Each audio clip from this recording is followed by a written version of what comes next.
Good evening, friends. What's going on? Hope you had a great week behind you, an amazing weekend ahead of you. It is Friday. We made it through the week, and thankfully it was our B week schedule here at Roleplaying Unlimited, which is otherwise known as the lighter gaming schedule. Because I was just on my ass this week with some kind of illness that thankfully is now 90%, I want to say, kicked out of here. And hopefully the rest of it over the course of the weekend with some more medication and rest and relaxation. But thank you for joining us here at Roleplaying Unlimited. I am your host, Tragically HP, coming to you live from the 100th Meridian or the Cemetery Side Road, or maybe I'm just a werewolf, baby. Ah, woo! Hope you are enjoying your evening so far, and thank you for taking a bit of it to spend with us here in our adventures. Little pig, let me in. Yeah, good evening. Hello. There it is. Yeah, we might have a few people getting bitten by an alligator here tonight, which if you're not familiar, that's the original name of the Wilhelm scream when Ben Burt, the original sound designer for Star Wars, discovered it in the archives. It was from an old Western movie, and that was what it was labeled as the soundbite, was man being bit by alligator. Yeah, wasn't it like in the 30s or something? Yeah, it went back pretty far, so it was an interesting find, and just an additional bit of lore to the Wilhelm scream that most of us know very fondly. But yes, welcome back. We had our last session off here, and we're going to make up for that with a bit of an extended session here tonight, maybe an extra hour. So we'll see just how that rolls for us here. But let's do a bit of recap from last session. These are a little trickier than the Coalescence recaps too, because I'm not replaying them to be as up to speed. But if I recall correctly, our group departed the Blue Phoenix Shrine, where we had assisted some sea elves in their pilgrimage. We were paid quite handsomely for that. We began to traverse the landscape towards the lighthouse that we are now located at, avoiding a couple of encounters with some manticores and giant spiders, and most notably a purple worm, which, if you're familiar with the 5e Monster Manual at all, I mean, it's not like your group at this level encountering the Tarrasque, but it's kind of close. Like, that's the extremes between your guys' capabilities and, oh shit, there's a purple worm within our vicinity. Yeah, we better not try and fight this thing, because it's just going to fucking smash us into jelly. And that's also where the group met my character, Ondor. Correct, yes. That is where we were introduced to Sapphire's character, and yes, we can recover that throughout the session as necessary, because J-Man was not here for that, so there will be a bit of potential introductions needed in that respect. But we did eventually make it to the lighthouse, which it shows evidence of having recently been excavated by the armies or the what have you of the Dragon Queen.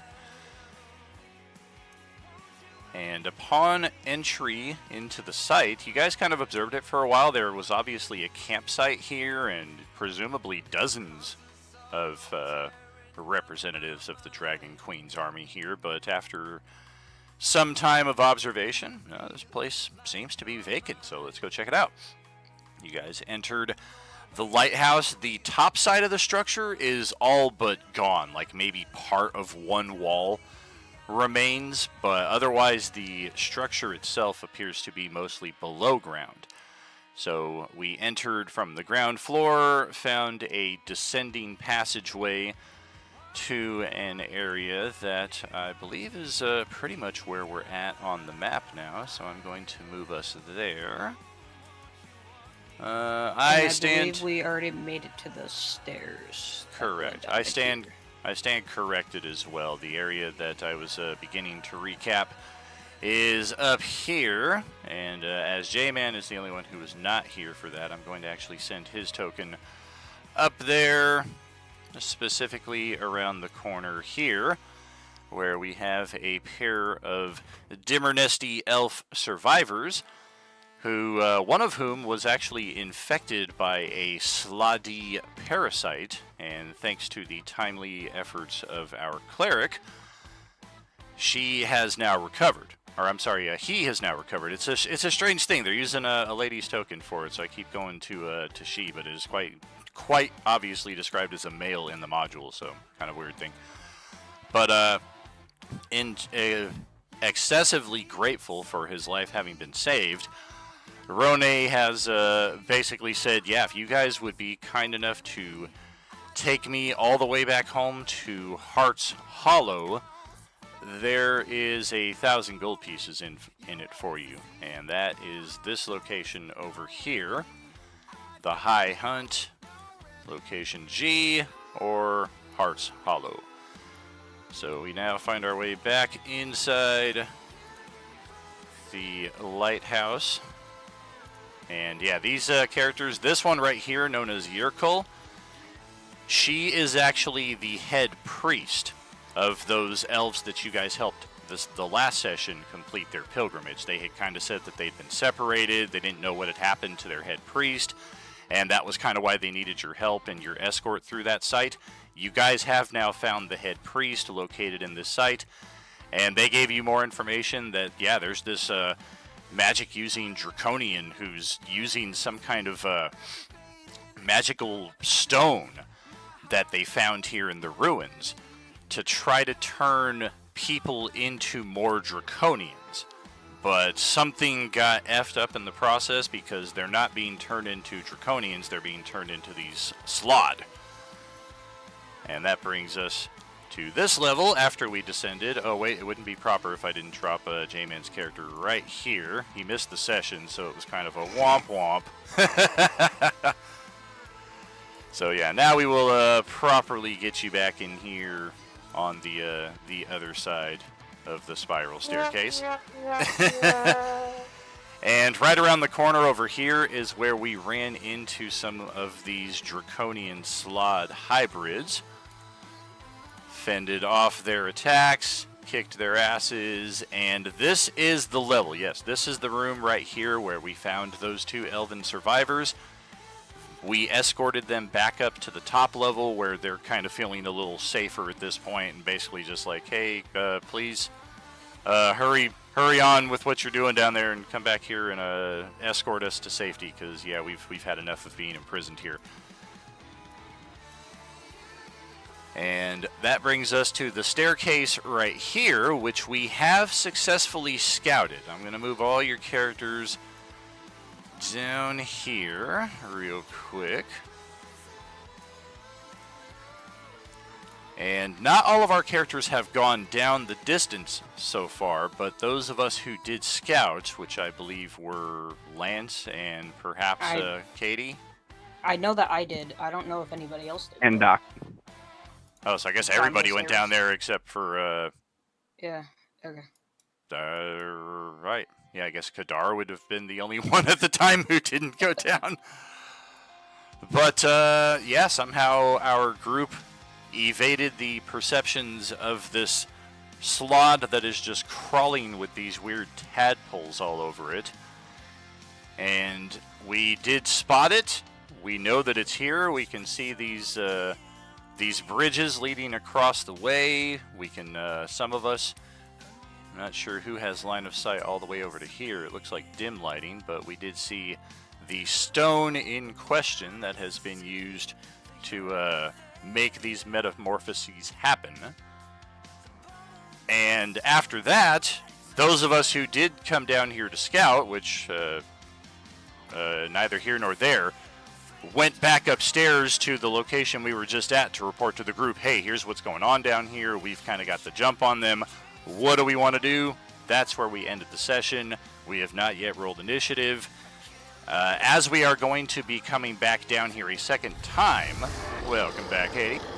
We will be looking at another potential individual or series of group stealth checks just to see what we're looking at. Should we roll those right now? Or... Well, it depends on how you guys want to do it. Like, if only one of you is going down, then yeah, obviously we're going to do one stealth check. But if everybody's like, let's see if we can all sneak down and ambush this thing as a group, of course we're going to go group stealth check. Okay, so as of right now, theater of mind, we're at the top of the staircase. Correct, So but we all have a very accurate description of what's down here, so we can at least kind of start from here. Okay, And okay, Casey I get Quesadilla, thank you for the follow there. Look forward to gaming on Tuesday with you. Are you with us?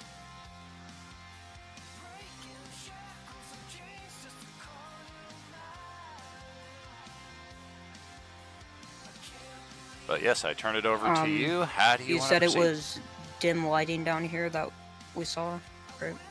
I believe there is no lighting in this structure whatsoever aside from what you bring with Okay. you. Okay, that's fine with me. As always, Hawken will say that I can make us pass without trace, which will make us much easier to sneak in there. That is certainly more helpful than just trying to stealth in there without any protection. So, I would definitely recommend us doing that. yeah. Once we get down there, I can, since it is darkness, I can try to teleport closer.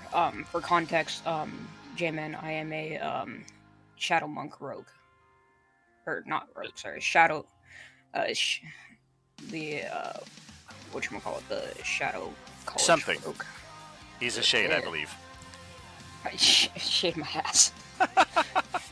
I'm a variant human Shadow Monk. Sorry, I don't know why the fuck I could have said that.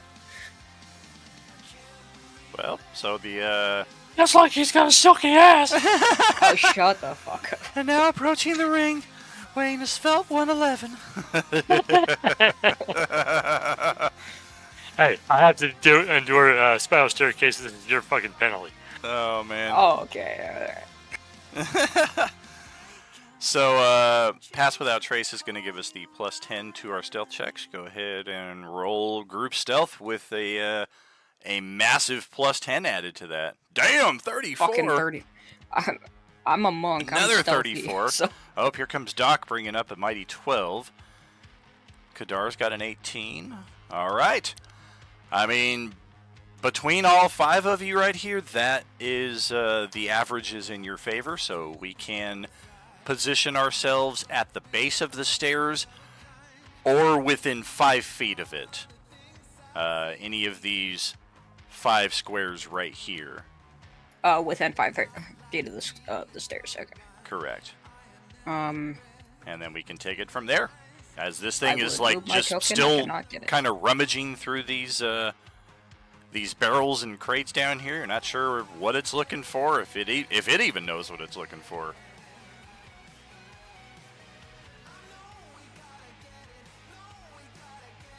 Yeah, we do have 2 of our characters still injured from last session. Lance is not here with us tonight, but his character was still injured from that previous Draconian hybrid battle. And then Ziliana had also taken a strike or 2.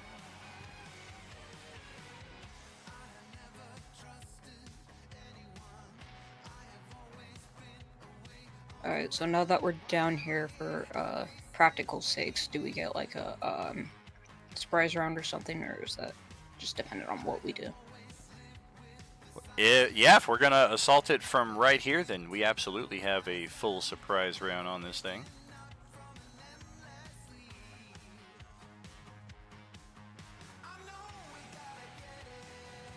Otherwise, if we're going to try and approach it closer and then assault from there, we're going to need another stealth check. What do you guys think? Should we try to get closer or just go now? I can get to it in the round, but I don't know about everyone else. Can throw a diagonal lightning bolt right from here. I'm gonna sneak closer regardless because everything I have is melee weapons. So. Well, will you be able to attack in the surprise round or no? Like, can you get to them in the surprise round? Yes, you will. Yeah, I should be good. Okay. Well, okay, go ahead, roll initiative, and let's see who's at least in which order between all of you. I'll do some of the same just for round 2 or round 1 if I happen to survive to that point. 5 of you, 2 of me, very quick. Well, And- finally a section where I don't start with a nat 1 for initiative. Yeah, 2! You're moving up in the world. Your stock is rising, number 2. Hawa Khan, go ahead. You got the top spot here. Alright, so since it's pretty much agreed that we're just going to, hit them hard, I'm going to use some words of power and hit them with a shatter. It should hit all of them. Oh, damn.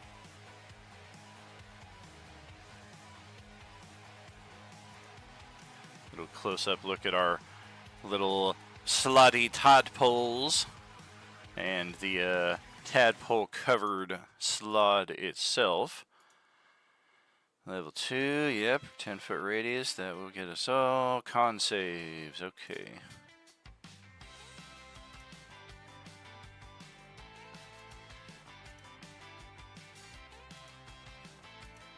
Wow, my dice came to fucking play tonight. How about the big guy? Okay, the big guy failed, but most of the little ones actually made the save. I got an 18, a 19, an 18, another 19, a 16, and then a natural 1. And then the big guy got a 6. Although I think it gets advantage, but I think, yeah, even with the advantage, I got a 12, so I still failed the save with the big guy. 15 damage, and only by virtue of having made the save are any of the little guys alive. If they had all failed, yeah, they don't have the hit points to stand up to that. The one that failed is just instantly obliterated. And then the big guy takes 15. That's going to leave me right there. Okay. Oh, you guys can't see its hit point bar. 1 second. There we go. Any movement or anything else? No, I'm good behind all these guys. Alrighty. Well, let's pass it over to Andor.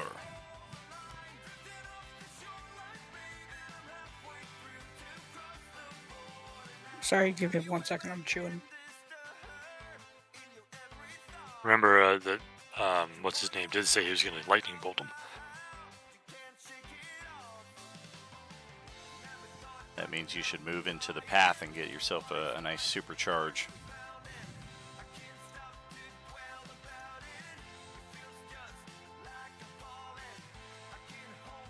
It's a monk. So He'll if I make the go, save. so if I go like here, I would be out of your way, right? For the lightning bolt. That's certainly bigger than a normal lightning bolt, but okay. Oh, you're aiming at that guy. Okay. Then I will run That's down. just me playing around with the new effects tool. Oh, that was you. I thought that Yeah. was. Any of you can play with that now, though. That is one of the upgrades of the jump gate here on Roll20. You guys can mess around with those effects tools. Down here. And then I will take a short sword attack at this one. Would you the one directly to your right? Gotcha. Yes, this guy. This guy hit. A 16 will certainly hit, and that's more hit points than I have left. And then I will take a flurry of blows at him. Okay. Oh, that's sad. Is that really my armor class? I guess it is. Is that not Those the one? will both Oh, okay, hit. no, that's right.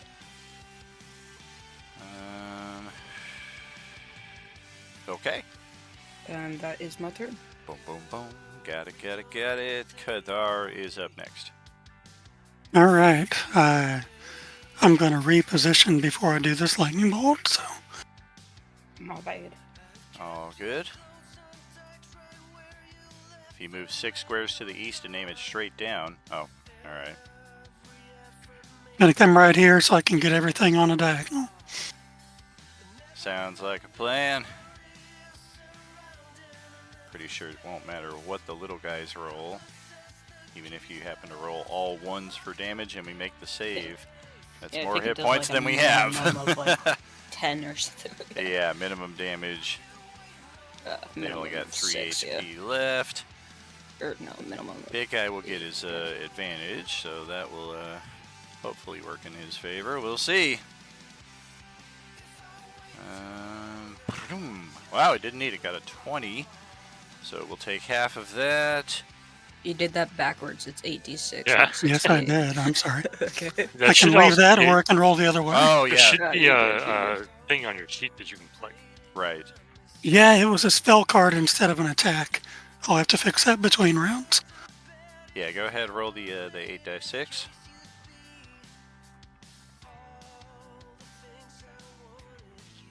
Okay, There we go. so I More made the save, and I'm resistant to lightning, so all of that, and it takes 5.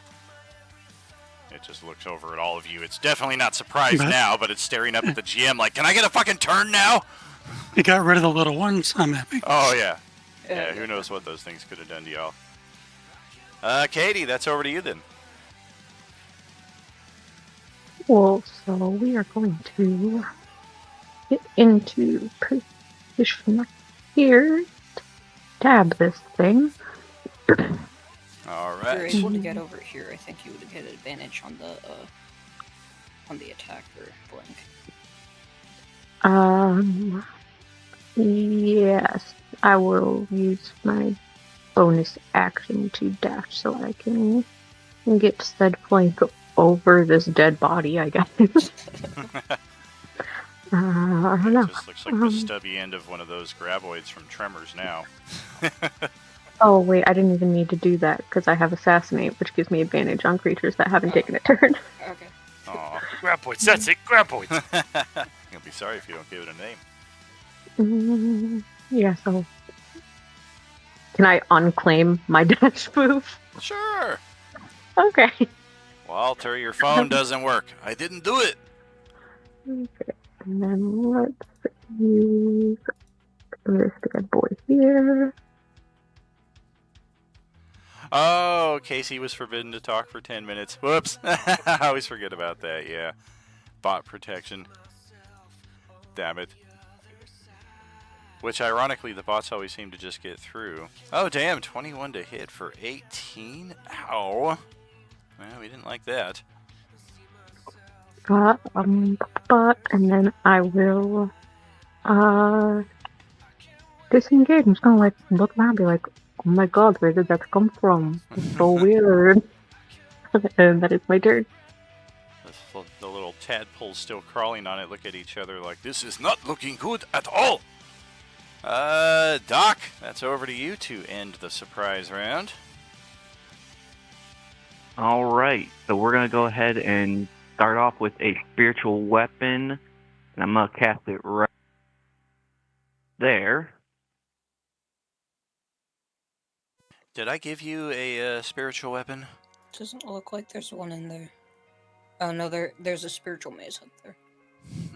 I don't know who that's assigned to, but Yeah, I've got it. I was just pulling it up, Oh, gotcha, cool. my bad. Beautiful. and I'm upcasting that at level 3. Shit. Alright.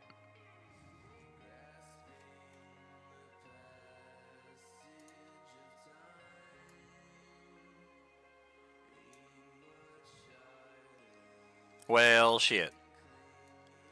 A natural 1. I think I've got a heroic card. Oh, we're gonna burn the heroic inspo.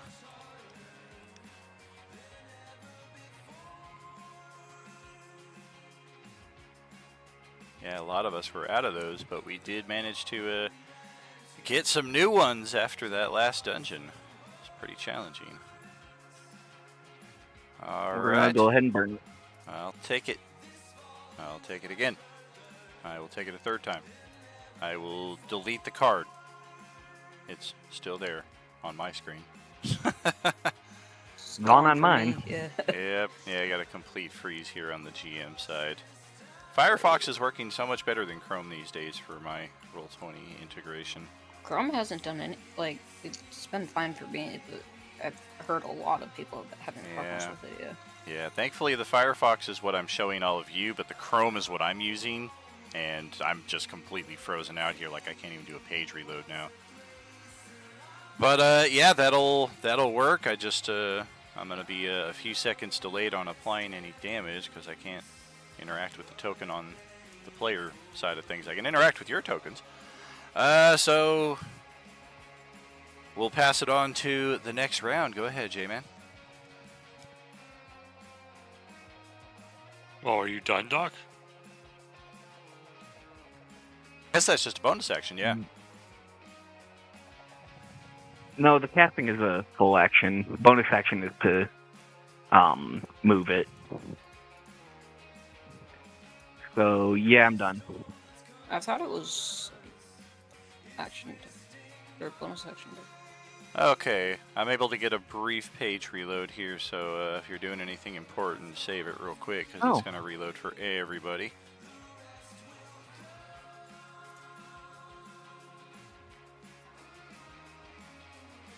What's wrong? Cast time is a bonus action. Well, alright.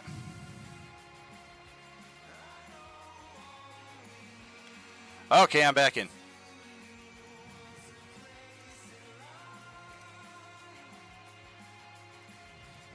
Alright, so since that's a bonus action, I guess I will also shoot it with my crossbow. Alright.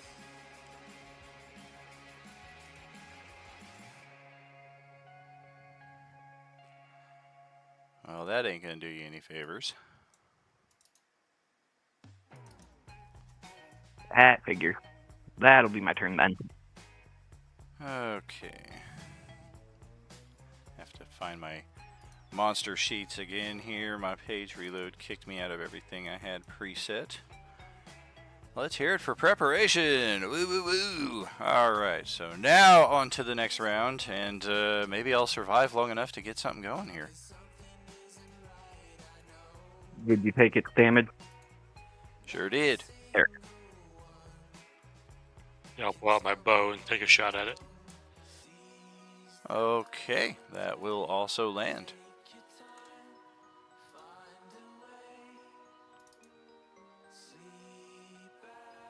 And I'll remain here.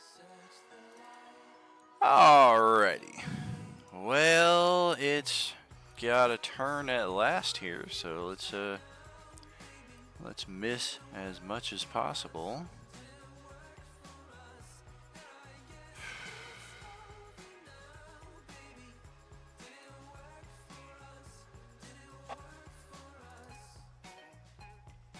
Oh, jeez. Just give myself a brief refresher here. Yep. Yep and yep. Okay, we're gonna bite Zilliana. That's a 22 AC, 7 piercing.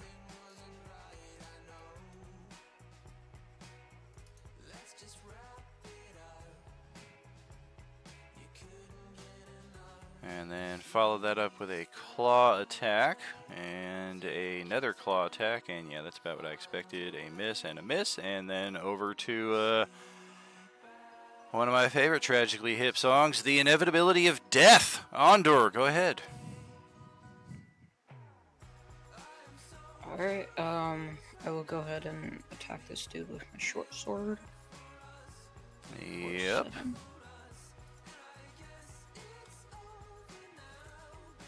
And then I will go ahead and flurry of blows him.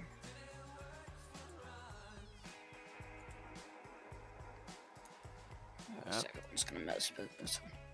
That is true.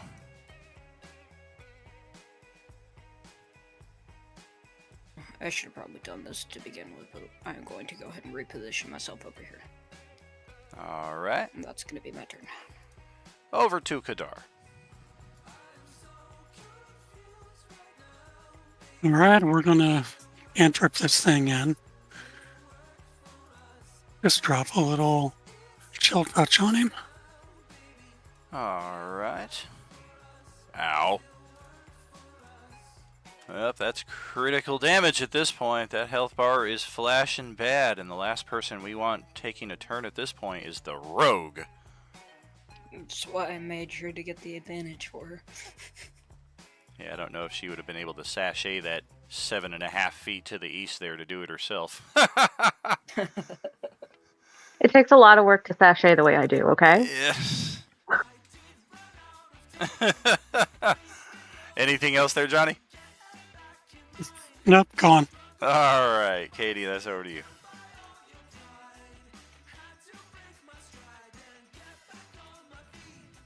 Are you fucking kidding me?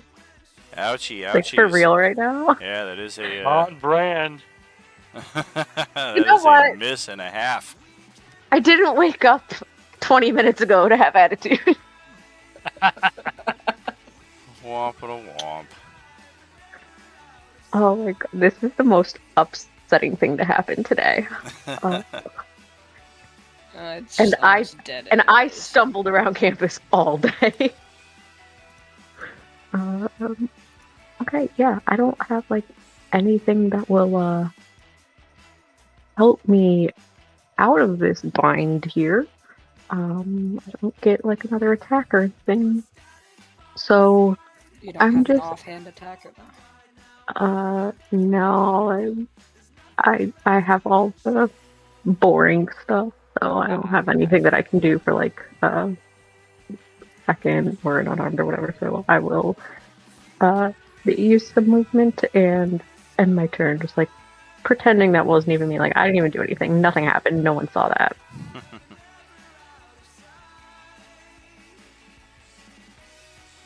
All right, well, that's over to Doc then.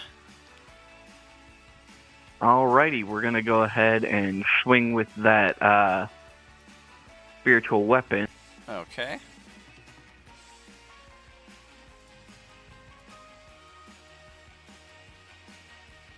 Ow. And then we're gonna go ahead and shoot a guiding bolt at 3rd level. Holy Sure you want to waste a moly. 3rd level with how much left Ow. it has?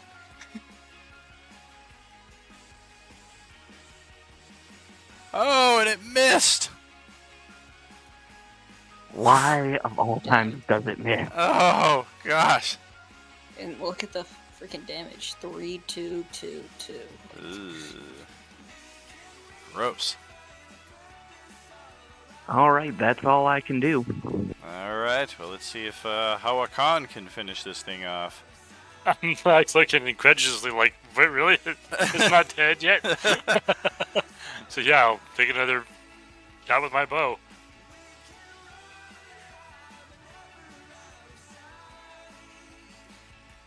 There it is. All right. Solid shot. Right into the critical area. We'll close out the initiative as this thing just falls dead on top of the barrels. Right there next to it. Not my fault. I'm supposed to heal, not kill. I moved and now I can't select my token. Fuck.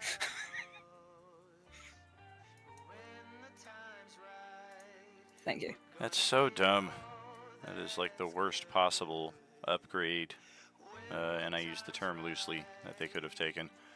Okay, Yeah, well I don't let's just like hold it. on instantly right there. We'll put everybody on a hold. We're gonna send Doc all the way back over to here. Why, Doc? Why? Okay. He jumped and- across, didn't you see? Okay.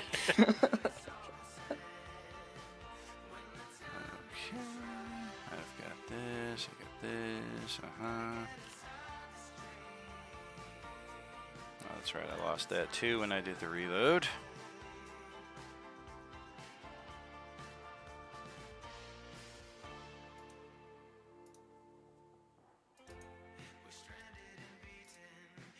All right. So as Doc steps onto the bridge, this thing reveals its position in hiding. Can barely see it right at this point, but we will go over the description nonetheless. It is a mutated draconian. It is basically appears to be a tumescent draconian with warty green skin and an overly large mouth. And as soon as it reveals itself, it conjures a magical flame that it throws at Doc, a 21 to hit for 13 fire.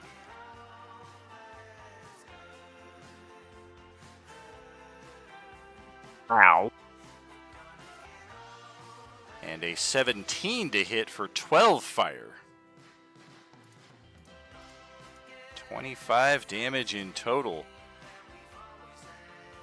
Additionally, the wooden bridge that you are standing on begins to, well, it doesn't begin to, it ignites. And once that happens, we will have everybody roll their initiative again.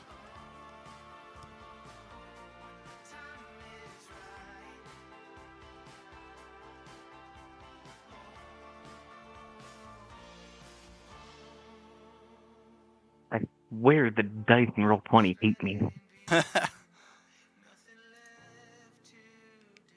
Yeesh. I did not roll very good, but I got second in the initiative off of a 14. How about that? I rolled just as bad as freaking Doc. We got that. I got 6, but I still rolled a 2. Ugh. Worst part is I can't even throw them in dice jail.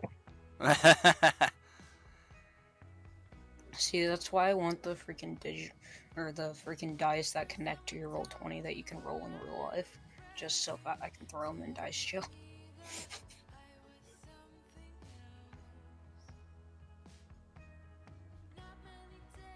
I did not know that existed, and now I want it.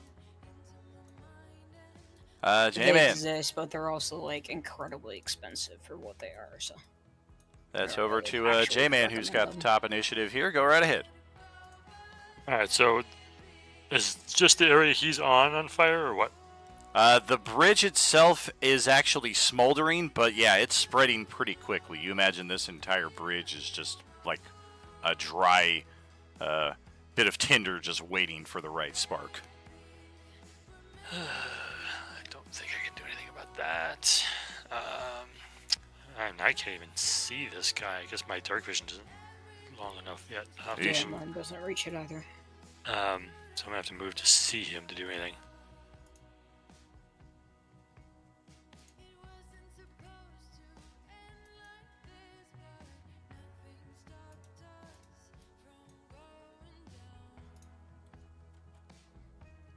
Damn, you just barely see the top of this thing's cranium from where you're at there.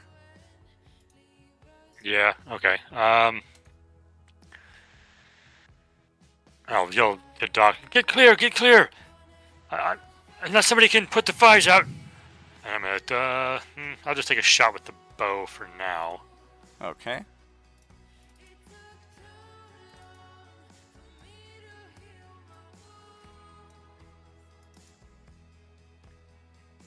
Whew.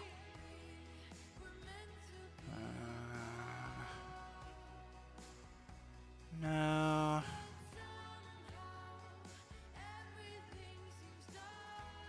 Okay. And then my bonus action will be to give Bardic Inspiration to Doc. All right. Yeah, that will connect at the extreme distance, and you hear it just kind of very faintly grunt in pain. And that's it. And let me bring up something here. Hopefully it doesn't kill our game page. Anytime I say that, you guys know what I'm about to do. I'm thinking one thing, but I'm thinking it's not that, which is open Westy's character sheet from a skeleton. I'm gonna bring Nihilus in. Oh, I'm sorry. Did I break your concentration? Not even, dude. I was fully expecting that. Yeah, the bridge is now ignited.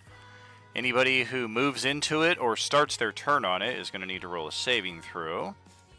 And yeah, unless this bridge is put out very quickly, it is probably not long for this world. So it may not be your optimal way of crossing from one side of this chasm to the other.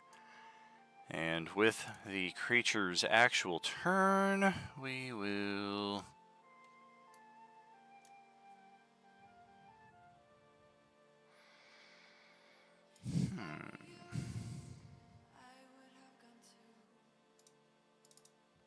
I don't know. I don't think that range is going to be very good, but I'm going to check it anyway.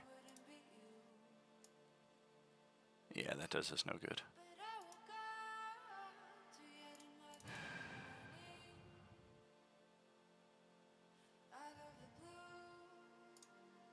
Okay, well, it regenerates the damage that it just took at the start of its turn.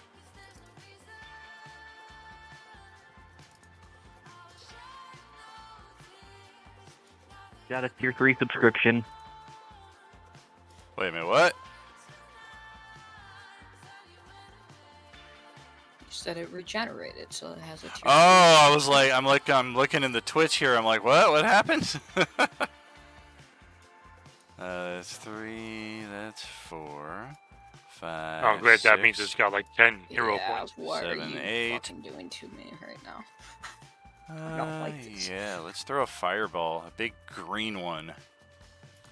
Who Oh man, throws it's a green choice between fireballs? Doc on the bridge or Katie out there in the distance. I mean,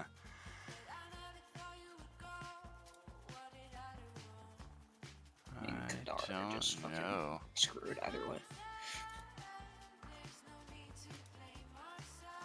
Did Katie's token just disappear? Yeah, no, she just went with the win, man. Trying to make your choice for you. She was I like, think, nope. yeah, I think we're gonna go this way anyway, but that is going to unfortunately. They shouldn't put the insert button, which is my push to talk button, so close to the delete button on a keyboard. Oh. It has That is- not been a good day. That is going to drop her out of the initiative, unfortunately. So let's put that back in. 12.16. Okay.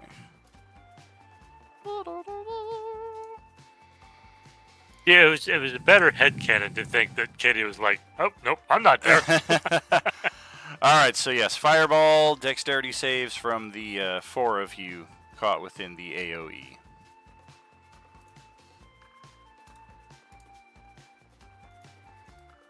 Bam, bam. I don't think Justin's rolled below a 20 tonight so far.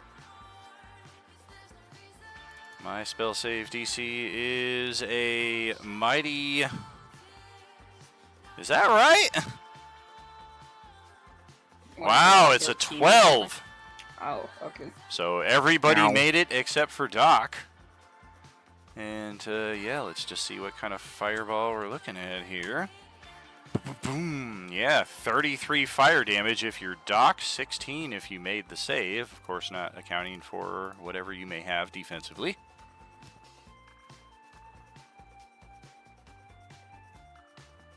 And let me make sure to track that. And then legendary interrupt. Oh fuck, I don't have those. Every monster should have at least one legendary interrupt, I believe. Every boss monster, yes, but not. Hey, every this guy single has a monster. name. He's a boss monster. That's fine, but I'm like every monster. Yes, even your lowly goblins. Legendary interrupt. Fart. Okay. So if I play a goblin or 3 goblins in a trench coat, I get 3 legendary interrupts. Okay, that is it for that. A little bit of movement, and then Kadar is up next. All right, I'm going to walk up to the edge of this bridge and use prestidigitation to try to take away some of the fire. Says I can put out a small campfire, so you tell me how much that'll do.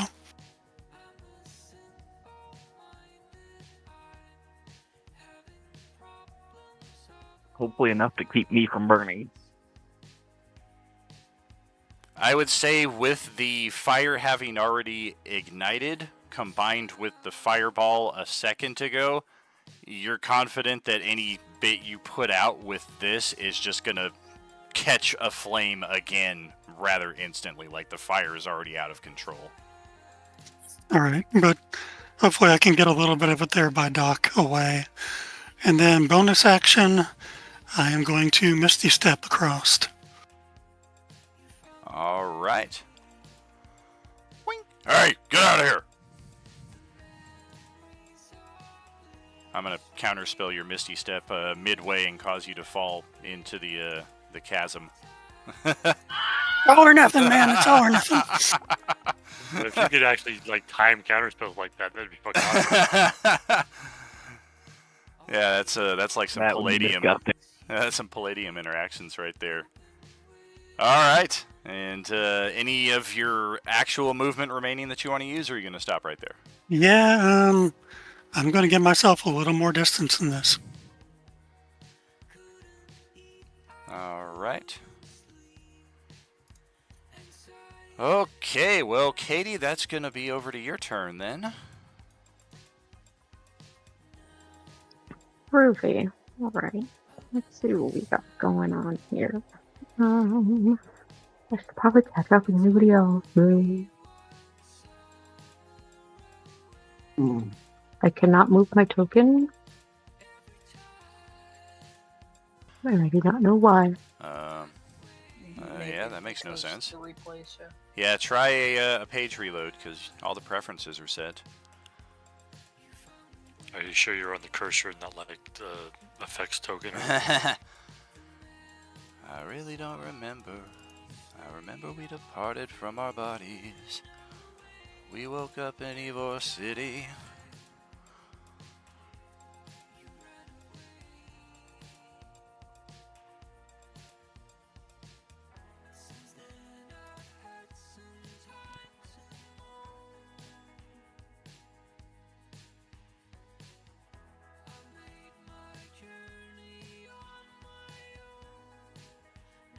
There she goes. I see nothing. So I am going to use bonus action dash to keep on going down there. How long, or down over, whatever it is. How long is the bridge looking structure? Let's see. About 40 feet? No. 40, Okay. 45? You're totally gonna set this shit on fire when I'm on it. Well, Set the fuck big it, thing on whatever. Yeah, well, but fuck it, I don't care.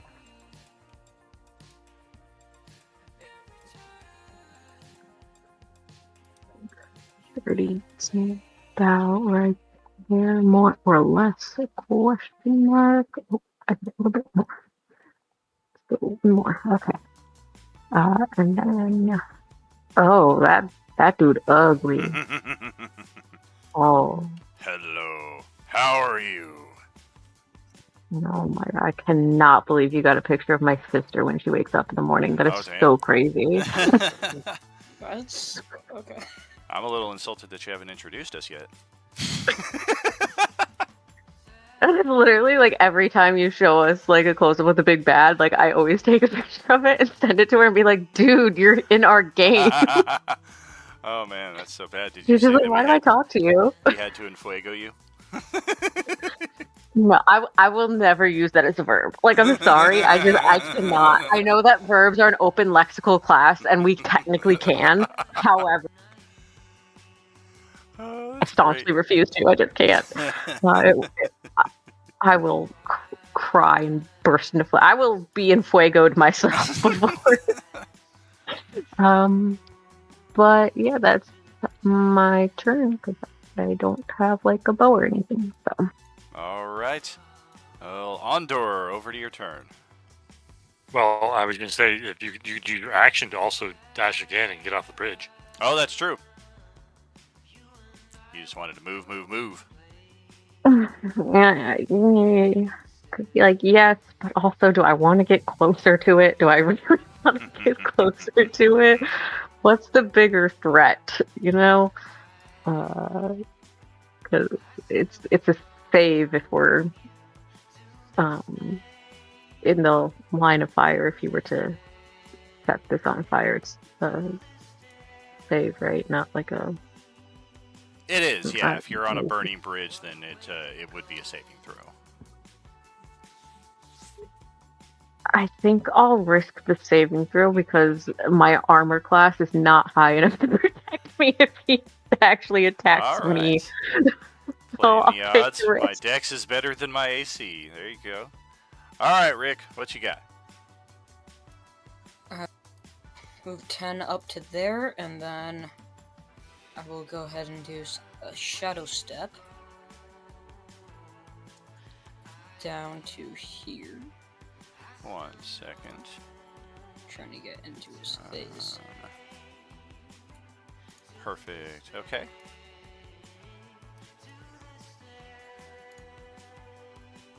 And I don't know how much that is, but it's definitely under my speed, so I will run up to him, and then I will attack him with my short sword.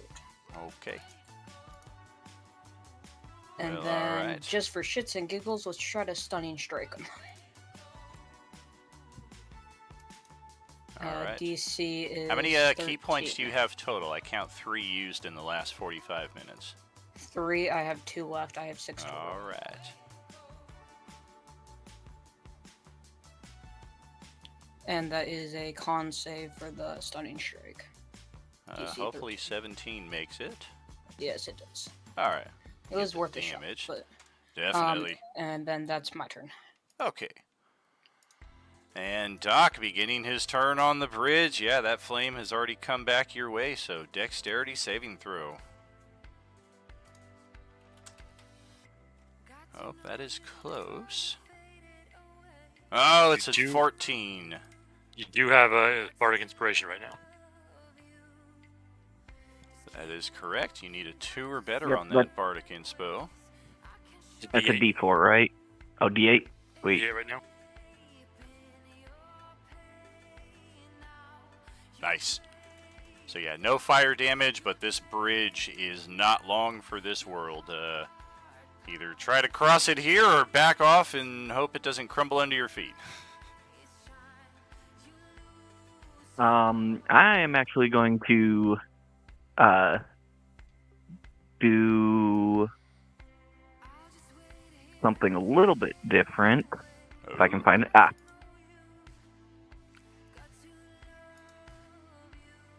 Oh shit. I'm gonna put the dang the fire out.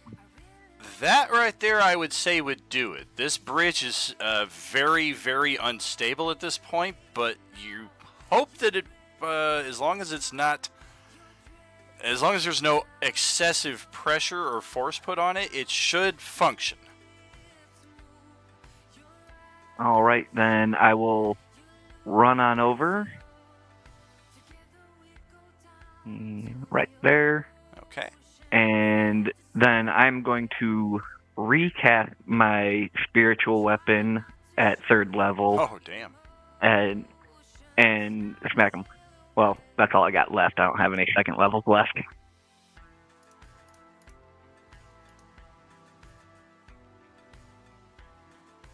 Ow!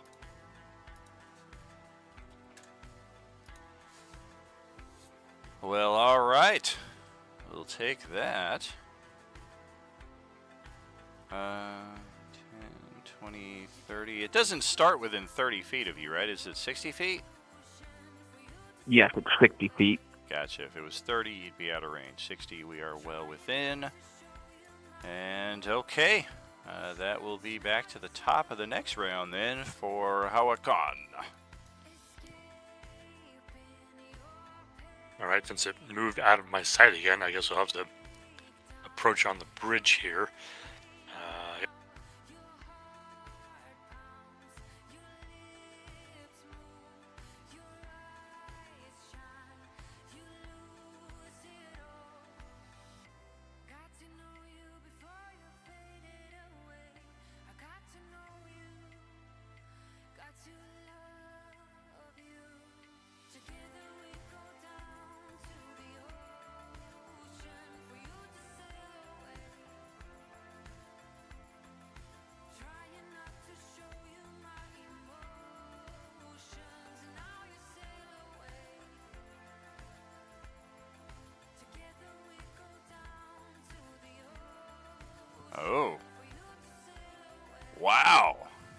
max freaking damage. Whew.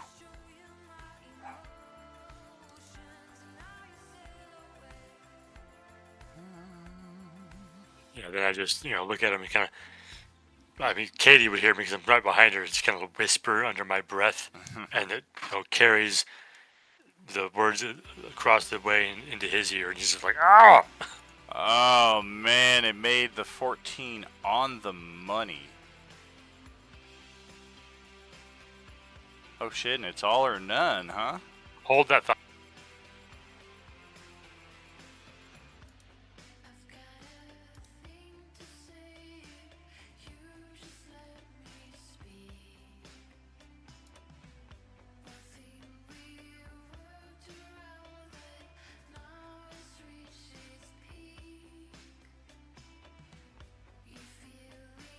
Oh, please be immune to charm.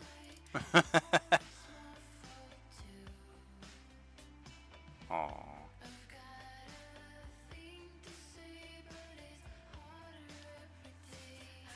Oh, it's not all or none. I see.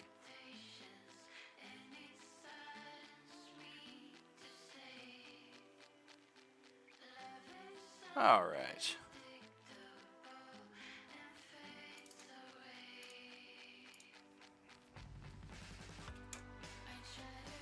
Now that is a hefty chunk of damage. I would say I could use a reaction to move away, but there's nowhere on this map I can move to get farther away from you than I am Yeah, right I'm now. not as concerned about that. I just want him to take all the damage. Sure. Otherwise, okay. And that's it. All right. And it will regen some. And then...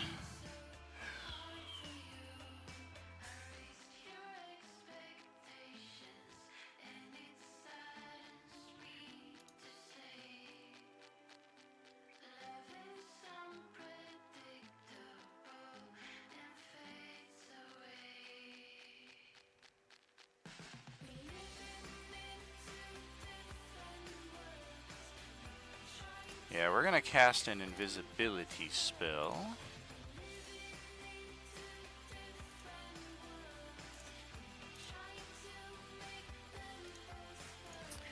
I have a reaction. I'm going to counterspell that. Okay.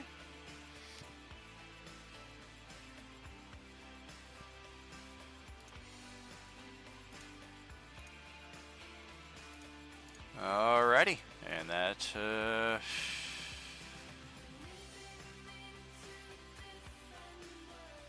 yeah, that'll bring it over to your turn then. All right. I'm just going to throw a little cantrip at him.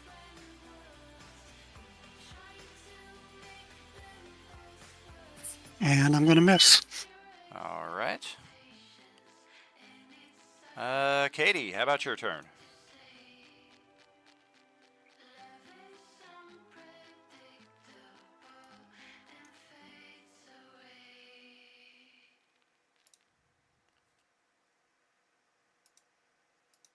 Shh, be bowie quiet.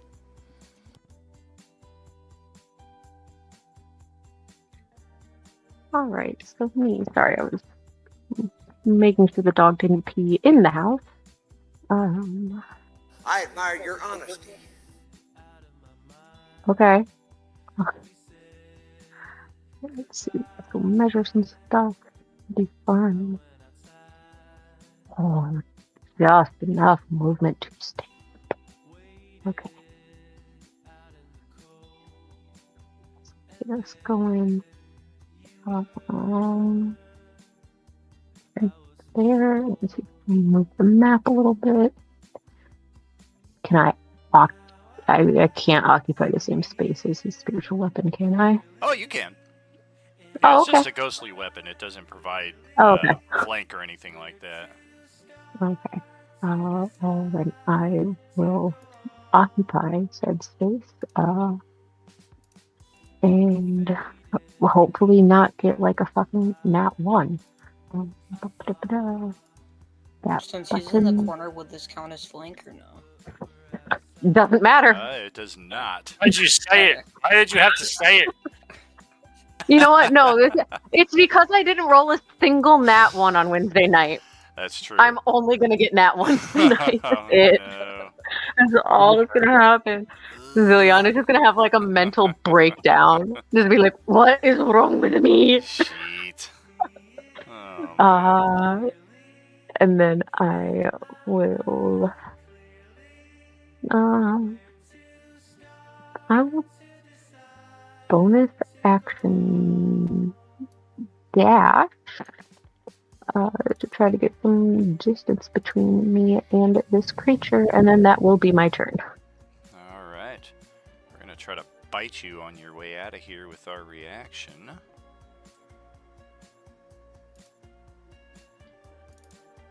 That's a 14 to hit. Oh, damn, on the money. 9 piercing.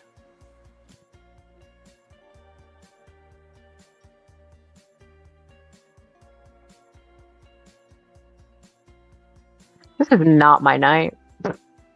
All right. That is going to pass And it of to course, I don't want my Ondor. Shield Defender.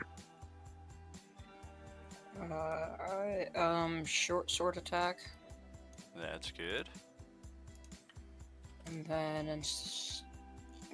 then I'll go for the flurry of blows. Okay.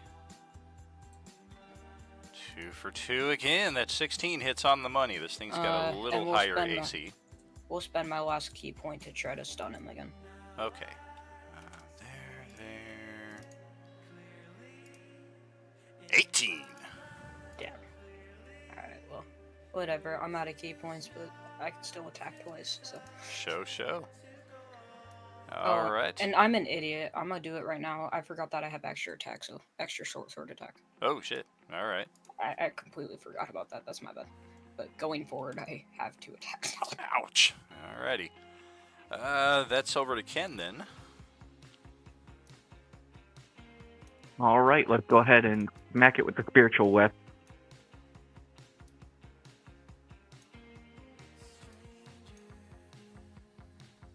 Oh. Or not. Oh, boy. And we will use guiding bolt. The gilding blot. Uh-oh. Oh! If it was the red slot, that would have hit on the money. The green slot has a better AC. And that's all I got.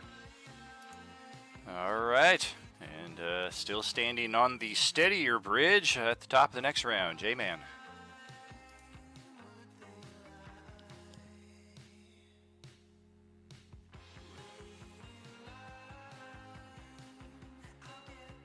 Yeah, definitely get off the bridge just in case. And I guess I'll whisper at him again, see if I can do some more damage.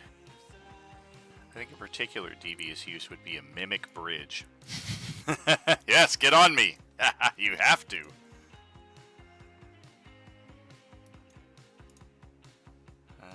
Wisdom save again. Money. With advantage, I got a 10.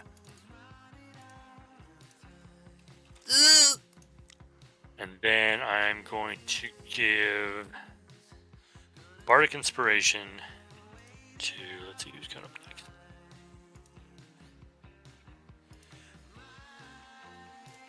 Yeah, I'll give it to Ziliana.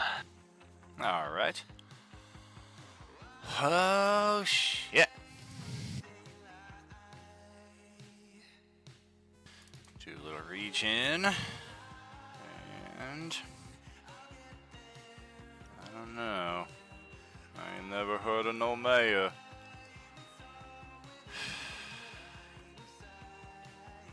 Ruined my plans with that counterspell. Damn it!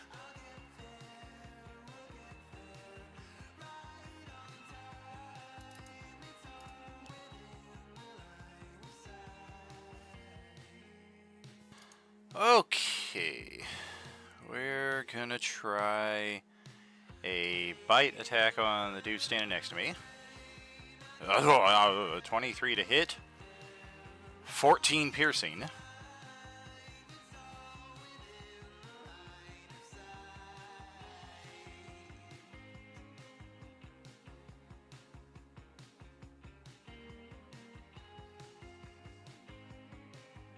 That would be Ondor. Yep, there we go. Yeah, I got you. Let's follow that with a claw attack, same target, no, and a third claw attack, another 24 to hit, another 10 slashing.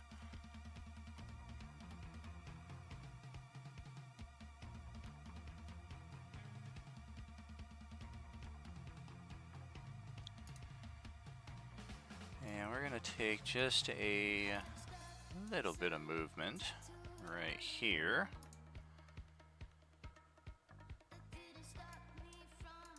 Bonus action to...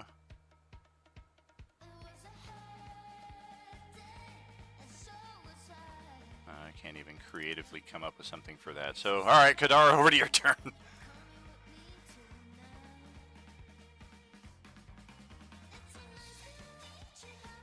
All right, let's throw a couple of scorching rays at him. Okay.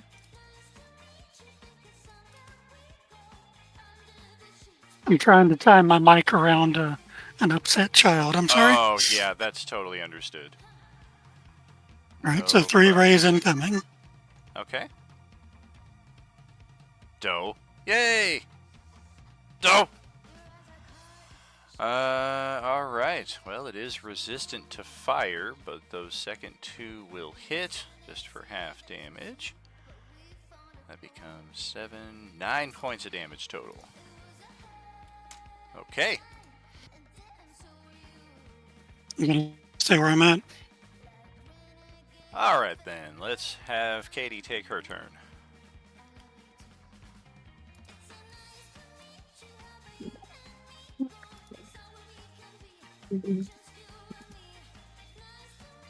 Will move closer and take another stab at it, I guess.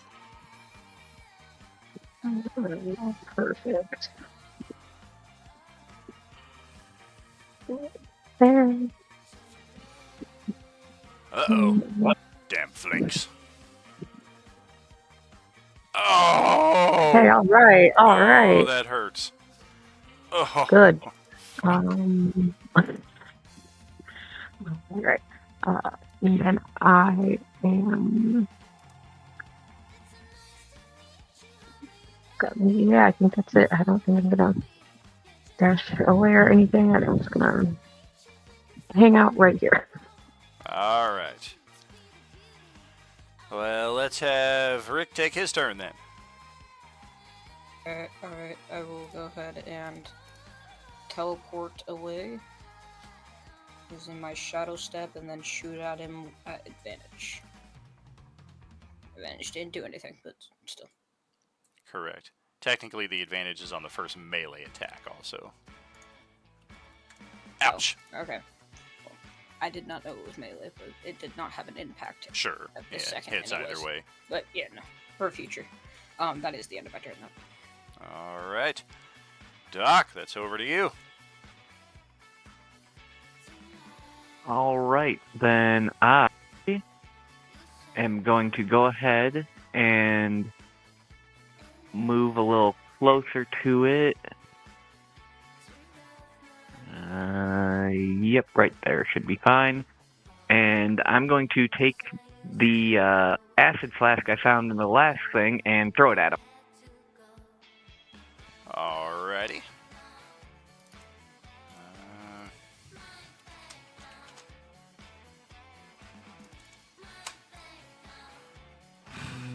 Of course, that's not what it's labeled under in the compendium.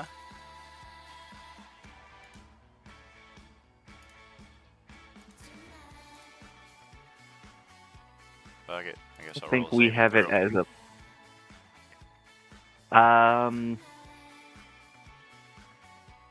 It's a ranged.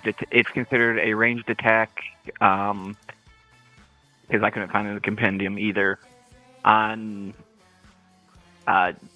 the outside D&D Beyond page, they have it as ranged attack to 20 feet, shattering on impact. Ranged attack against creature or object, treating the acid as an improvised weapon. On a hit, target takes 2d6 acid damage. Okay.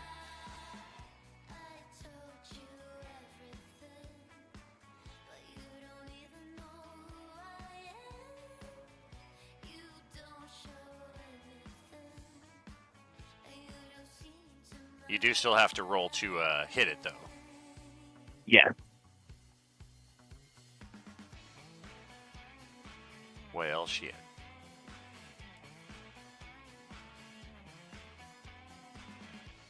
All right, and the spiritual weapon's still by it, so we're gonna smack it with that again.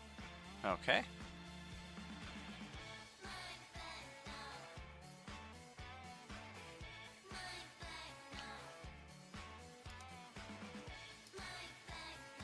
Woo! That'll get through. Oh. Well, at least I got some damage on him. So that'll be turn. All right. J-Man, over to you.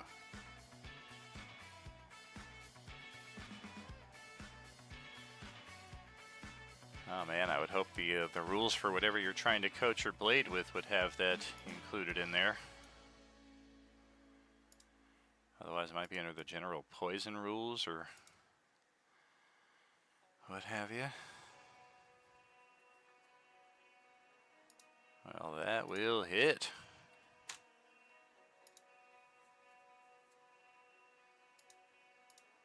And that's all I got.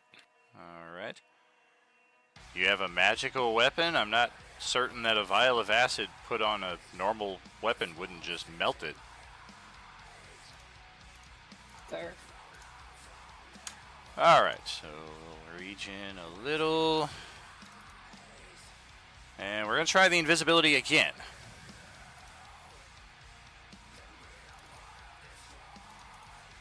You get away with it. I'm out of third levels. Oh, it was our last second level too, or our last invisibility, if you're looking there on the GM screen. Twice a day.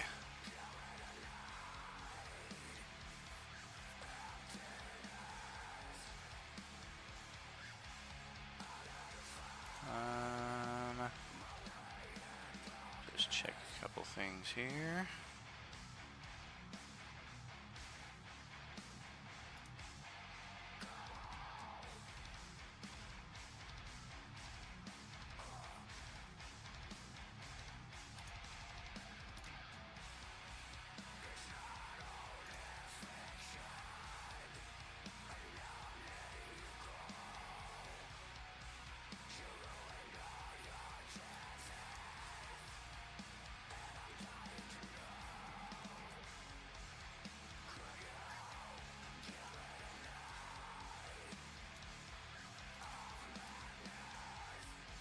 All right. No bonus action to speak of. Kadar, that's going to be over to your turn.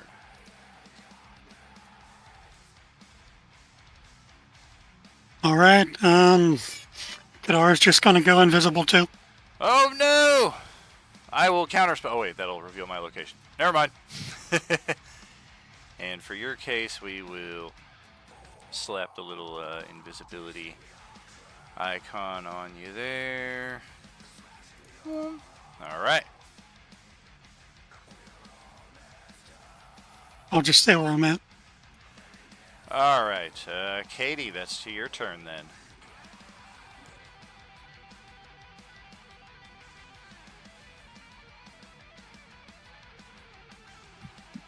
Okay, this thing went invisible, which means it could be anywhere, and I have no possible way to really determine where it went. Yeah, your passive So- perception didn't pick anything up. Yeah, I did no, check I'm that not. for I'm anybody sneaky, relevant. not smart. I'm sneaky, not smart. There's a difference.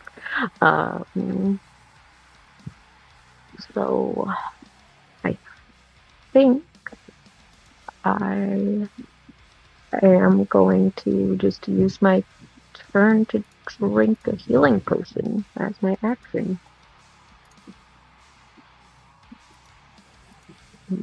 Then that will be the whole thing. I'm not going to move because I don't know where anything is. I'm just going to the healing potion and call it a day. And are we still doing like in this campaign, is it also if you use it as your full action, like you get the full thing, or? It is, yeah. Okay, cool. Because I would like to not be on the brink of death. I feel like super neat. Valid. But yeah, that's my turn. Okay, Andor, your turn. I would love to do the potion thing, but I don't got no potions, so. Ba-da-ba-ba-da-ba. You said you already checked. Yeah, I it, think so I assume stole 15 mine, doesn't pick up so anything for passive, right? Correct. Okay. Yeah, nobody's passive perception picked it up. I move here. Do I run into anything or not? You run into an invisible Tarask. No, there's nothing there. Okay, cool. Yeah, that'd be great. It went invisible and squeezed between you guys. Okay. I'm gonna run up to the gem over here and just try to see what this all about at the moment. Okay. Or rock, whatever. It is shedding dim light for 10 feet. That is why you guys were able to see it from all the way across the room, even if your own vision did not go that far out. This would be something that would take an action and an Arcana check if you're going to try to reveal anything about this. Let's go ahead and do it. I can't see the guy right now, so there's not much else I can do at the moment. And throughout the process of inspecting, what is your interaction with the gem? I'm not touching it in any way. I'm just more trying to look closely at it, so I'm leaning into it while still trying to be aware if this thing tries to pop up behind me. Gotcha.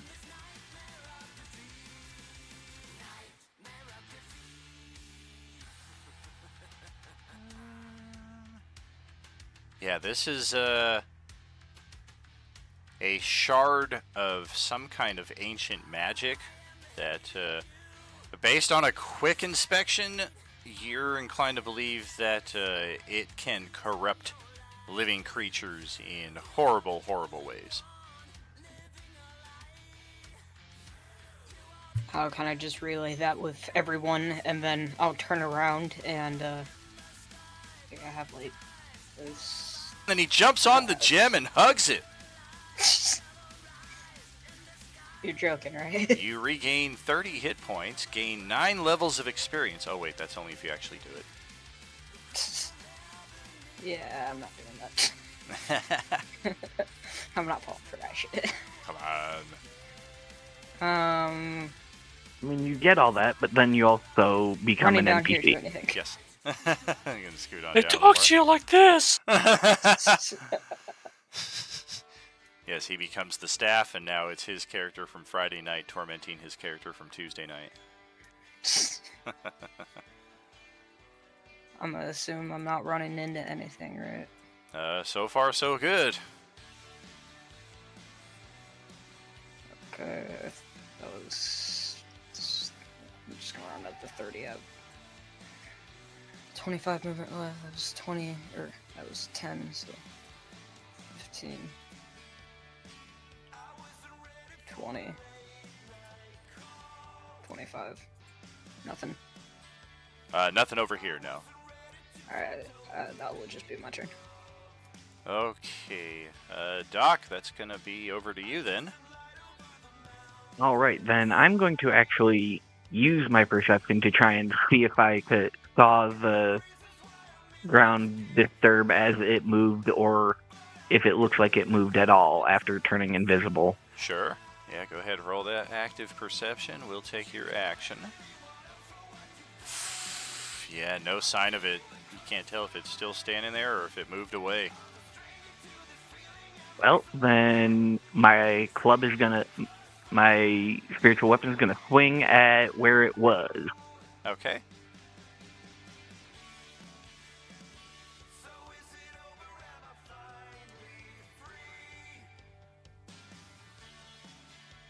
That is a whiff.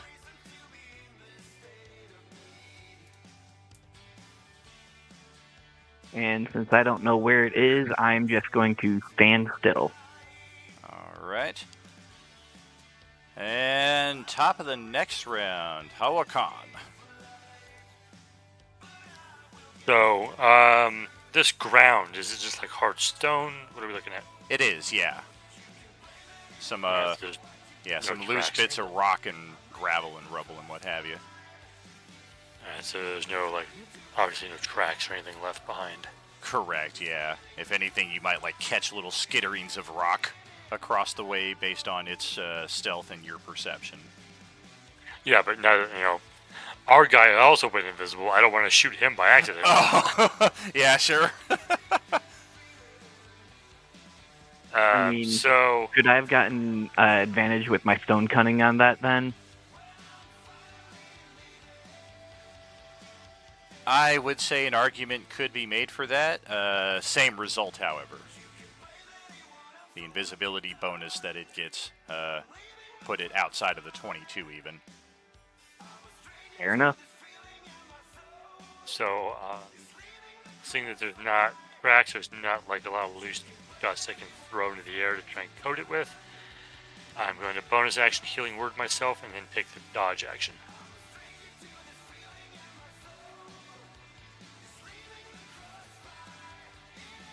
Okay. Well then, for its turn, there is no hiding this.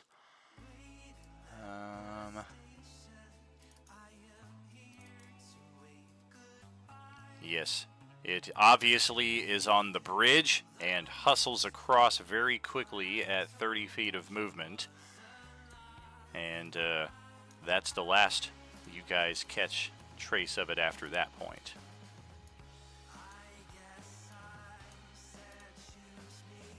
Might still be there at the end of the bridge, might have taken a dash action after that and moved further. But all of you are very well aware that after it went invisible, it took a half movement at stealth, per the rules, and did its turn probably right here. And then once it got away with it, it just tore ass across the bridge. And that's going to pass it to Kadar's turn. Alright, on the off chance that it stopped there to hide, I'm just going to throw a little chill touch at the end of the bridge there. Okay. Oh, man. Yeah, disadvantage even because it's invisible, and then advantage because you're invisible. It's definitely not there. You're confident you would have hit it if it was still Alright. standing here. And of course my invisibility drops. Right. Any movement? Yeah, I'll head over toward the bridge. Okay. Taking the safer bridge. All right. And Ziliana, your turn.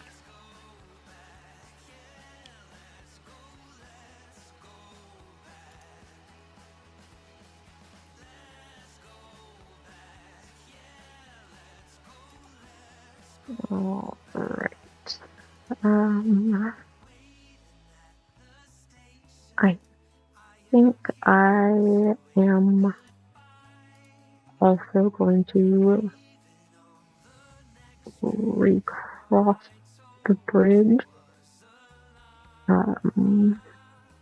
with my movement and bonus action dash to like actually make it over there. Oh, it actually used its movement to come back slowly across the bridge. You run into it here, and it hurls you into the chasm. Just kidding. Cool. The call of the void is real.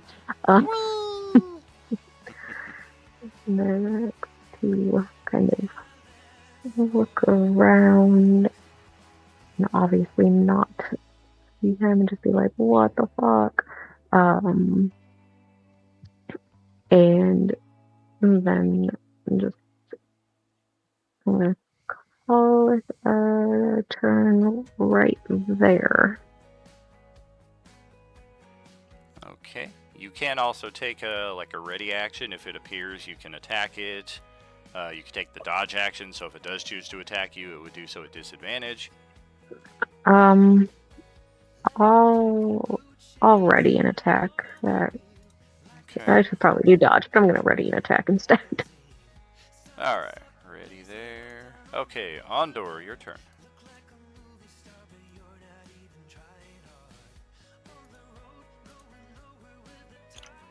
Alright, well.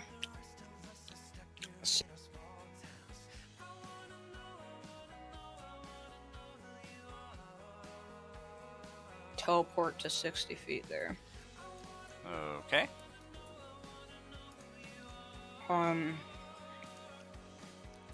Then can I use perception to try to trace it out or like see any You traces can. of it?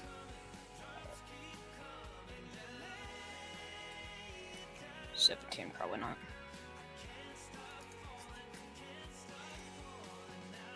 That is correct. Yeah, no sign of it.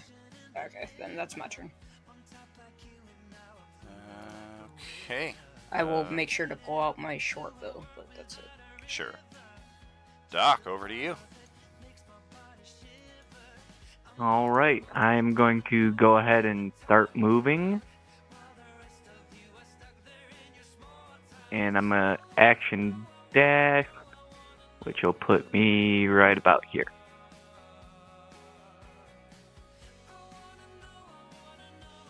And that's pretty much all I got.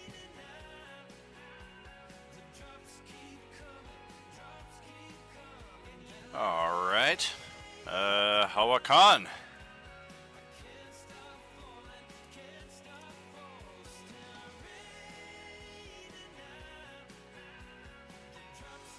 I was taking my move to get to there. I have a feeling I know in the general area it's at, so I'm going to say some words of power to cause the dirt in the area to lift up and ignite into fairy fire. Oh, shit. Let's see if he chooses wisely. What's the zone?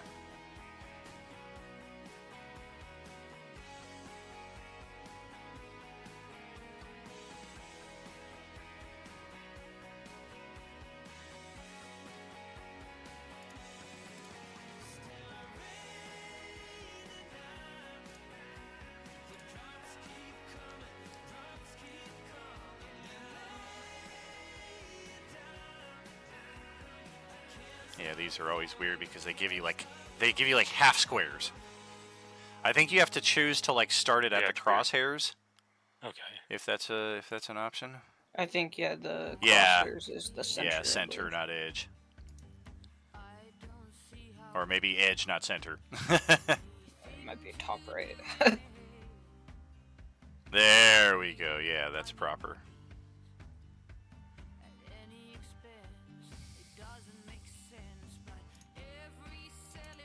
That's a 20-foot cube. Asshole! Okay, it catches it anyway. Damn it! Damn it! Damn it! Ugh. I was like, I hope they think he went this way. I hope they think he went that way. Damn it! You got I it. was thinking he's probably going for the stairs. You That still get is the correct. save. That is correct. I was gonna just fucking hold on to that concentration forever. Is also outlined in life. It fails any attack roll. Oh, okay. So let's check deck save. Boing. Well, fuck! I made the save. 17.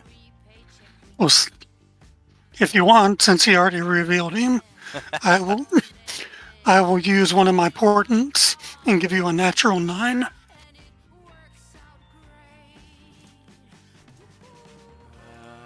Okay.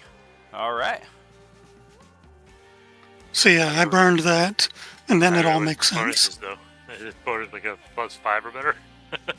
My bonus on Wiz or Dexterity save is a +2.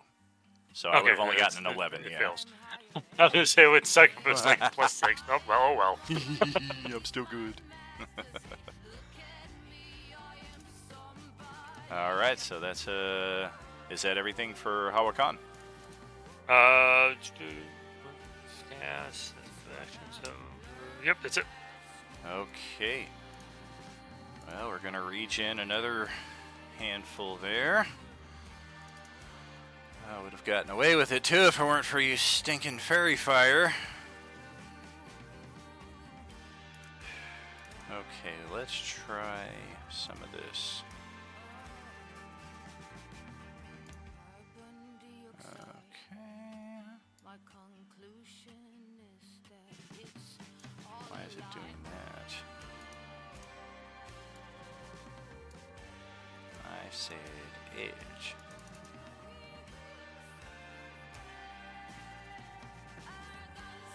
I don't get it.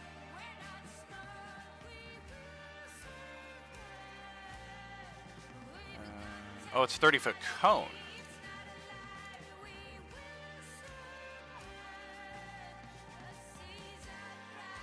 Oh, that's kind of bogus. Yeah, I don't think I want to do that at all. Retraction.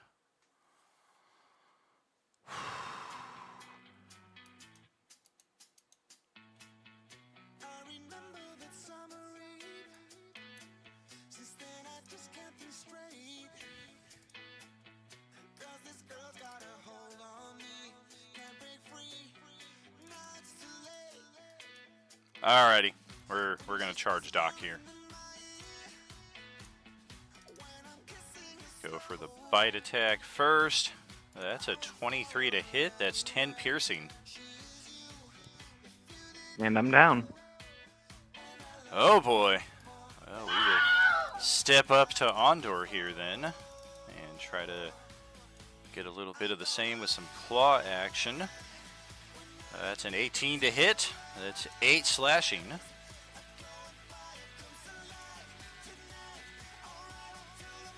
one more of those. That's a natural 1. That's going to miss. And that'll pass it over to Kadar. I'm like, I'm sorry, I didn't mean it. He's like, oh, I'll kill you all now. I'm sorry. All right, Kadar is going to. Do we still have advantage on him? From what? I'm forgetting. Yeah, From the fairy fire. Oh, from the fairy fire. Any attack roll has advantage if you can attack. Yeah, definitely. All right, I'll take advantage on a chill touch then. Okay. I needed advantage. Oh, yeah, you did. Turn it into a purple one. Okay, 4 necrotic. Ow! All right, but that also blocks his regen next turn. Aw. And I'm going to move up to here. Okay.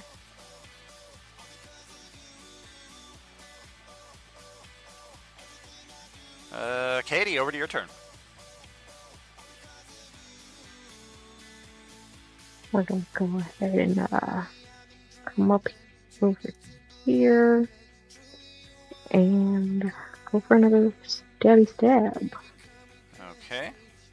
Oh, shit. Ouch. And there goes my 2 rounds of regeneration. Look, I'm very mad at the fact that I got like 2 nat ones back to back, so I'm coming back with a vengeance. All right. Yeah, it looks like. And then I will bonus action. Do I want to do that actually? Stash away. No, because I want to do Ondor the. Well, do we have advantage anyway, right? Yeah. Exactly. Okay. Just run away, you're fine. Okay, yeah, then I will disengage and then use the remaining 10 feet of movement to back away. All right. And yeah, Rick, that's over to you. Alright, cool. I'm gonna finally remember to do my extra attack because I keep mixing up monk with rogue and. Oh these no! things don't have I extra thought you attack. did get it last So- time. No, I didn't. Oops. I missed it. It was my bad, so I didn't bring it up. But whatever. So it's 2 short swords attacks Ouch! and Ouch! 1 with the offhand. All right. I'm gonna spend an inspo on the last one to make You that. have crit. advantage. Don't worry about it. Oh, okay, never mind. I took it back. All right. Well, that is a hell of a wallop to finish off its remaining 20 hit points.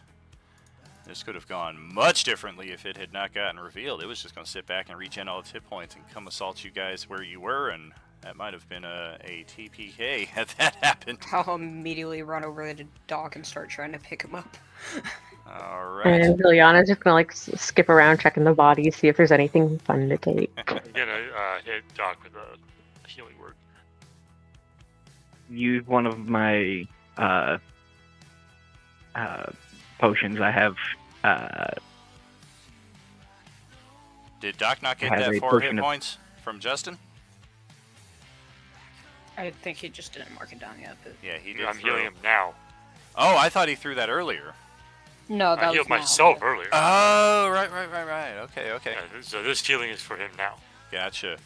Yeah, this stuff all appears to just be junk and nothing that any of you would be interested in. So what possible interest it held for this guy that allows you to just completely get the jump on it will probably remain a mystery. This guy, however, has a pouch on his possession that contains several hundred gold pieces worth of non-magical orange gemstones. They do look a bit similar to this spawning stone over here, but definitely much smaller. Additionally, it has a wand on its possession that it did not use at all throughout the encounter. You would guess whatever transformation this thing went under, it probably lost the ability to use that wand. Oh, cool. I'll take that. Take a look at it.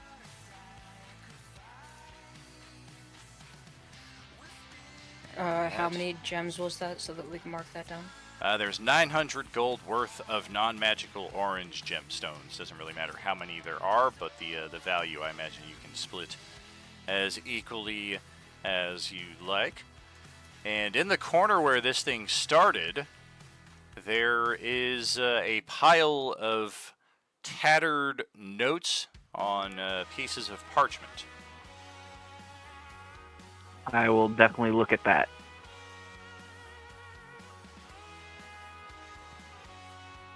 And after several minutes of reading through these notes, we discover that, yes, this green slot was in fact the Dragon Army magic user named Veruza, who was spearheading this entire operation, apparently on the orders of a Dragon Army commander named Belafion. The mission was to investigate the monster-creating stone unearthed in this location. His notes indicate that he was very optimistic he could use the stone's magic to create a disease to turn people into draconians. The notes indicate that exposure to what he was calling the spawning shard begun to change him. And following that, the notes grow sloppy and nonsensical.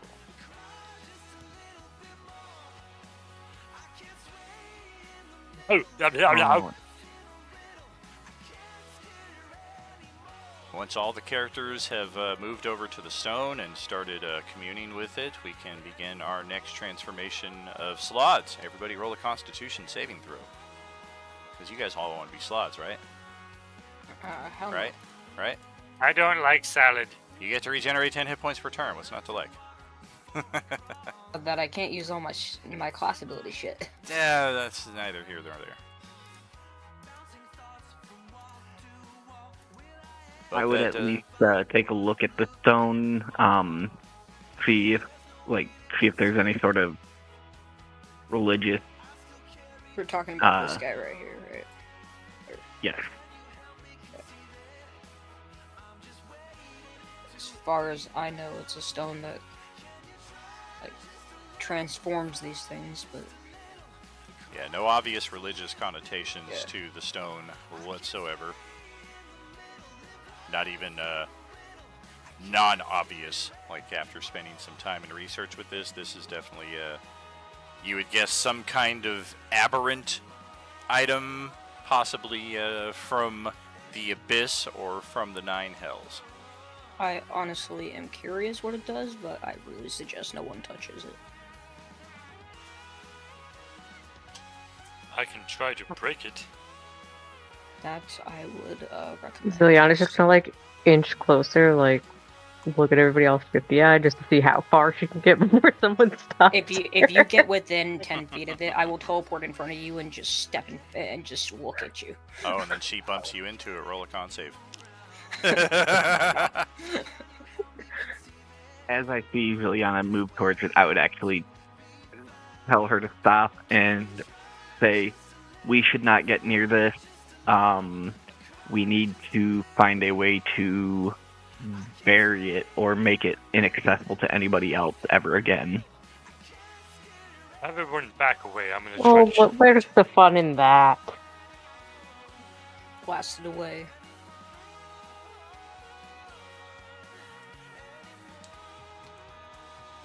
I don't have much in the use of magic, which is probably what's gonna destroy this.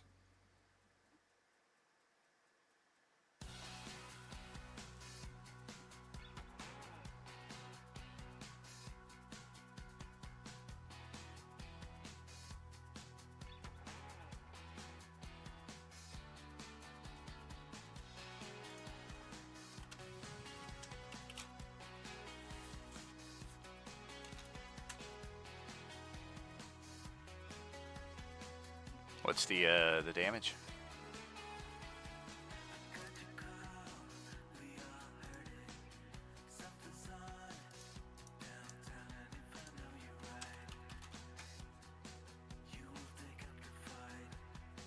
How is it gonna work? What did it do?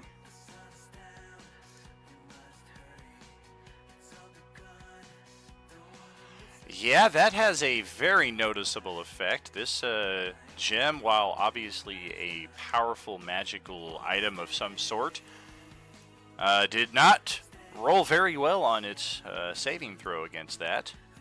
So a very large crack appears right in the center of it, from which immediately spawns a portal of some type that each of you can see leading to, let me just check here.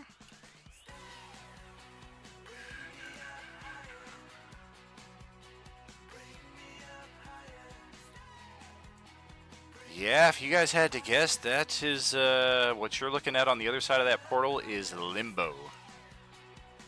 Yeah, let's not go into there. And in the distance beyond the portal, 50, 60 plus feet off, are a number of those red slod creatures that you guys already defeated one of in the upper section of the room. All right, let's try to cross shatter it the again? bridges and Give it a go.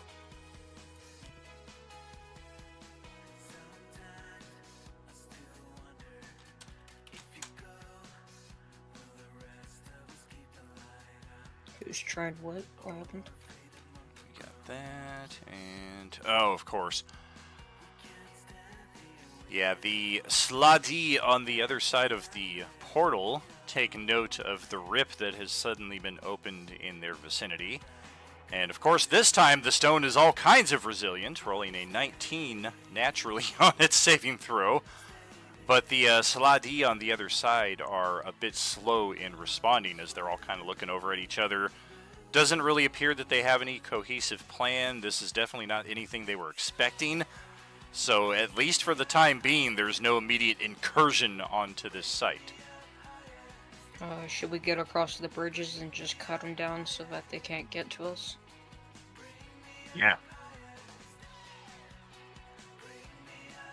I got more spell slots. Yeah, but I got no health. And Yeah, no I'm hitting keypads. it again. Go and give it another go. All right, let me check my rolls here. Wow! Okay, and on this one, there we go. So yeah, the Sladi spend far too much time in discussion amongst themselves. You can see there's at least 8 or 9 of them, and they slowly start kind of getting into formation. And like kind of licking their claws, almost like coating them with whatever poisonous bile they might have on their tongues.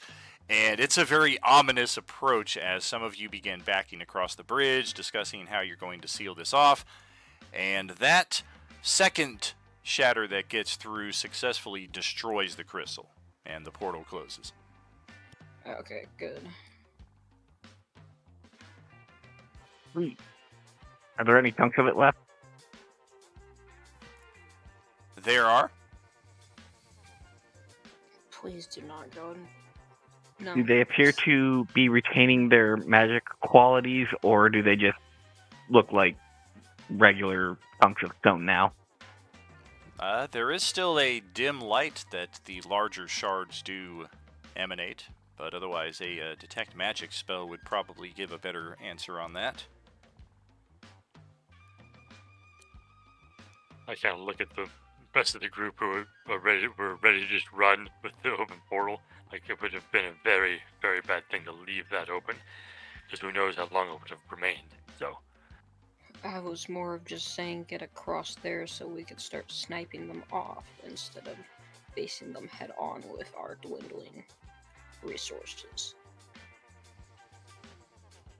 Alright, I do have one last first level spell, and I do have detect magic, so we're going to go ahead and use it. Alright. The shards do retain an aura of transmutation magic.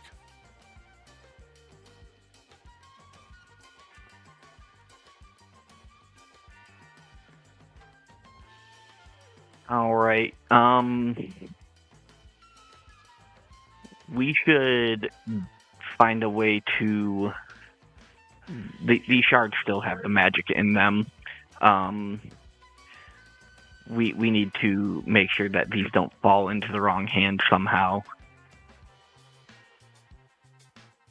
You got a way to pick them up without touching them? how deep is that chasm? It's deeper than any of your dark vision goes, past 60 feet. I drop a regular stone down to calculate how deep it is. Not much deeper than that. You would guess probably 70, 80 feet deep tops.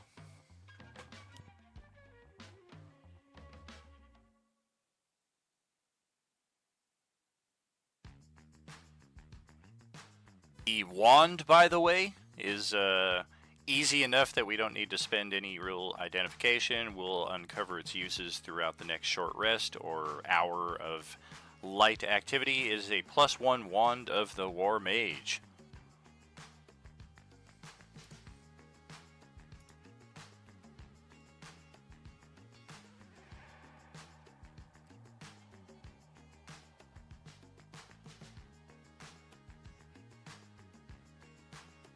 So, what are you guys thinking we should do with these shards?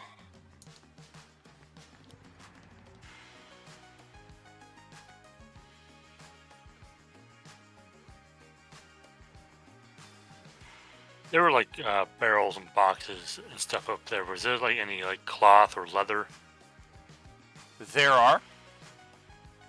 Alright, we could use that stuff to wrap them up and then maybe put them in one of the barrels and then maybe drop them down this. I'll just quickly teleport over there, grab some, and then teleport back and hand it to the rest of the party. Brilliant plan, but unfortunately not enough foresight and execution. The cloth is cursed. And you take No, you're good. Fuck off. Yes, I have cursed the tablecloth. No one would expect it.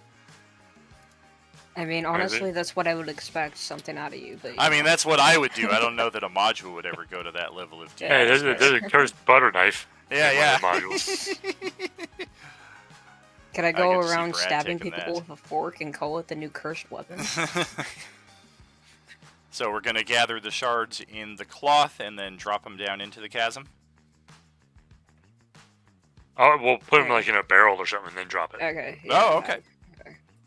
I can like gather them up after everyone's done that and go over here and drop them in a barrel and Loud just throw crashing it as off. the barrel rolls down the hill, and you Yeah. hear almost it. You think it's a mimic barrel because it sounds like Homer Simpson that time he fell off the chasm trying to do the skateboard trick. And then all is silent. You think you have gotten rid of the shards.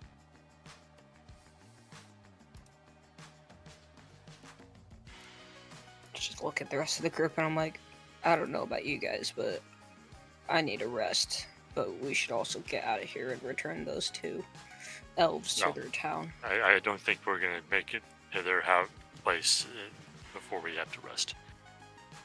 Yeah, we've pretty well cleared this area. We can probably find a defensible spot and inside the middle layer and rest there.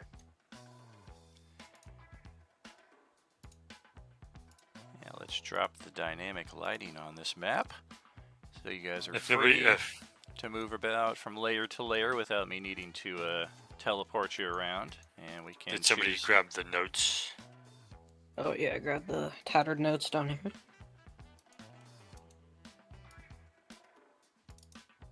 Well, if nobody does, I'll grab them. But yeah. Somebody already read them. Yeah, go ahead. Here.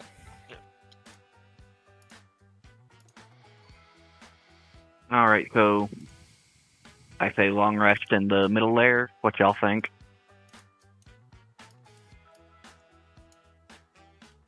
I say we should probably go back up to the top layer and check on the elves just in case, or whatever layer they're on. If they're on the second layer, then yeah. But Oh yeah, they're on the top layer, but they're still in good health and would be happy to Okay. join you for a long rest on the Okay. second layer here.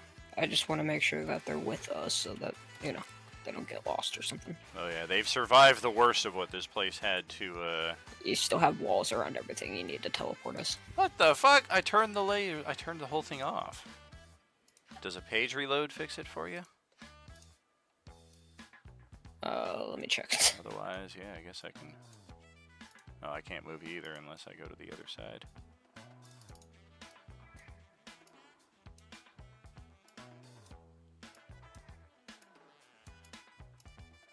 Yeah, Oh, no, page there reload goes did not Howard. work. Alright, 1 second. Oh, stop getting out of my area. Alright, there we go.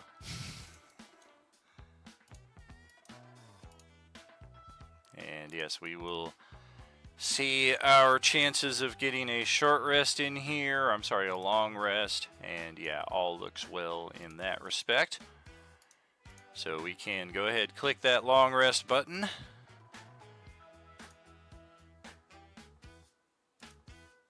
And I think, let's just see.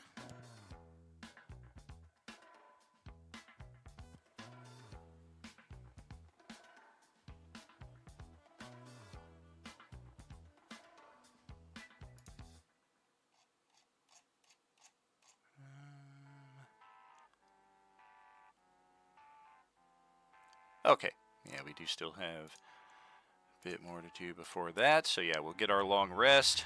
We'll head back out here to the regional map. Before we reach the top, I just look at the rest of the party and just say, before you guys become alarmed again, there is a high likelihood that once it becomes night outside, I will become temporal and shadowy figure again. So, just be aware.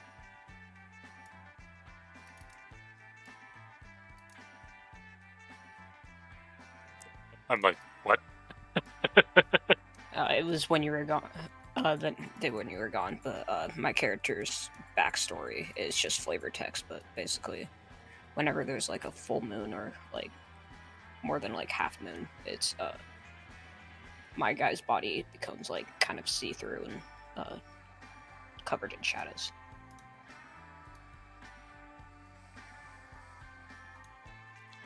Well, while we get our long rest, the Kalaman army, accompanied by our favorite NPCs, Kujul, Darret, Jaev, and Tatina Rookeldust, will traverse the landscape a little closer to the site that we are all planning to meet up at. Of course, that is an adjustable goal at this point, because I think the initial plan was to meet up here, but it's going to take them so many days to get there that you guys were able to head up here and finish investigating this site while they're still over here. I believe your next destination was going to be over here. This is the final of the locations that Dalamar pointed out to you. when you guys met him all the way back here where your ships dropped you off. But of course, we do now have 2 NPCs in our company who want to be escorted. One of whom wants to be escorted back here to Hearts Hollow, and will compensate you with 1,000 gold pieces, should you be so kind enough to do that. Where was the other one supposed to be going? The other elf? Well, she was part of this group right down here. Oh, okay. Yeah, those elves that you already helped out with their pilgrimage, which, based on the conversations you had with them when all was said and done, they're likely heading back here. Well, they helped out. I'm a complete stranger to them still, so... The rest of the party helped them out. I was not with the party at that point. Yes.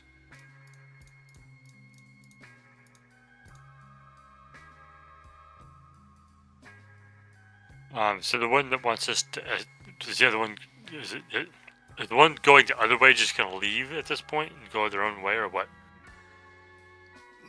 She's uncomfortable heading off on her own, and there are other elves who live in this community, so I mean, if you guys are gonna head in that direction, she'll take the safer path and stick with you guys. If you guys are going to try to investigate another site between there and here, they may try their luck and head off on their own, because they're not particularly eager to explore another ruins in this location. I would suggest, like, since it is along the way, we are gonna go investigate this. You just wait for us outside while we do. You don't have to come inside. I would recommend not doing that. Well, they do protest that outside can be just as dangerous, so a persuasion will likely be necessary to keep them in your company and not have them venture off on their own. I will go ahead and help with that persuasion, and kind of imply that it would be it would please their god more if they were to assist us in any way they can, stay with us and allow us to complete our mission. All right.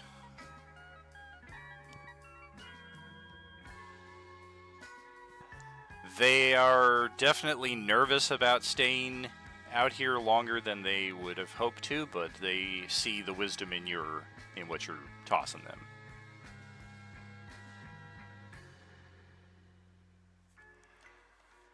And with that being the case, if we're gonna head to the tower, let's check.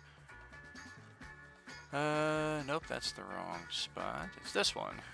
Gotta check the daily rain levels. You guys got that that special token or blessing from the Blue Phoenix Shrine that allows you to ignore the difficult terrain penalties in this area. So yeah, you guys are very quickly outpacing the army at this point, because they're difficult terrain plus thousands, or not thousands, but hundreds of people, which just drag the entire thing down. Okay. Alright, let's see. It's been pretty dry the last couple days.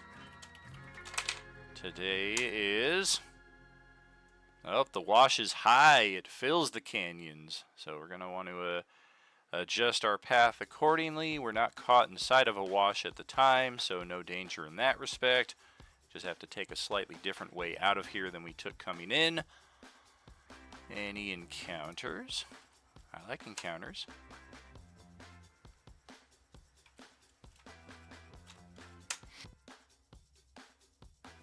And break out the water breathing just in case. All right.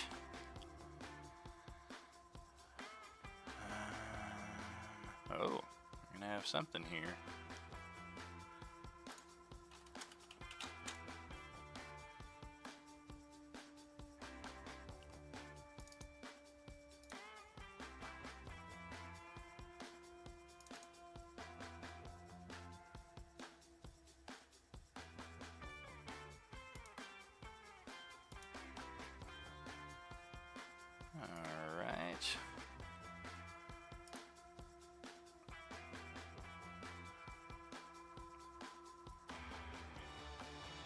this is one we will likely just avoid unless our characters really want to go swimming inside of the high water canyons. This is the type of encounter that's not likely to be able to find us either if we are traversing the landscape with any degree of competency. Here we go again, roll 20. Thank you. I wanted to move 1 hex, and you said no, 6 hexes minimum.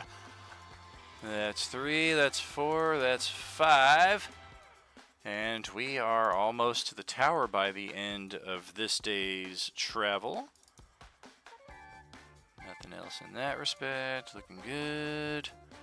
All right, and that puts us halfway through our slightly extended session for this evening. So we will take our break at this point, and we will catch up with you in about 10 minutes or so, friends, for the rest of it. Thank you so much for joining us tonight. Are you with us?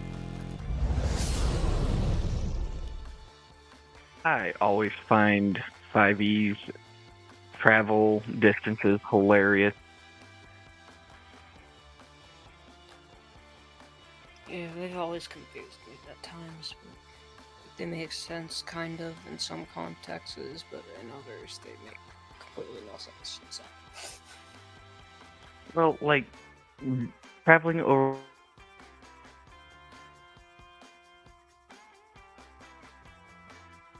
I think we lost you. And even as our base level, we do 12 miles in a minimum of 3 hours.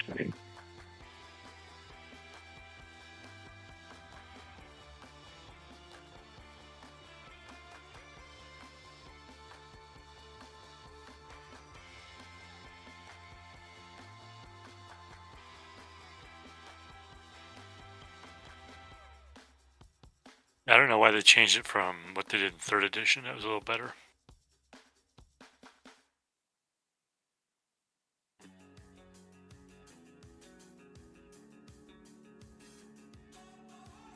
Yeah, they made it way too simplified for the traveling rules, which I've never liked the traveling rules for 5e.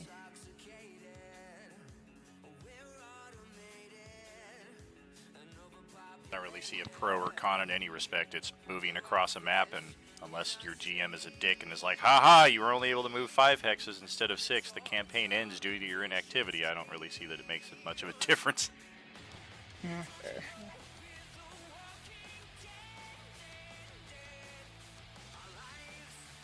Well, you know, it takes a long time to travel and take the hobbits to Isengard. It's just that, and then most people don't even use the base 5e shit that's like fast movement, slow movement, or Yeah, I mean, for the most normal part, it's kind of a movement, hand so. wave. Like, if you really want to do random encounters, great. If you just want to be like for me, typically, I'll have my random encounters kind of planned. Like, I'm definitely going to have one random encounter between point A and point B. I just don't know what day it's going to be on. But the day that I roll the encounter, I have it already planned out generally, and we can just roll with that. Yeah, So I find even then, it typically doesn't matter, like, how many days it took to get from site A to site B. I find mostly the people that use the like the actual or like the 100% rules lawyer type traveling rules are typically the hardcore survival campaign. Sure. Or like your Warhammer gamers, because like That too, measurement yeah. and things like that mean an awful lot, and it's a huge integral part of the game. So I get that. I always kind of argued that, like, if that's your thing with TTRPGs, like there are other TTRPGs that simulate that Oh, yeah, better than definitely, 5e. 5e is definitely more about simplicity of just do this, get there, and plug and play. 5e is definitely more for the casual gamers than Absolute. something like Warhammer. Yeah, I do not miss my Warhammer days. I miss the beauty of the map and the beauty of my armies arrayed out before me, but I do not miss playing dwarves, having the severely reduced movement compared to other, especially the Skaven. And then I'm going to send this platoon over to your Skaven. Oh, nope, sorry, you're 2 centimeters short. You can't engage in combat. But guess what? I can. Ah, son of a bitch. Yeah, I haven't played Warhammer yet, but I am especially not trying to get into that right now because I really don't want to spend the money to get into it right now. I mean, as far as TTRPG-ish hobbies go, I'd say that's like up there in the most expensive. I did that when I was like 19 or 20. There's a reason why they call it Warhammer 40k. So yeah, and I never even got into that because I didn't want to play like Space Marines things. I wanted to play like traditional undead elves and what have you. Yeah, the only Warhammer I've played, because I haven't actually like played Warhammer, but one of my buddies bought like one of the small like one-shot RPGs of the Warhammer Space Marine series or whatever it was. Nice. And we played that. That was the campaign where I one-shot the boss before we even knew it was the boss because I said fuck it and shot both my rocket launchers at him. Oh jeez. Yeah, Warhammer's a tight community. I got into it for a few years there, like 97 to 2000 or so. I actually, I was like so into it that I took a interview opportunity and they flew me all the way out to Glen Burnie, Maryland to interview and see if I wanted to do the Warhammer thing. But once I got there, I was like, okay, yeah, this is definitely a bit of a fantasy land because like everybody loves their job and loves doing what they're doing and loves playing. But I found out like, okay, yeah, usually the way these guys survive out here is because like 3 or 4 of them live together. Yeah. Because they're not making a whole lot of money doing this. Yeah, it's not super lucrative. Yeah, commission sales business. For miniature war terrain things. Yeah. Yeah. I mean, imagine that especially paying with you a how whole much lot. they gotta, spend to like keep doing that too. Oh yeah, because you know they're buying it too, and they want to play, and then they gotta like actually like cost of living and shit like that. Like, And it's not even Maryland. counting like real life stuff. Like, it takes so much money just to fucking get all the fucking minis and fucking dice and shit that you need for Warhammer. It's just fucking stupid.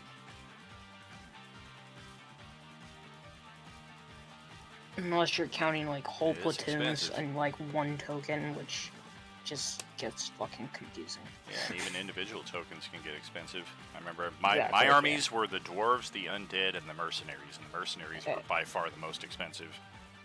That's why most people, I mean, it's still hella fucking expensive just for the material, but it's cheaper than the alternative, which is, most people just 3D print it, but then again, that requires a 3D printer, so. Sure. Getting to be more affordable on those nowadays, though. Yeah, I got my 3D printer over here on my nice. side desk. I think I got it for like, if I recall, I think I got it for like 200. Oh yeah, that's not bad. It doesn't print much of anything other than like large minifigures, but I mean that's what I got it for. So sure. I think the largest thing I could probably print is like a large ogre or something like that. But definitely couldn't print. No fucking. I definitely couldn't print like a fucking Tiamat in one printing session. I have to print piecemeal. the pieces individually. Yeah. Alright, AFK for a few, and then we are back. Alrighty.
Alrighty, I think we're ready.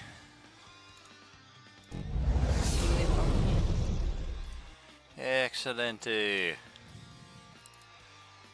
And the next location is bum ba da bum.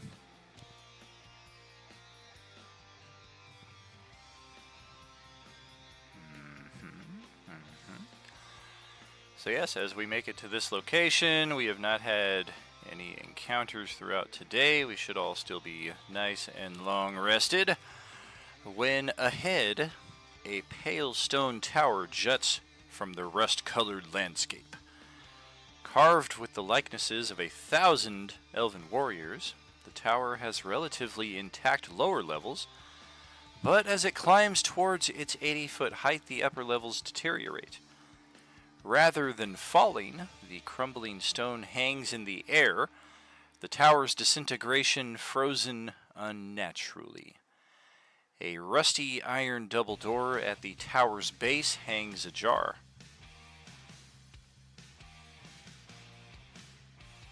Unlike previous location, no sign of campsite or anybody outside here. It's almost like the place is inviting you in. I'll definitely look to our sea elf companions and ask them if they know anything about this place. Yeah, they both kind of look to each other confusingly. This is not territory that, they both agree that either of us have deigned to travel into these deeper canyons. It becomes a labyrinth, and the most ferocious creatures of the region can be found here. We typically skirt the long way around here.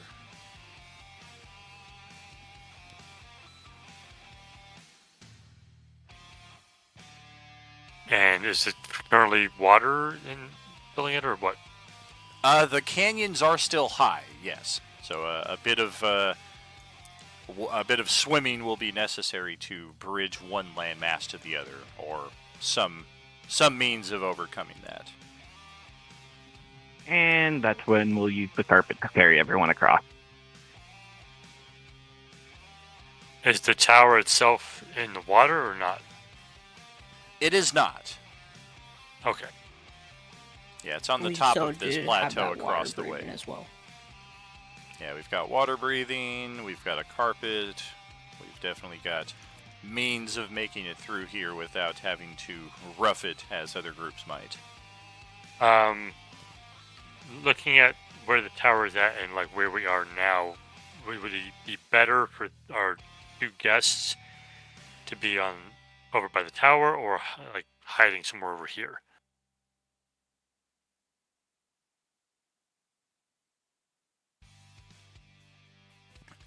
You would guess probably over by the tower. I'll mention as much to them if they want to come with us. Well, they are very interested to give that carpet of flying a try. Aha! I'm flying! I'd say let a pair of our scouting types go across first to make sure there's nothing going to surprise us on the way. There are two mating do Tarasques on the backside of the complex, but they don't appear to notice your presence. I'm gonna start cheering them on.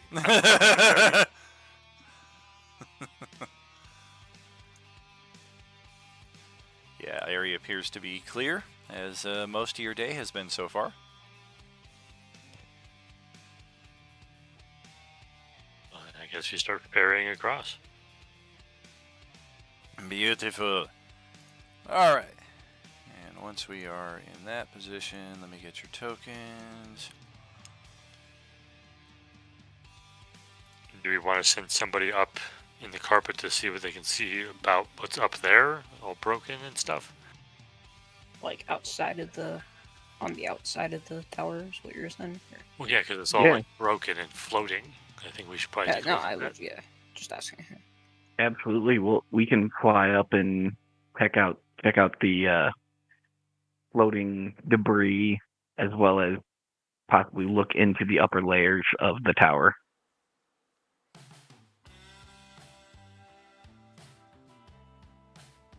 Yeah, the upper level itself, nothing obviously of interest that we can see through the broken bits of the wall. And yeah, as far as the frozen disintegration effect of the debris hanging there in midair, it is not disturbed by our presence. It's not anything that seems to affect you as you get closer to it.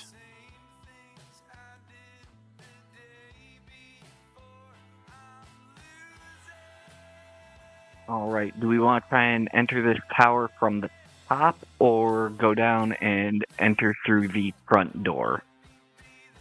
Ladder would be the only option. Yeah, it doesn't sound like there's enough openings in the broken area to get through. Correct. There are definitely gaps that you can see clearly through into there. Of course, it's pitch black inside, but yeah, even with your dark vision, what have you, the highest level that you're able to see into, there's no way to get into it, short of like possible gaseous form or something like that. Or like shoving yourself into a crevice or something. All right. Then I guess we should make entry down at the base. Yep, let's go check out those doors. Let's go. Okay. And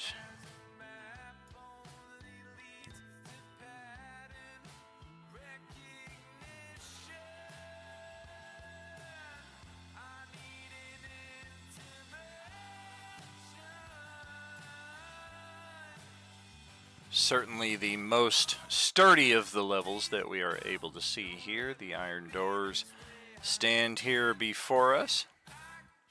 I'll have to crack that open. As we've discussed before, this is old dynamic lighting before the door tokens, the interactive door tokens, were put in for you guys. Oh, Kadar, did you take that wand? No. No, I Doc didn't. did. Can Doc use it? I think it's any spellcaster.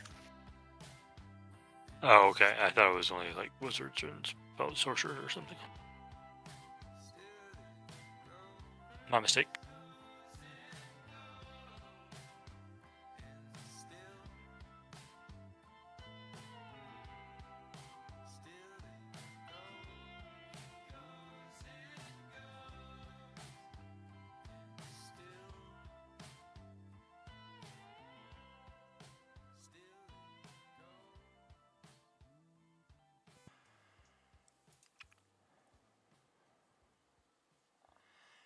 Definitely want to check that. Yep.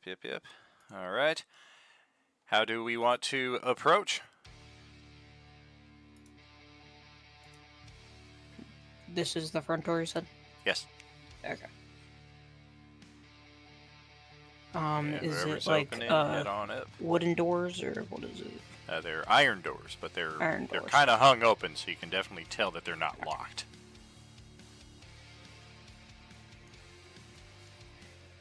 Do the doors have any sort of symbols on them or anything like that? More of the elven warriors that are kind of etched across the entire surface of the place. I guess I can try to go in and just try to see if I can see anything before everyone else goes in.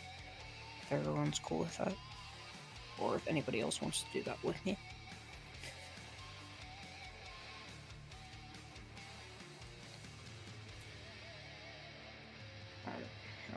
Wow, just lets them walk right through it, huh? Let's hear it for dynamic lighting. Stealthing.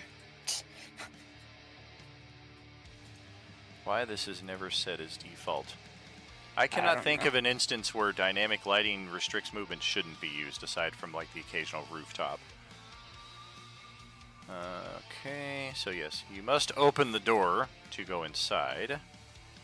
And this will, of course, permit others in your party to see through that area. And since the door is going to be a pain in the ass, I'm just going to lead it. And here we have the first room, which is... It is a round chamber, illuminated by white flames flickering in magical sconces on the walls. In the room's center stands a gleaming obsidian statue of a solemn elf warrior. Around the statue's pedestal, hundreds of silver coins lie scattered in the dust. Beyond, a staircase ascends, curving along the tower's northern wall, almost like a spiral staircase. ...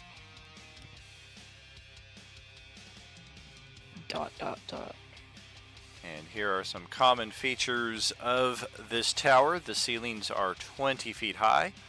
All the doors are made of rusty iron.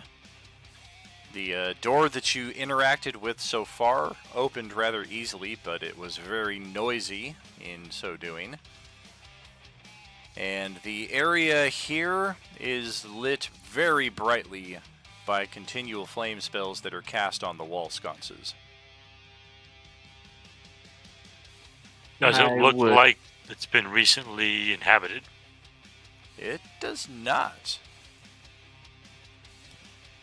Just for sake of my sanity, can I see anything like that's mishaps about before? Any traps or anything? You can roll investigation for such.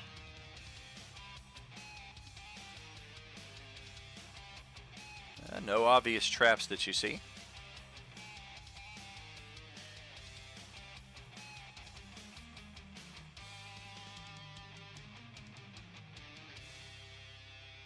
Does this statue look like anybody or anything that we would recognize or remember? It does not. You can roll a history check if you so wish. I would definitely be looking at the history. Okay. As well as looking for any religious connotations, which I don't think there are.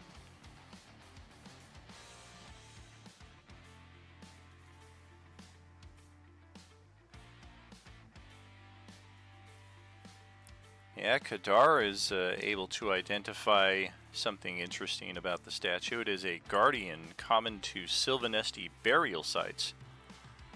And the silver coins represent souls shining in the stars, or shining in the night sky as stars.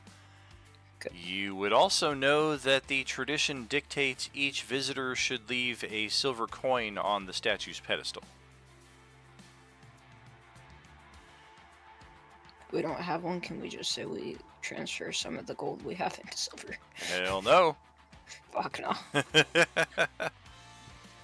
All I got is 15 GP on me, so that's aside from the party inventory. I haven't touched that, so I have 6 silver coins if people need coins. I don't have any silver coins, no. So I'd grab one for me if you're offering. I would need to borrow one as well. Yeah, so would Kadar. He doesn't have Hell, people. even a copper. Not even a copper, man. Dude, it is literally I don't my have any second silver day in this either, world. but I will give you a gold piece in exchange for the silver. And he's like, I'm sorry, I only have hundreds. Yeah, I mean, like, kind of, Nice. sort of.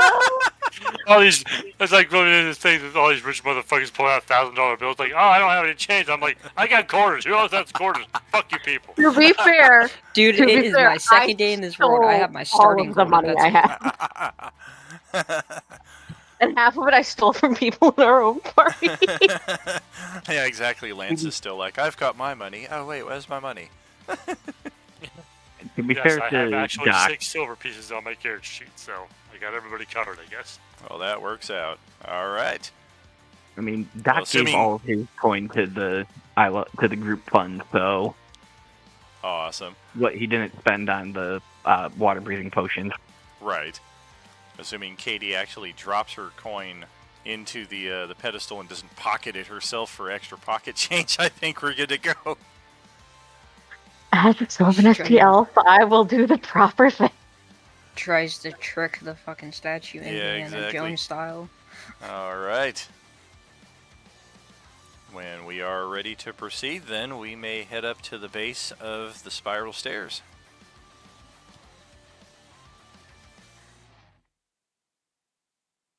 And even then beyond, because yeah, it looks like these will curve around a bit further east onto this map before heading up to the second level,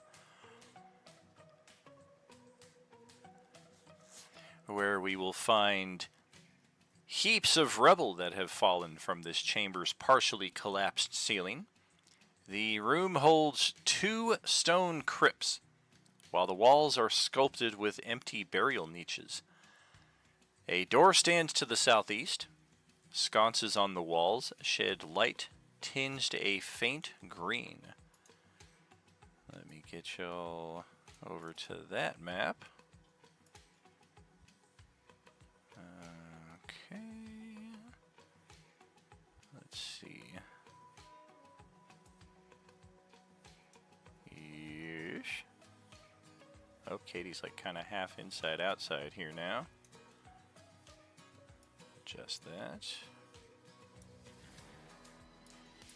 Bear with me, I'm getting y'all over here one at a time.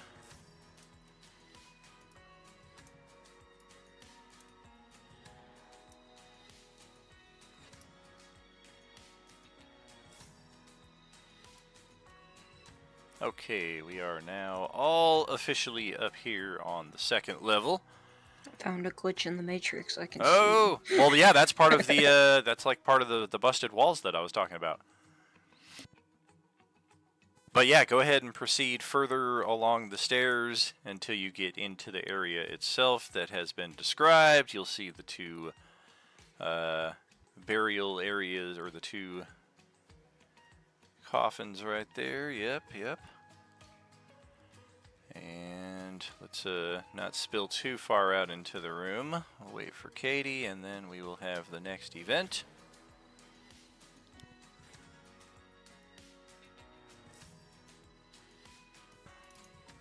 And yes, upon your group's arrival into the area, you start looking around. There is a door directly to the south of you here that looks like it will probably head up to the next set of stairs. But before we decide to do that, we have drawn the attention of 2 nasty wraiths that emerge from the crypts here before you. And Hey, man, I ain't got your ring. Go away. They are very interested in initiative.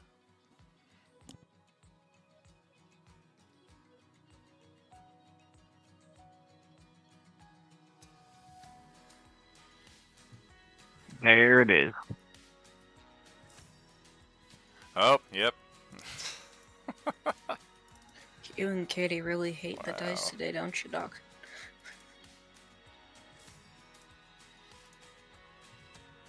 The dice keep giving me good initiative. At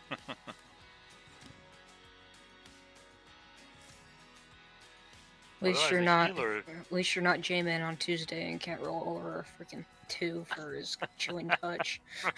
my cantrip damage. Let's see. Yeah, looks like the continual flame lights in here are providing only dim light, as opposed to on the previous level we were getting much brighter. So the wraiths appear a little bit more ominous, appearing from that gloom, but Kadar has the top spot. Well, Kadar knows that his spells don't do a whole lot against these things, so I'm just going to take a dodge action.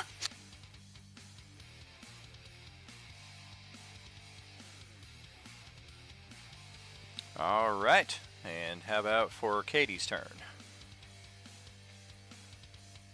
Yeah, we're gonna stab. Yeah.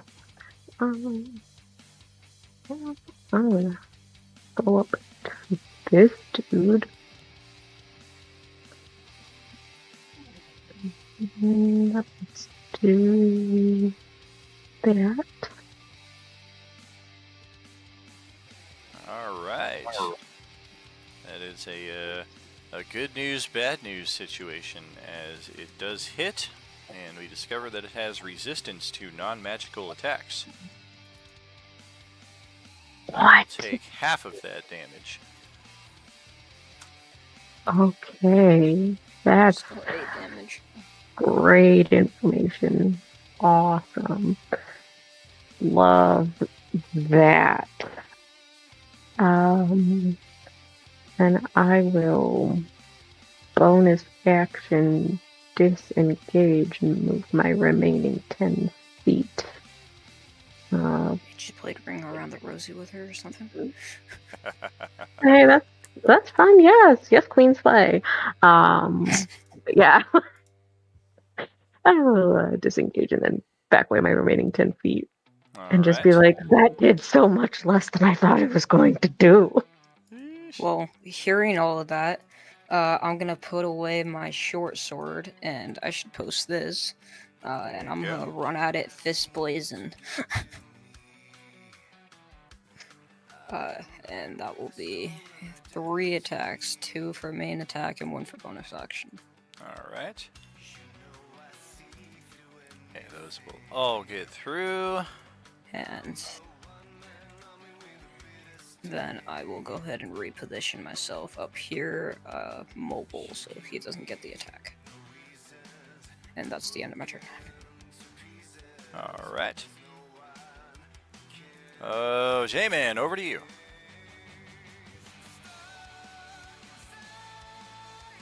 Right, well, hearing her that her weapons aren't as effective, I am going to whisper to the closest one, see if I can make him both take damage and run away.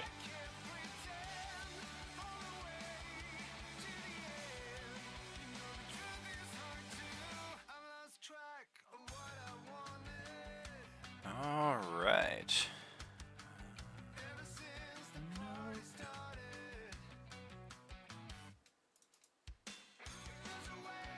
It looks like one will make the save, one will not. But only attacking one of them. So it's a single target. Oh. Well, the one who made the save got the first roll, so... Yeah. The closest guy was the one I was hitting with that, so... Gotcha, so half damage and no movement.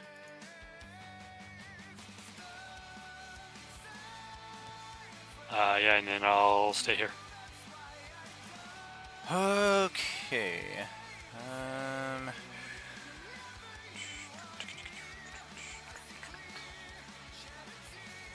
Well, yeah, this guy sucks. So we're gonna get up in your face. And oh, that could have been so nasty right there. That is a 17 armor class for 20 necrotic. And a con save.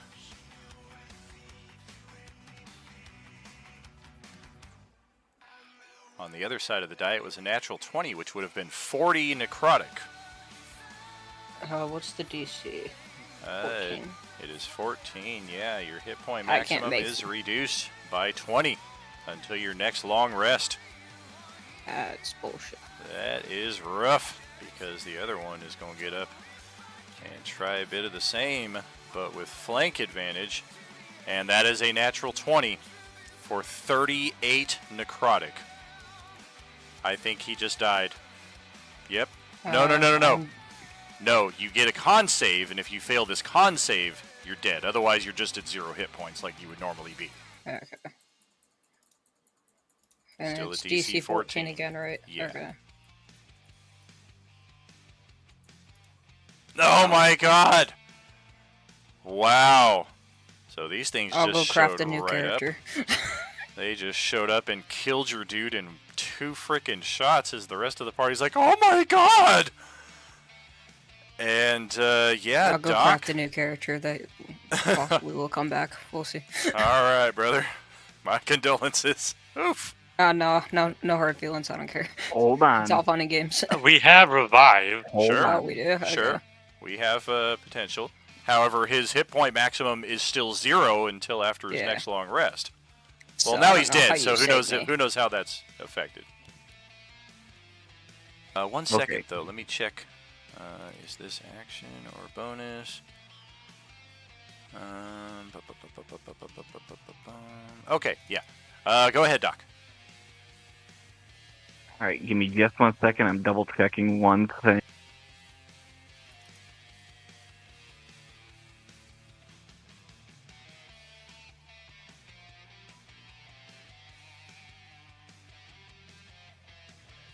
Definitely Okay. the first time I've ever seen that happen. Yeah, I- that was brutal. So I'm going to use I'm going to use my Channel Divinity Turn Undead Uh-huh. to try and get them to go ahead and just go away. Uh-huh.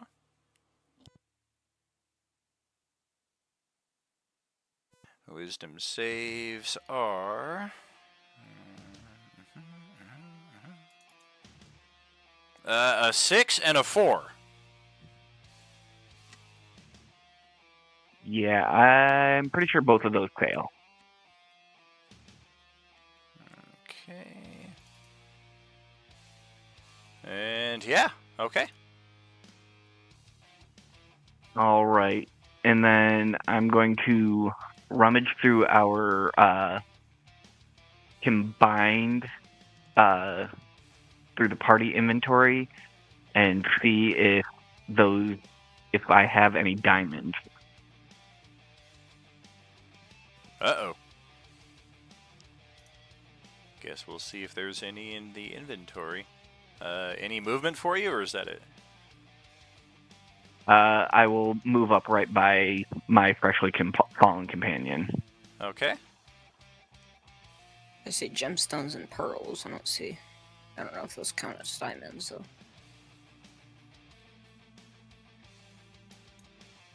Oh, Kadar, over to you.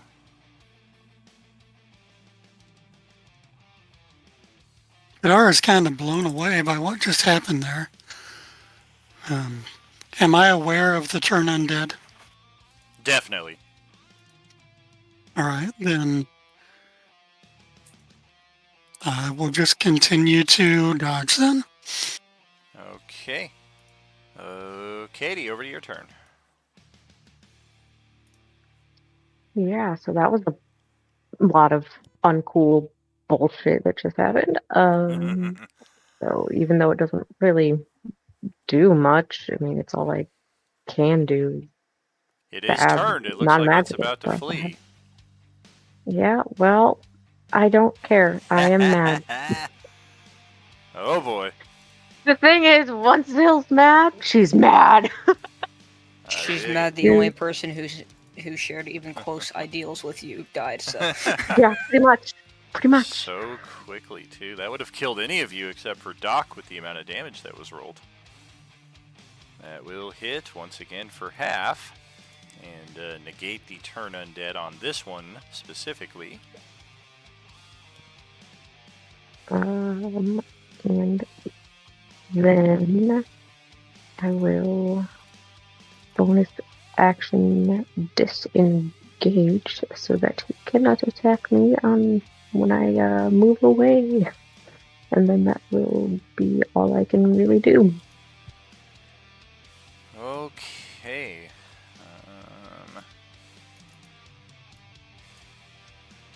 Well, this guy's dead, so Hawakan, over to your turn. So he took, what, 10 from her? Yes.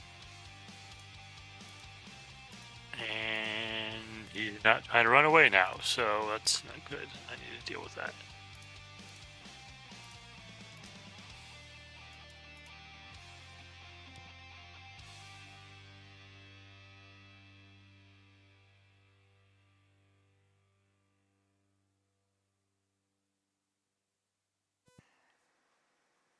Huh.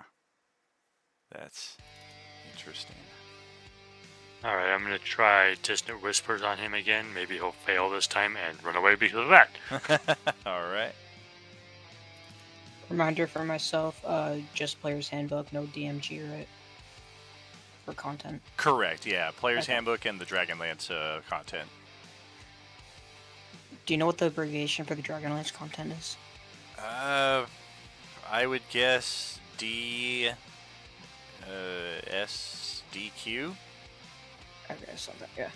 I was just looking through them. I was looking at the L rate, and that's the only reason why I asked. Gotcha. That's DMG. Yeah. Up 16 on the wisdom save that time. Take half again and no. I'm gonna actually cutting words that one, unless he's immune to charm. We are immune to charm. Okay. Well, would I know that, or would I try to do it anyway? I would say you're aware. Okay, so I won't try to do that then.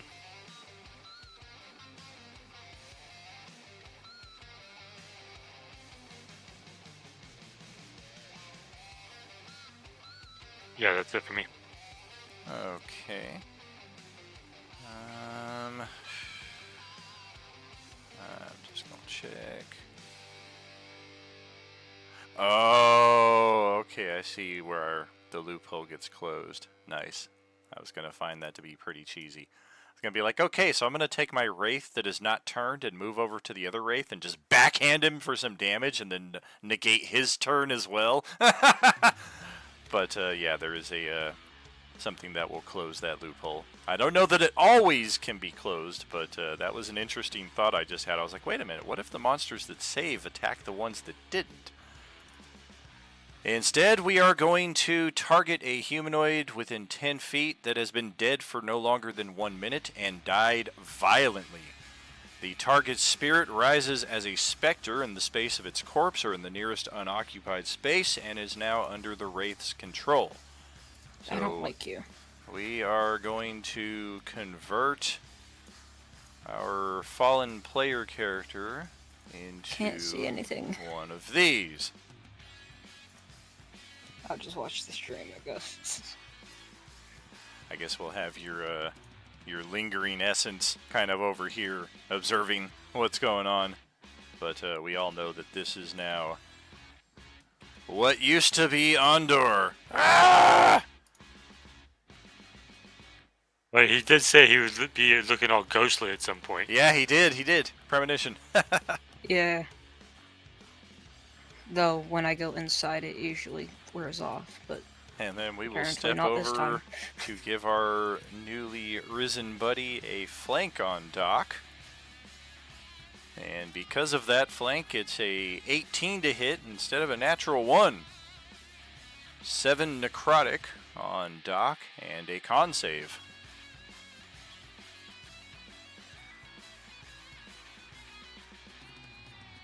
Con save is good on that.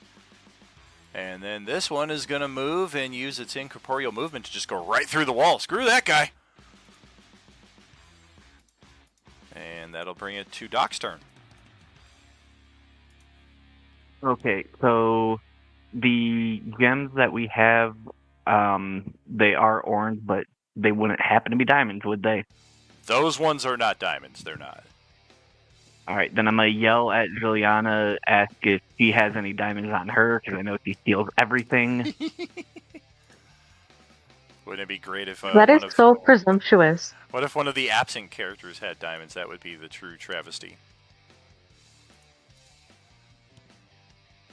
But no, I do not have diamonds.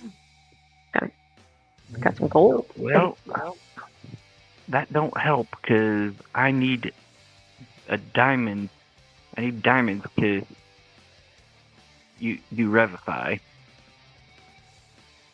All right. Well, I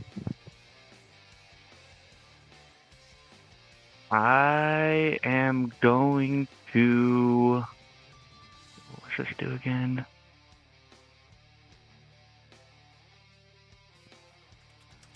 All right. I'm actually going to cast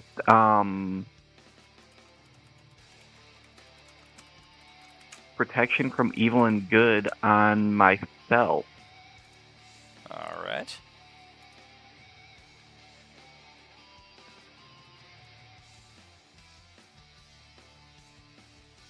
And I'm going to bonus action cast spiritual weapon and smack the wraith that is still here. Very good.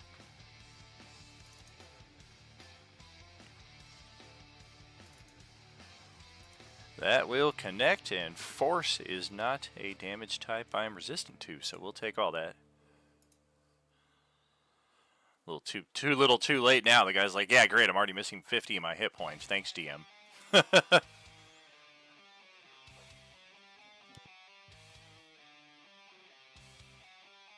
And that will be my turn. Alright. That's over to Johnny again. All right, let's target some scorching rays at the damaged one. Okay.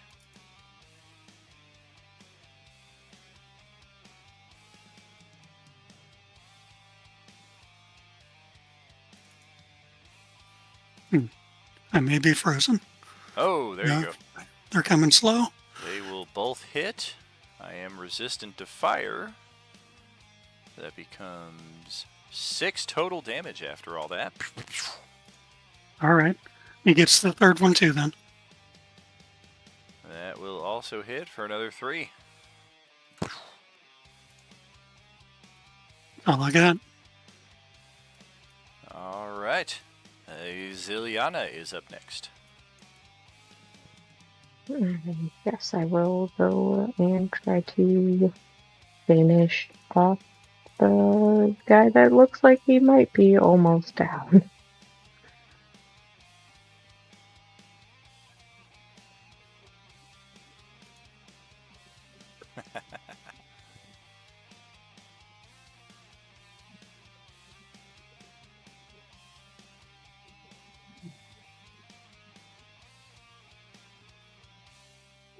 And thank God for flank.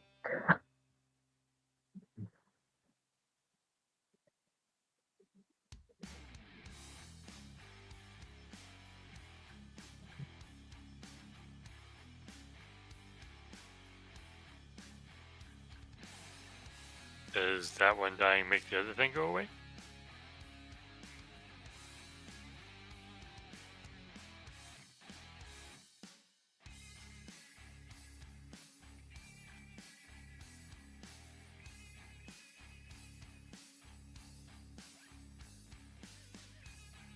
You're muted.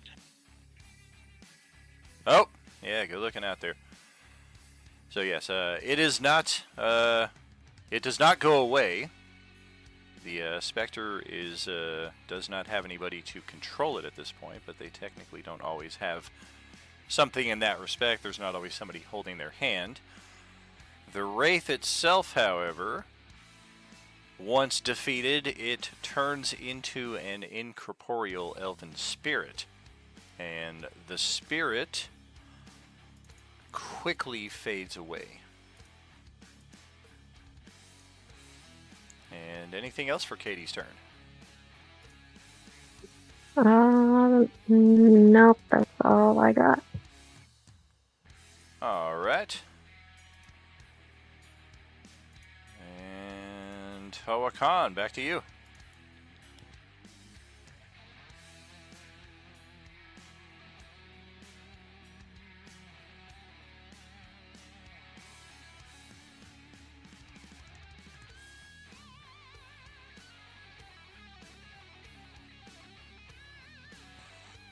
All right. I insult it. Oh, that was your buddy a moment ago. That's just so rude. Wisdom save is a 9. Oh boy. All right, well, we'll take all 4 of that psychic. And it also gives him disadvantage on his next attack. Oh, sure. All right. Of course, Doc already put up protection from evil and good, so I think now we're just doubling up. Unless I wanted to go attack Kadar, who's also dodging, so I'd also have disadvantage. Yay! Okay, well, the turned Wraith will remain turned for another 8 rounds or so, it would seem. The Spectre, however... Yeah, I guess we'll just attack the Cleric with disadvantage. I guess I'll use the 18 on the right instead of the 18 on the left. That is 7 necrotic on Doc and another con save.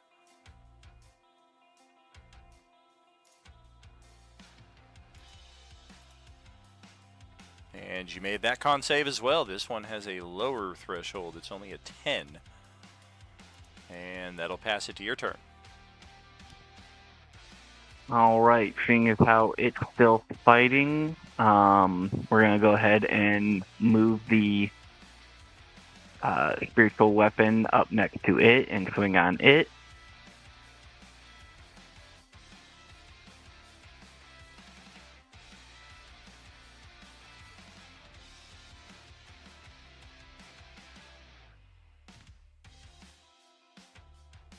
Oh, man. What a hit. Almost clocked it clean off that one. And going to use Sacred Flame on it. Oh, that's just rude. It's a dex save, right? Yep. Oh! How about less damage? Oh, it got a 20 on its dexterity save.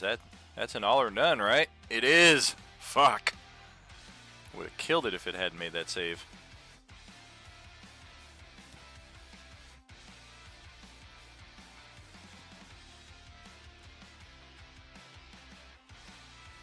Well, anything else for you? Movement, I guess.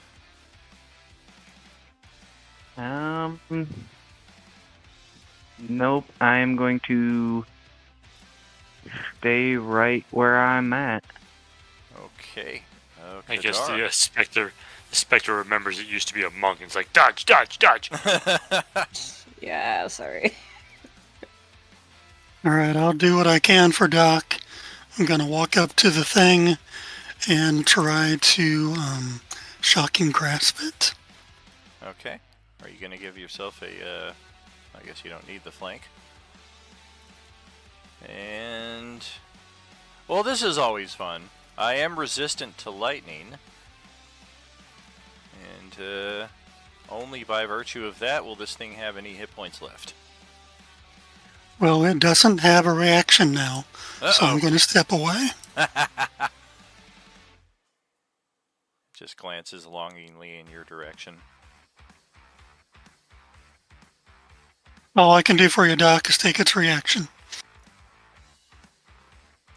Well, here's hoping Katie can finish it off. Let's see.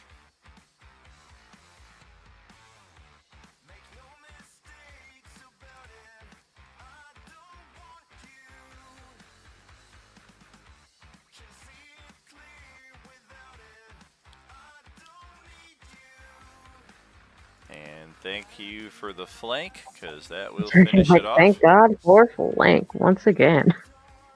Yep, and that will finish that one off and leave our buddy's corpse there once again. Of course, the corpse never went away, just the spirit rose as a specter. Now who knows what the hell would happen if you guys tried to revive him. His spirit's like, I'm so confused. Okay, so I'm immediately going to go ahead and, seeing as how we are out of combat now, take out 2 copper coins and use a ritual gentle repose. Okay.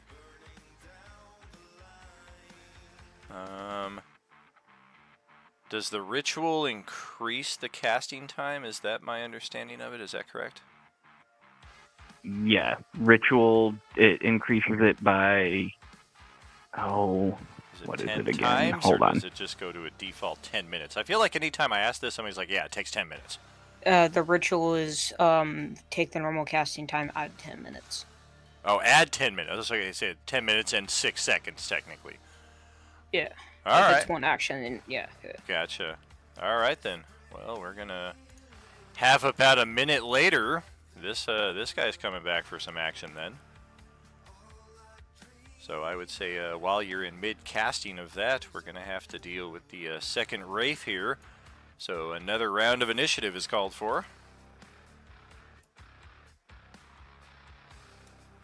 Because they're turned for a solid minute, right?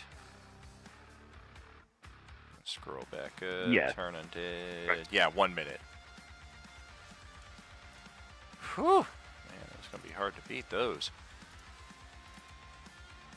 I only beat one of them. Ugh.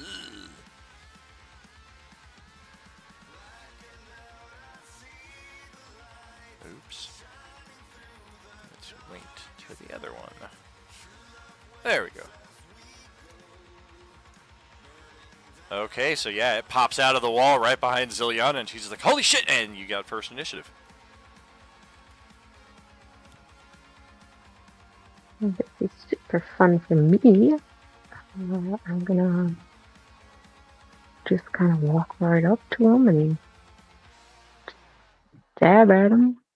Oh!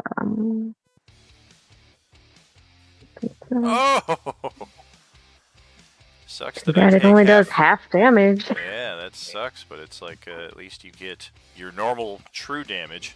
There we go. Yeah.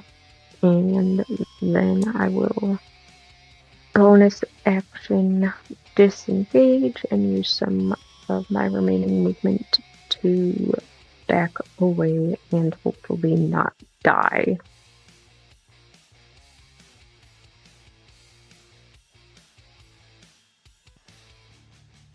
Yeah, knowing how these things fucking pack a wallop like that, holy crap.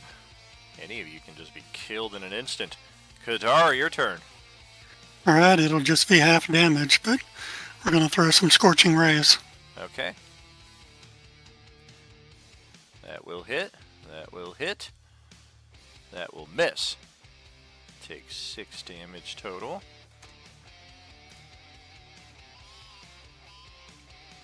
I guess I'll slide back a little bit. Move to the left. Crisscross. Everybody clap your hands. Hawakan, your turn.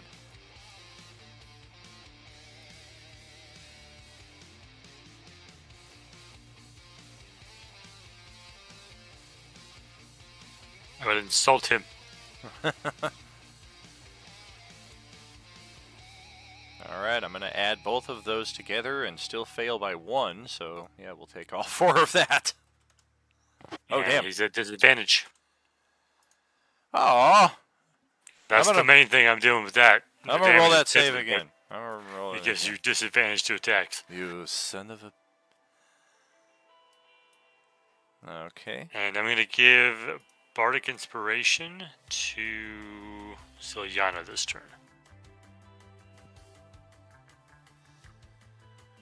Well, let's see. We're getting turned, we're getting blasted, we're getting crit stabbed, we're getting insulted. I don't know which one of you is worse. I gotta say the one that turned. Because that was a rough minute. We did not enjoy that, so yeah. Albeit at disadvantage. Oh, and that will save your ass from 22 points of necrotic damage. Because a 12 is not going to beat that AC. Doc, you're up. Alright. Would have been disadvantage anyways, because I never dropped concentration on protection from good and evil. Very true, very true. Alright, so this is the last turn that this spiritual weapon will be able to be used, because I cast it after he ran away. Sure.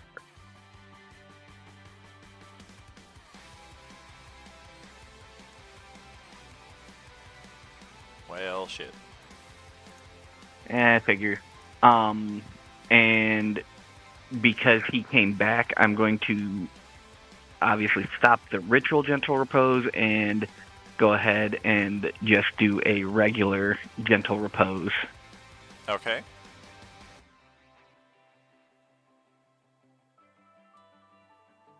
And that will be my turn. Okay. Katie, over to you.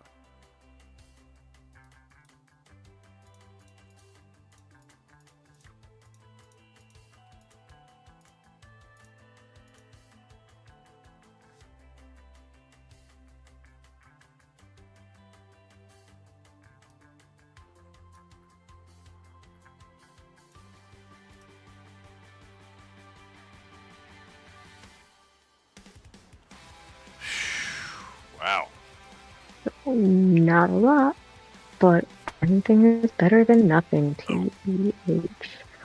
And then I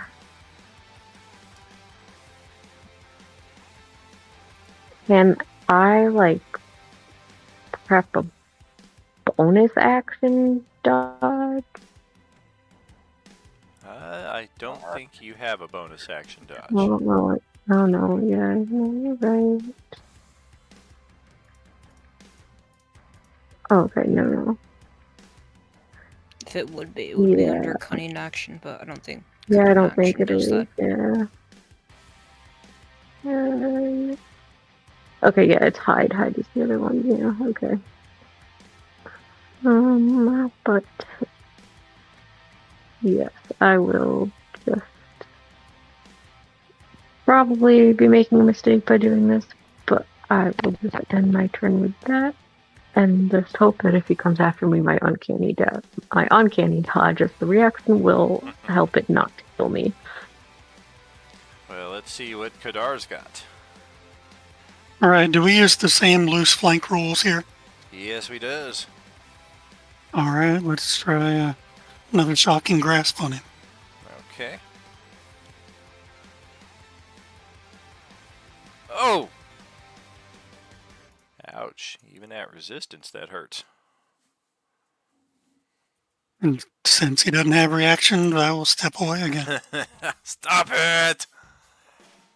He just looks over at Hoakan and raises a fucking finger like, don't you fucking dare!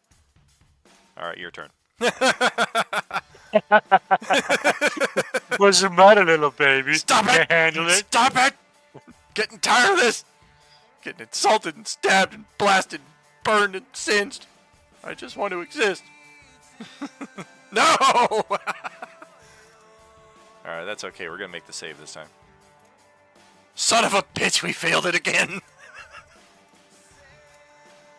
Oh, what? Nothing. Don't start nothing.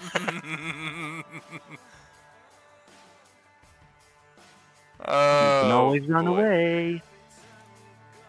Alrighty. Yeah, I think we're Meanwhile, gonna... Andor's watching like, yeah, great, you're killing him now. Great, thanks.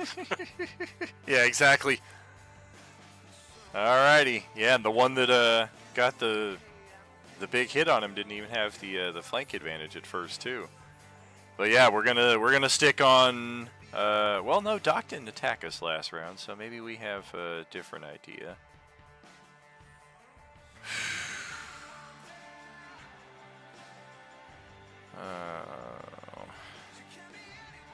Yeah, we're gonna try and hit Ziliana this time.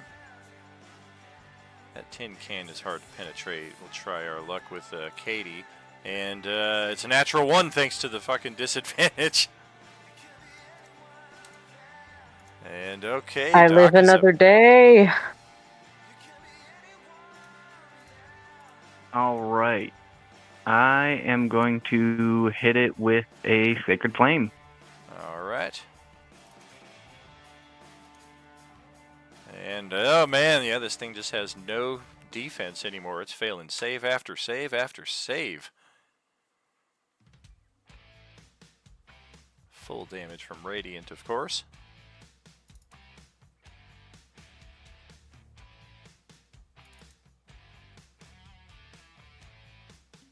And that'll be my turn. Okay, over to Ziliana.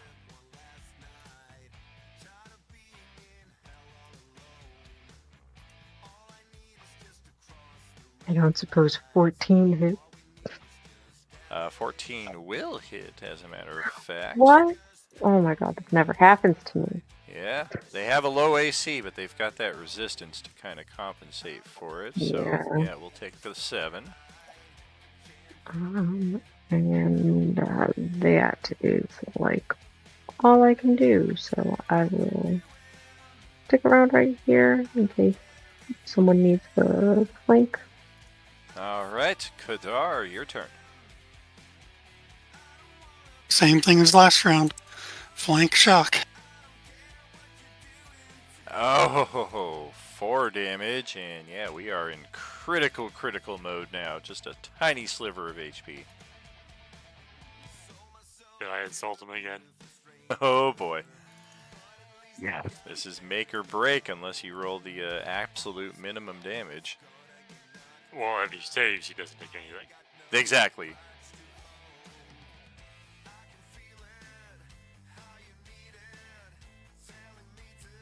Oh yeah. Oh boy, failed save. And this one, likewise, turns into an incorporeal elven spirit, but unlike the one that just kind of faded away, this one actually floats up very quickly through that hole in the ceiling. And that will end our initiative here. On the other side of that, just finished the new character. Gotcha. I'm a little I just gotta get token. right, kind of struggling with where would I bring them in here, but definitely we'll throw that Somewhere in the hopper. fucking tower. Just roll with it. Hitting from raise, they can kill you in one round. Yeah, that's It is what it is, but yeah. I mean, you wouldn't happen to have diamonds on your body, would you? He's just playing Dude, a like merchant. I said, He's playing dude, a I've merchant been- sells diamonds. dude, I've been in the world. I've been in the campaign for 2 days. That's how new that character was. Yeah, I mean, I would say that the more likely instance would be your character would be arriving at the base of the tower like the rest of the party did. Because there is not a whole lot left above us at this point. Alright. Do we know if the army has stuff like the diamonds and stuff we could use? I mean, they've got stuff. It's kind of Keep unknown, in like mind, what all they Revivify. have. What the Keep fuck? in mind, Revivify would be long expired by then. You're under gentle repose now. Oh, right. Okay. Yeah, That extends it. I purposely took both so that if we did run into a situation like this, I could possibly transport a body and get them somewhere where I could revivify them. Yeah, I don't know why the dynamic lighting just went completely fuck all here, but thankfully, yeah, there's not a whole lot of the tower left here up above us, so let's not tarry any longer. Rick, once you get your new character ready, feel free to just drop him in here at the base of the tower, and we'll come up with whatever we got to come up with. I just gotta do And token for him real quick. For those of you who are still here, we will quickly discover behind the door leading to the next level. Wow, now it all gets fixed once I take that door off of there. That's the weirdest thing. Did everything just go weird for you guys too with the dynamic lighting? Or was it just on my player side? Just on yours, as far as I I didn't can notice tell. anything. Weird. Yeah, if you guys watched the live stream, what happened, like everything went completely crazy. Like you were able to see all 4 levels of the tower. This level in particular went completely away, and you were able to see outside of the tower once again, which, I mean, there was nothing out there aside from the body of the Wraith that I was using for the turn order. But yes, once you get here into the spiral staircase, it is collapsed. So there is no way to make it up to the second level short of going through that hole in the ceiling, which, once again, that carpet of flying will prove invaluable in that respect. Woohoo! So once we are ready for that, I will just drag our tokens up to the 3rd level of the tower.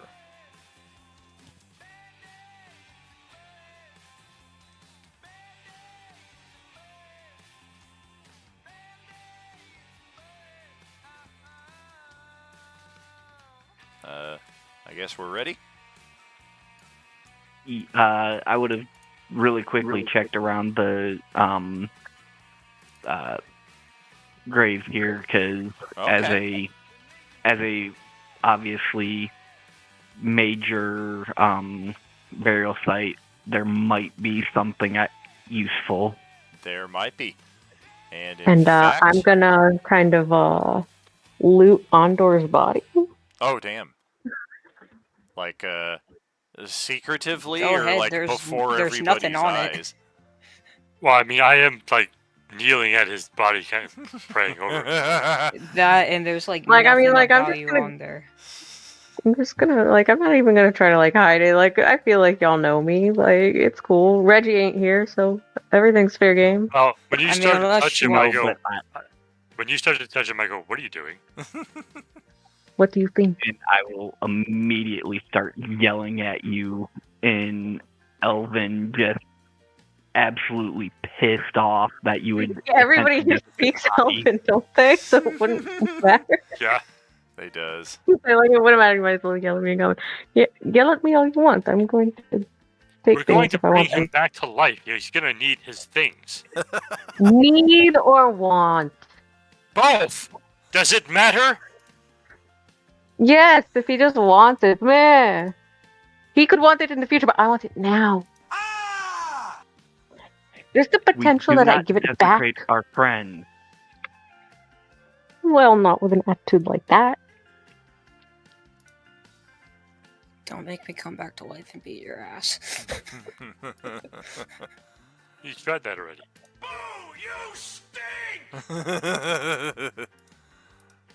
Okay, I'm gonna search the coffins right now since somebody else is watching our feet. So yes, within the 2 crypts, each of them hold a desiccated elven body. One of them is wearing a non-magical white robes of the Mage of High Sorcery. The other, however, is wearing one of these.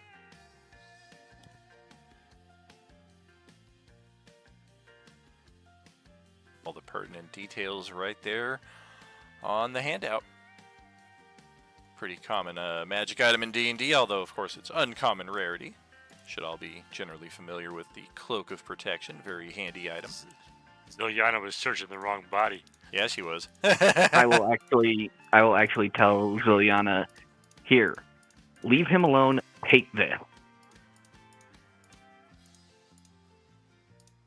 I mean, like, I'm gonna take whatever he's handing me. Like, I mean, I'm basically a 6-year-old with ADHD. Hand me something shiny. Like, just Like I was gonna take it anyway. And his stuff. like I can work the whole room, baby. Don't worry about it. Figure she has the lowest AC that and has to be up close, so probably important she takes that. Yeah. Perhaps the 2 of you should take the carpet up and see what's above. Yeah, I'll take Ziliana up above the level so that we can scope it out, and then Okay.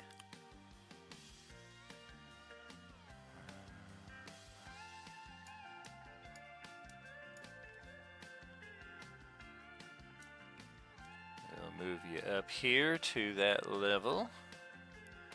My assets are slowing a little, or loading a little slowly here. There is that. And give me something I can use. No, not that, not that. Here we go. Nice. Yeah, that should do us handy. Perfect. All right. The room's shattered walls stand frozen in time, hovering a heartbeat away from falling apart. A sizable hole gapes in the room's floor. To the south, rubble blocks a staircase leading down, while to the north, another staircase climbs to the level above. Dismal gray-green light shines from flickering wall sconces, eerily illuminating yellowed bones, fallen from burial niches and scattered across the floor. The incorporeal spirit of the elven woman who ascended to this level is still here. She does not notice your presence, rather she seems entirely consumed with picking up this sword on the floor and is just unable to do so every time. She just, of course, is a ghost and it's a physical object and She's just completely caught up in that. Wait, did I turn into the Elven Woman, or was that the fucking Wraith? The Wraith did. Oh, okay.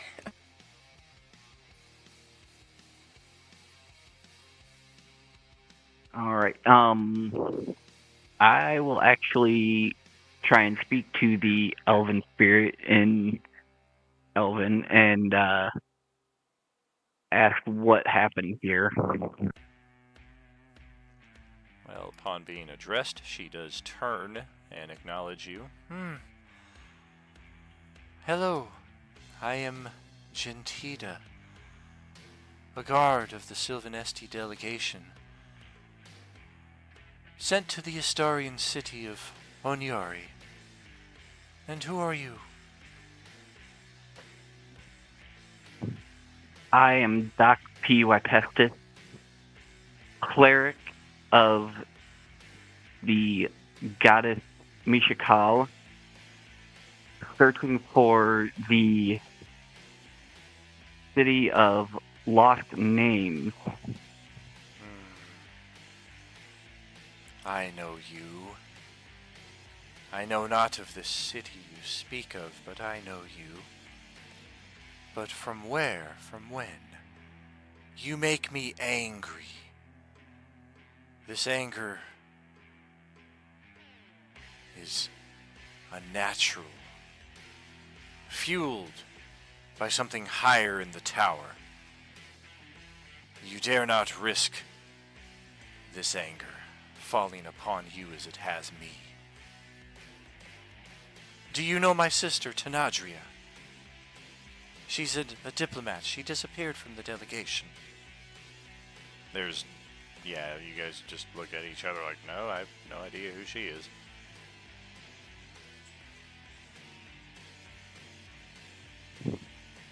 We are unaware of her or your delegation of any kind.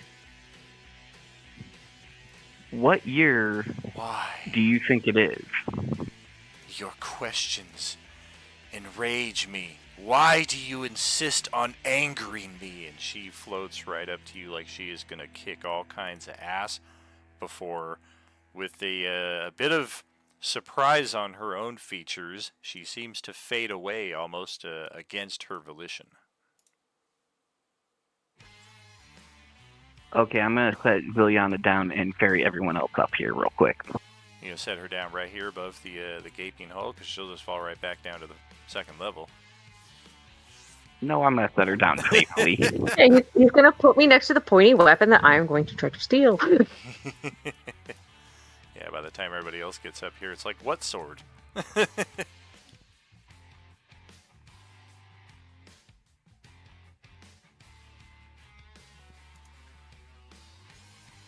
I mean, we were all watching that from below. We heard everything that was said. Yeah, I mean, they're only like 30 feet above you. They probably didn't see the spirit trying to interact with the sword, but regardless, it is a quick enough transfer up here, and this is a long sword, so it is a rather difficult thing to conceal.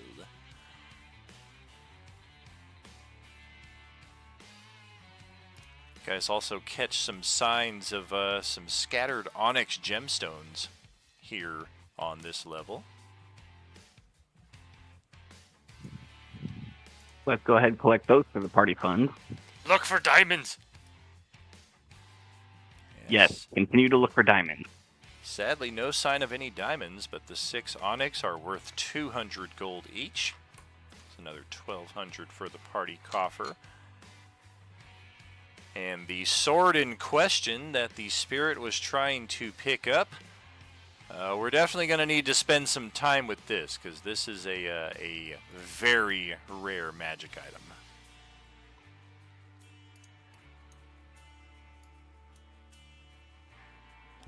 Is this something that a history or arcana might give us some idea about? It could, albeit at a pretty high DC due to the rarity. I can use Identify.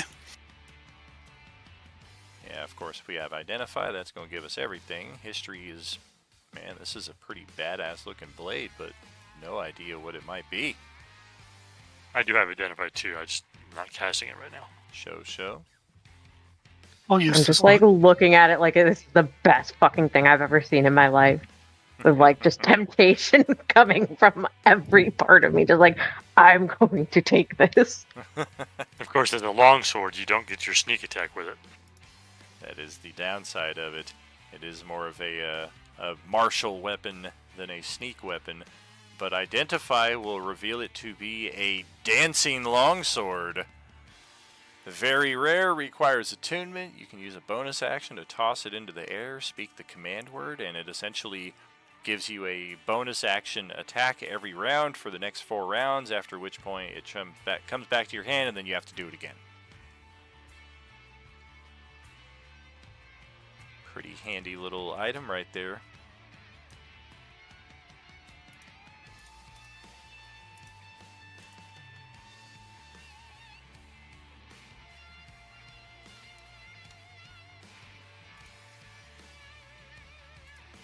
What's going on, Kimberly? Joining us on a stream streak here. Good evening to you.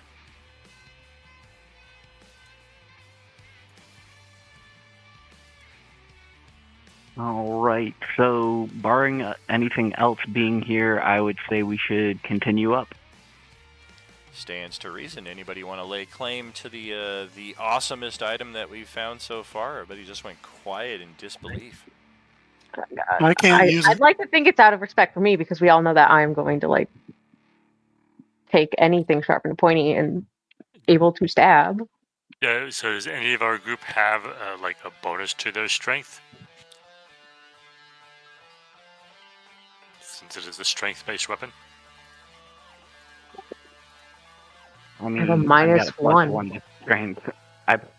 So, of the people here, I think I have the highest strength, which is sad. Yeah, I have a -1 as well. I can use it. I'm proficient with it, but I only have a -1 strength modifier. The spirit of Reggie is just all like, ah! All these guess, things that I can Door use. speaks up from the grave. I What's guess up, Rick? I will take it for now. Ondor speaks up from the grave. Yeah. Well, also, since it requires attunement, you'll have to wait, get a short rest with it anyway. Sure. Exactly. So, I'll take it and I'll keep it until we get Reggie back. Most of the time, you don't end up using it in your hand anyhow. So Sure. It still uses ended your up- strength modifier. It does. Yeah. I ended up using the plain sword last season for my Sunday characters. Yeah, it's a pretty handy item. All right, go ahead and make your way up the spiral staircase once again to level 4, the final level of the tower. And hopefully, if we can complete this tonight, we will be right where I was hoping we would be. Oh, look at you guys just squeezing token. through the little gap in the wall. Clever. Token and everything for Corn is all ready. Drag it out to the first level. I can't. Where is the first Right level? here. Oh, okay. You can do all this work to make a new character, and we're going to go have his other one resurrected. Exactly. Oh yeah, now this guy needs preferences and everything set. Alright.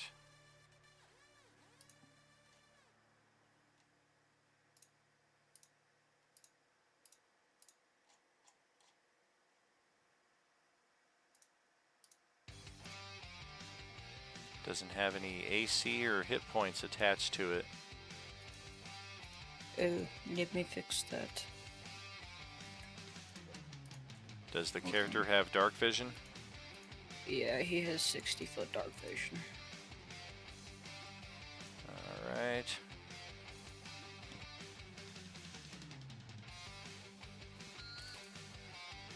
And yep, I don't have any access to this guy. And he has 17 AC, 44 health.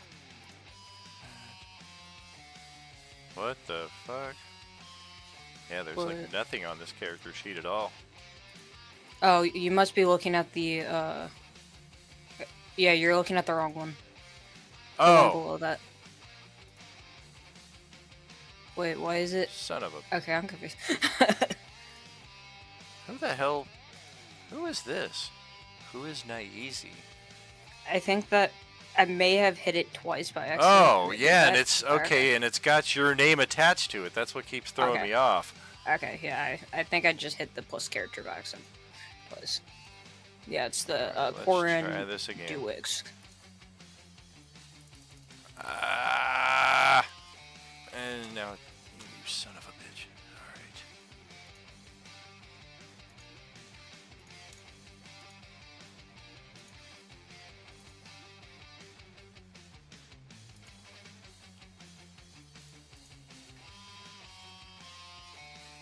Wow, now there's no token to speak of.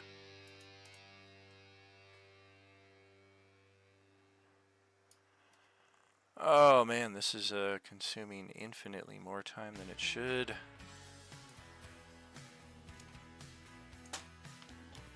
Have them use the Ondor token for now. Yeah, just replace it with the Ondor token. We'll fix it later.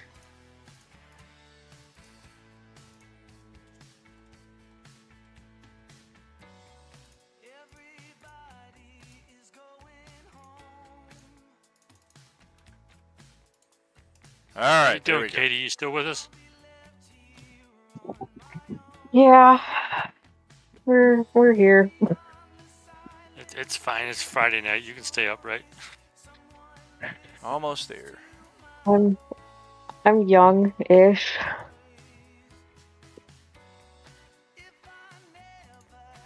Okay, final level here. And yeah, I will leave it to you guys to facilitate a new character arriving at the tail end of this little adventure here. How did he get up the hole? Fair question. I'm a Kender. I'm small and fucking nimble.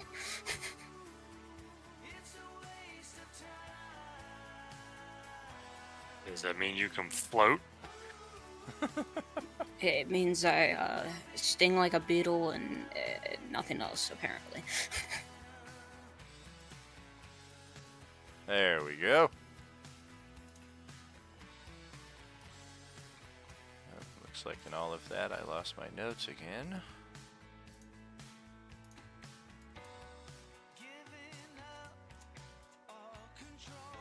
We'll assume that during the minute of casting Identify on the sword, a little Kender appeared in the hole below us, looking at the body down below, and we're like, "Hey, don't touch that!"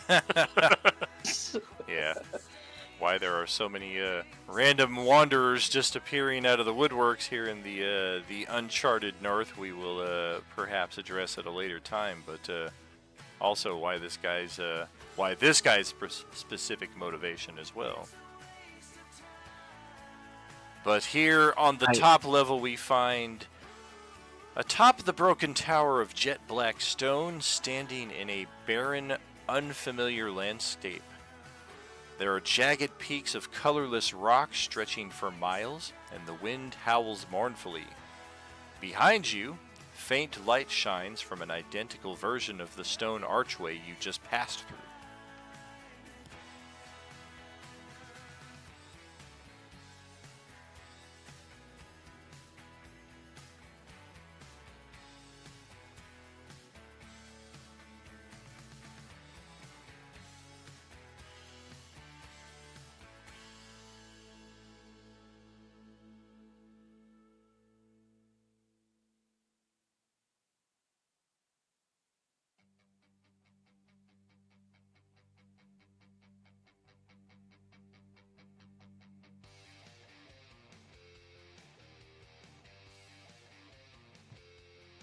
You said that there's a barren, unfamiliar landscape out now?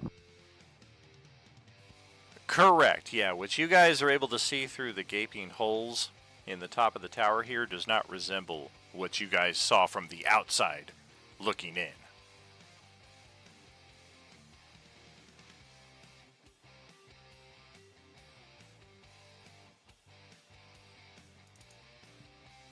Something's not right about that archway.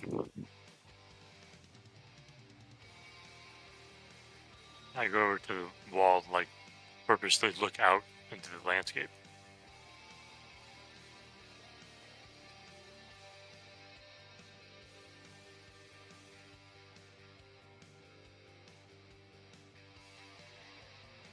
Roll a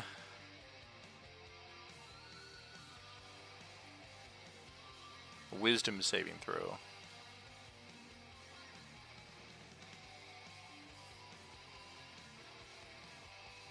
Yeah, definitely not what you were expecting and pretty odd. And Kadar can roll an Arcana check. Looking there at the portal here.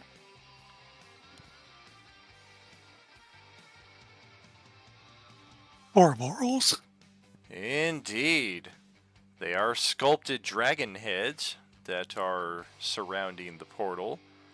But the runes themselves and all of that, unidentified, the function unclear.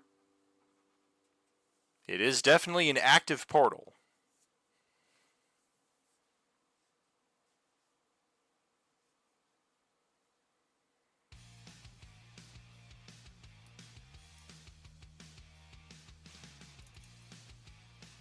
All right, can I go ahead and attempt a Arcana or Religion? Arcana would be most appropriate here. Well, shit.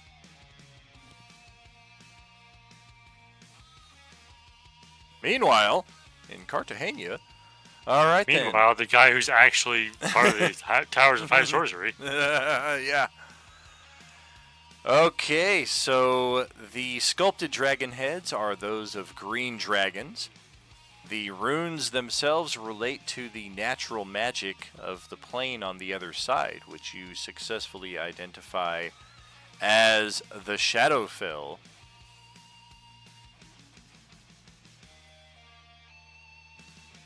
It does appear, however, that the runes themselves bear a more distinct connection to the Feywild than the Shadowfell, so there's a little uncertainty in that respect. You do also notice that the runes themselves can rotate, likely as a means of controlling the portal, but even at your best possible, the function of it is unclear.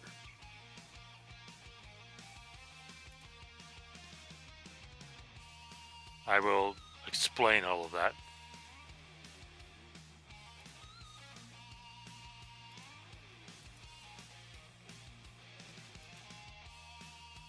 Saying that I basically remember reading something about these types of portals in my studies.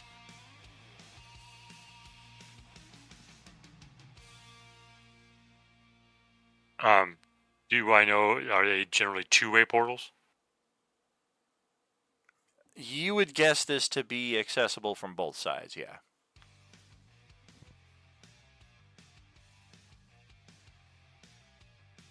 I'll look at the others, and so I'm gonna take a bit of rope, tie it around myself, hand it to Doc, and so I'm gonna step through just to see if it is the Shadowfell or if it's the Feywild, and then I'm gonna come back through. If you feel a tugging, pull on it. Yeah, when he steps through, you guys can clearly see him on the other side. Of course, he becomes entirely black and white, loses all features of color in that respect, and seems to move a little slower on the other side, but you guys can clearly see what he's doing. And from Hawakan's position, yeah, this is just a featureless landscape. Your dark vision or your normal vision is severely reduced. You hear somebody cackling in some unknown language 3 times off in the distance, but you don't know what it is that they're trying to say because the translation doesn't make it through from the material to the Shadowfell. But yeah, the portal is still active right behind you. You're able to cross back through of your own volition. There might be more to this featureless landscape, but it's hard to see with your limited vision once you're on the other side. You might have to venture forth a little bit. Right. I'll say, well, it's definitely the Shadowfell, not the Feywild. Oh, that place, I've never been there before. That's very unsettling. Cold. We may need to bring powerful light sources if we're going to go there, but that will draw attention as well. So when you were explaining this portal, you said that the runes could rotate? Yeah, I'm not sure exactly what the function of that is. We can experiment, perhaps shut it down somehow. Let's try it.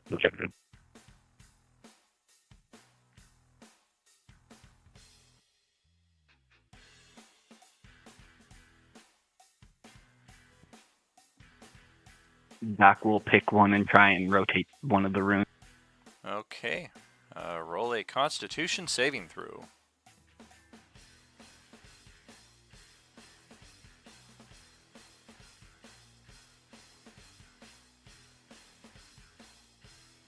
Yeah, you feel very cold necrotic energies tugging at your life essence.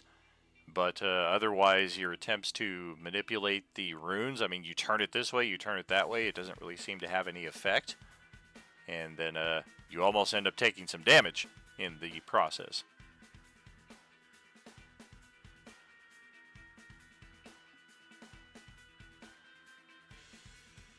Are you alright? Nope, that didn't work.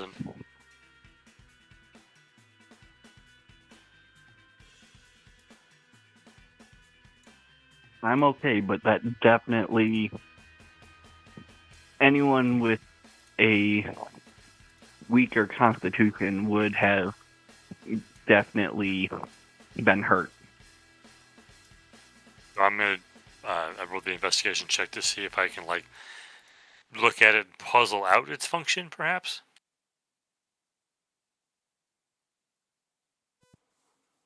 Yeah, not based on that investigation check. It's a complete mystery. And looking through the haze back into the Shadowfell, you see a humanoid figure slowly approaching the portal.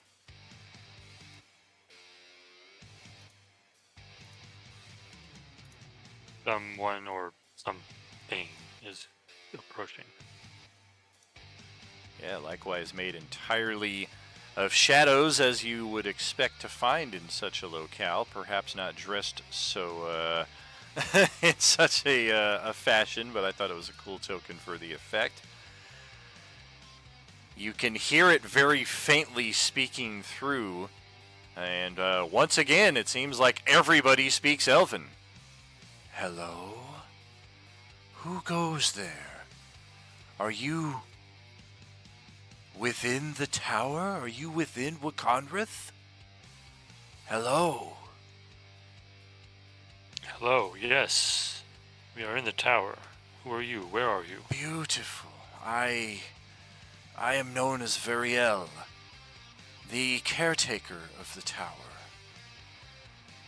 I am, alas, bonded to this plane now. I have spent there's too much time here and can no longer pass back through the portal.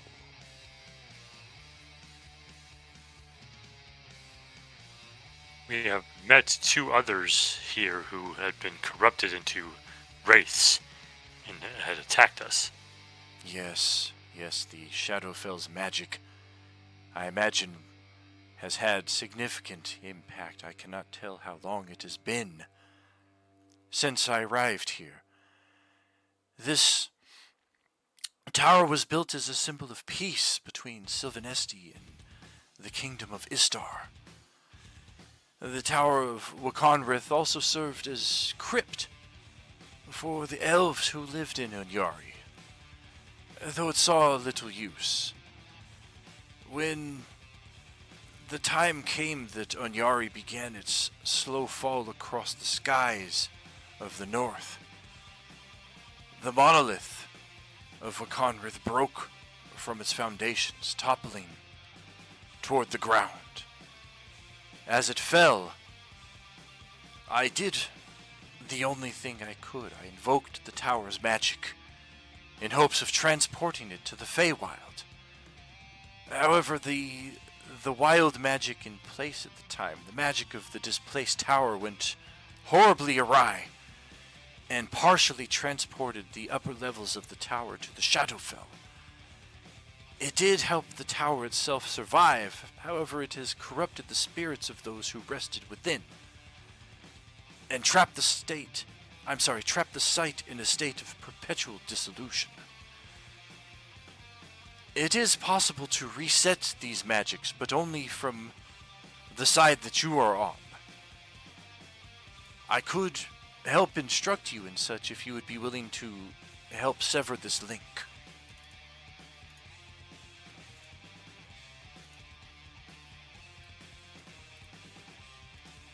That's it, I'm out. Yeah, seems about as authentic as you would expect to find. His story seems to ring true. Doesn't seem like he's trying to convince you to interact with the portal in a way that would do something other than how he's describing. He does kind of shudder briefly as he steps to the side, and all of you can see another creature approaching from the other side of the portal, and much quicker than the shadowy figure that has introduced itself as Variel. This thing pounces right through the portal into your face. I don't think that's as big as it's supposed to be. Let me try to drag another one from this map, and if that is how big it's supposed to be, oh my god. Let's try this. That's more appropriate. Yeah, all of a sudden a Tarrasque appears. Okay, let's get that. Let's do that. Beautiful. So yeah, this thing just pounces right through the portal, right into your guys' face. And let's close that. Open that. It is definitely an undead creature of some sort, some kind of mix of bear, you would guess, and possibly hybrid with other beasts. It is grinding and cracking these barbed bones as it moves, often seeming to move in impossible ways. It is running on all fours and rearing up onto its hind legs when it gets you guys right here where it wants you. And just to keep all of our space relatively intact, yeah, there we go. Let me back myself right there. And this will begin our next initiative and final one of the session. Does that include my guy or no? Yeah, you are here. Oh, okay. Yeah, we just had to kind of expedite the character introduction for the sake of pushing the story along, so we didn't delay a 30-minute character introduction again for a guy who might get killed. I didn't know that I was actually with the party. Oh yeah, definitely here. There goes Doc with those horrible initiative rolls again. All right. Now that we've had a couple of ferocious encounters with some wraiths and lost a party member, we've got something vicious in its own right that has come to assail us, and Kadar is right in melee with this thing to start off. So what you got? I'm going to cast Slow on it.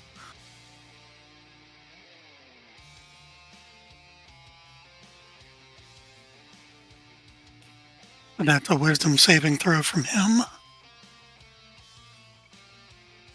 Alright. Well, shit. I got a natural 20, which is a 26. I would say you passed.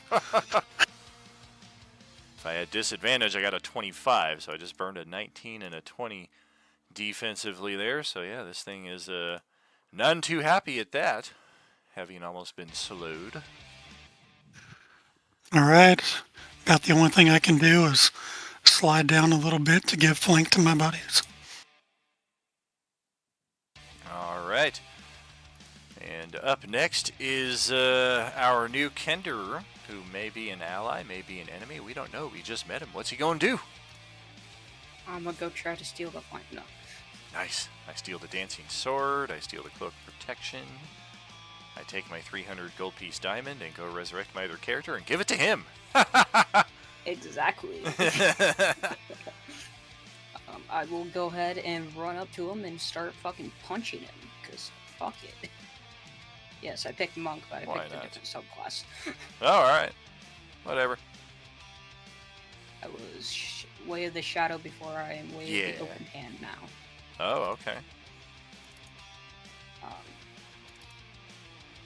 Alarm strike. Yeah, That they does go not hit. look correct. What the fuck is that? Okay, I don't know why that looks weird to me. Whatever. Yeah, I mean, +6 looks right, but it's not rolling the Oh, it's because advantage. it's not rolling with advantage. I'll roll it one more time just for that first attack. Yeah, I'm not gonna use it, but okay, there we go. Alright. And then bonus action, 40 blows. Looks like attacks number 2 and 3 will get through. Okay, so then it's no, not this one. It's this one. I can make him either take a dexterity, strength saving Nope, throw, I am or not a I creature. can make him. I am an undead.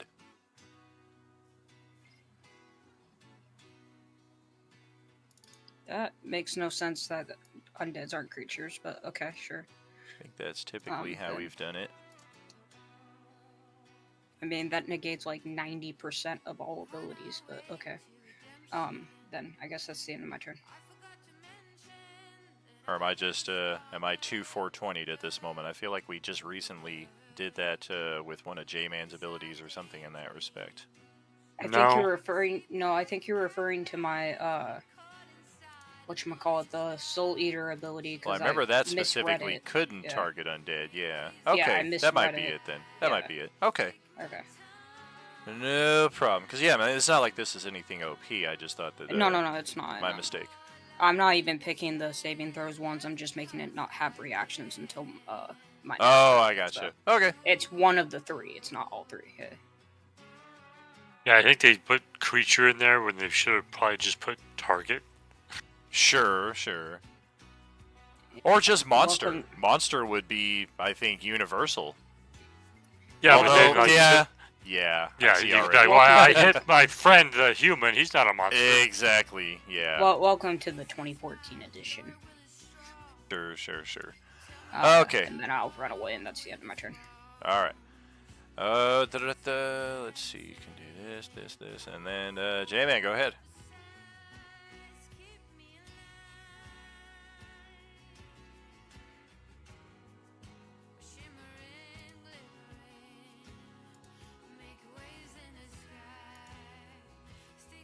And if he was resistance to magical, I was not. magical attacks. Oh, okay. Yep, all of that got through at full value.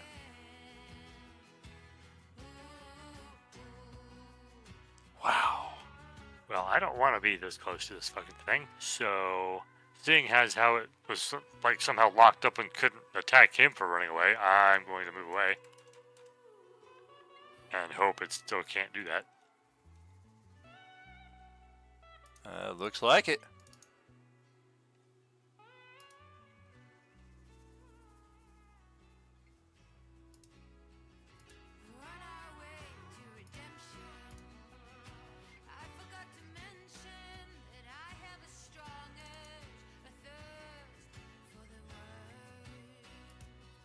Let's see if I can give it disadvantage on attack. Alright, we're going to start off this way again. It's my best saving throw, and I'll fail it by 1. Alright, take a little bit of damage and disadvantage on attack. Alrighty. We will do so. Like, you're one ugly motherfucker. Let's do a passive perception. That's pretty damn good, actually.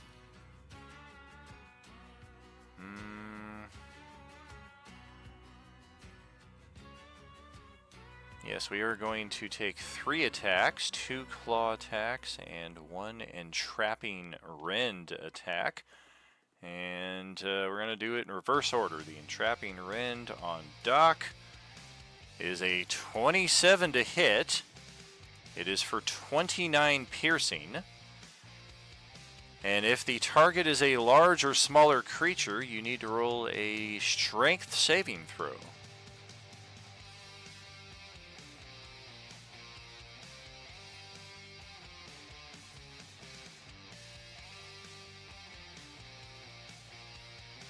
And that is a fail by 3. DC is 18.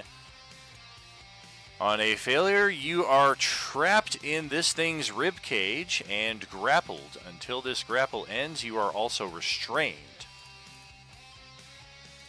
So no movement, and any attacks you make are at disadvantage. Any attacks made against you are at advantage. It's going to take a claw attack now.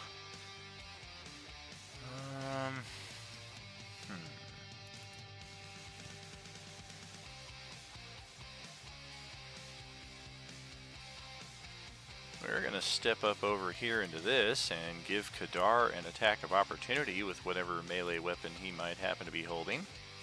He's holding nothing. That's what we thought, so we are going to get up on this guy who just walloped us for a few hits.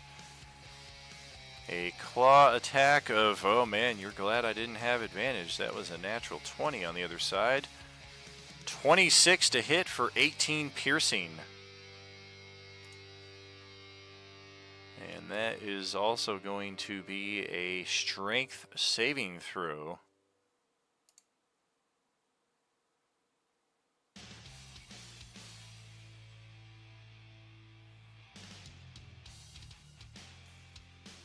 Hey, you made it! 18 I have damage, a though. -1 in strength, so. Whew. 18 damage, Just though. lucky I Nothing have to scoff proficiency at. in the saving throws.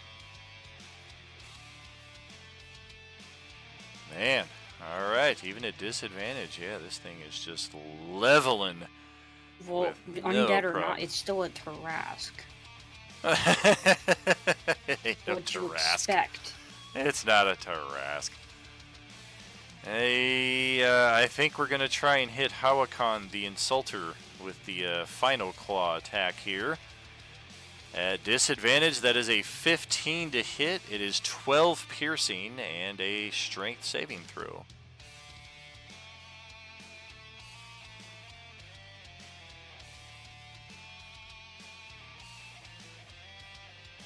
Alright. That will be a impact on the magical force. No save needed. No, not the face. And Ziliana is up next, thanking her lucky stars that she didn't get hit by any of that.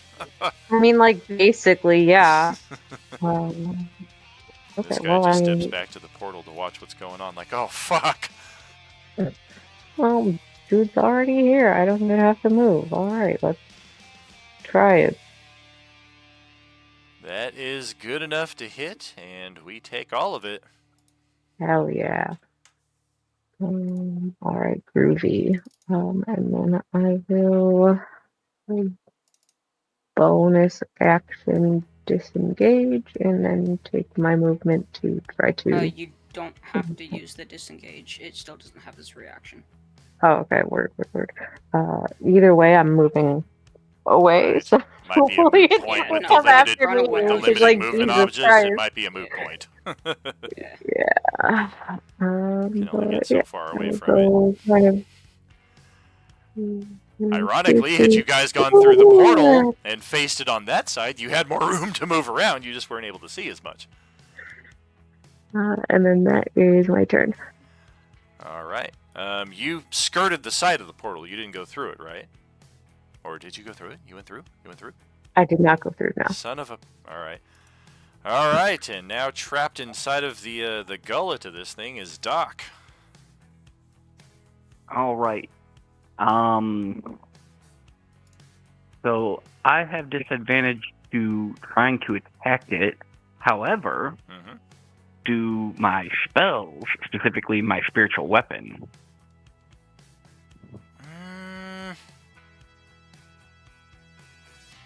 I would say spiritual weapon even would, because you're kind of having to direct it, and you're getting tossed around and beat around inside of here, so it's kind of affecting your ability to control it in that respect. Can he cast it inside of it? I don't see why not, but I would say same basic effect. Like, even I would say that might be even more disconcerting, because now you've got this spiritual thing that you're inside of, as well as being inside of this creature. But remember, spells that don't require attack rolls are unaffected. Exactly. Yeah, if you just did like the radiant cantrip, like there's no effect for that whatsoever. Yeah, On my control sacred saves. flame. Exactly. And there's no persistent damage for being trapped in here, and it doesn't seem that it can claw at you while you're inside of it either, or maybe it just didn't care to. I mean, there are some. It's like a prison cell essentially, so you imagine it probably can reach in here, but for right now, you're not taking persistent damage like you would if you were inside of a normal creature that swallowed you. Yeah, so I actually messed up in our last combat because I did not add in the factor of I have the Wand of the War Mage. Oh, gotcha. As well as being a war caster. Did that have to be attuned to, though? Isn't that something that takes an hour? Yes, but I got that at the He got that before the long rest, so. Yeah, I got that before the long rest. Yeah. Oh, gotcha. And yeah. Yeah, so I am going to go ahead and cast Spiritual Weapon. Alrighty. Well, shit.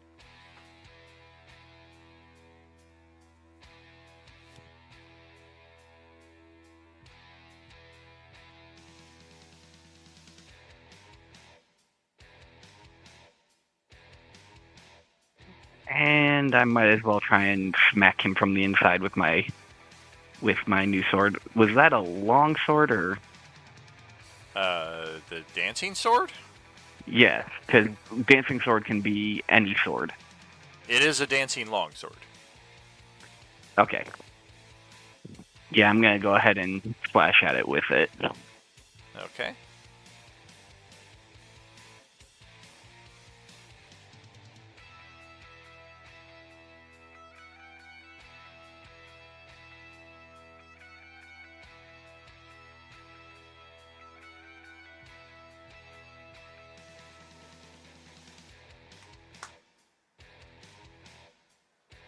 Sorry, I'm trying to get it pulled over to my dang character sheet.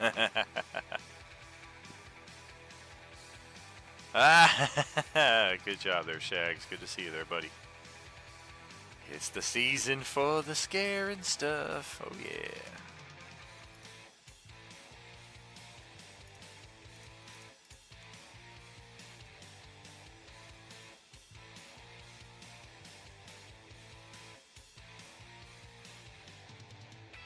Although I guess technically if we're not attuned to the dancing longsword at this point, it's basically just a regular longsword. Yes, that's how I was planning on using it. Sure. Although even in its normal form, it swings like a normal longsword. It just has that cool extra bonus stuff. Like it doesn't even have a magical bonus to attack and damage, but it does count as a magical weapon once it's attuned to. I can't get it to shift over, so I'll just use my mace. Yeah, if you're trying to drag drop dancing sword, it's probably not working because it probably doesn't have full drag drop capability. You probably have to populate that stuff manually. All right, at disadvantage, that will hit, and we will take the 2 damage.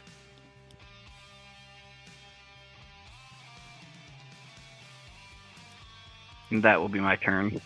All right. And should we push this combat to its conclusion, or should we call it here and pick it up on a cliffhanger? Your guys' call. I'm cool. Keep going if everyone else is. I'm fine with it. Yeah, this is the final combat of the session, and it's going to go pretty quick one way or the other, I suspect, but your guys' call. What do you say, Katie? Charge force! All right, Kadar, your turn. All right. Can I get an angle to throw a lightning bolt through this thing's head without hitting Doc.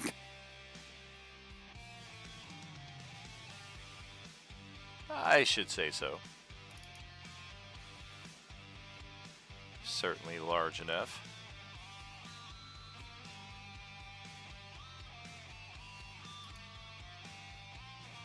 Ouch! Well, we're not going to make that dexterity save.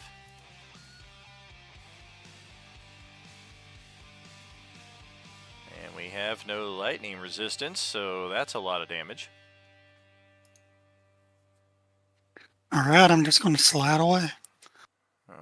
Okay.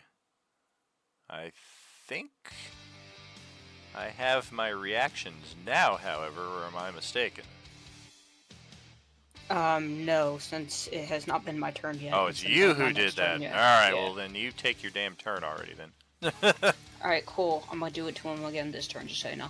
Yay.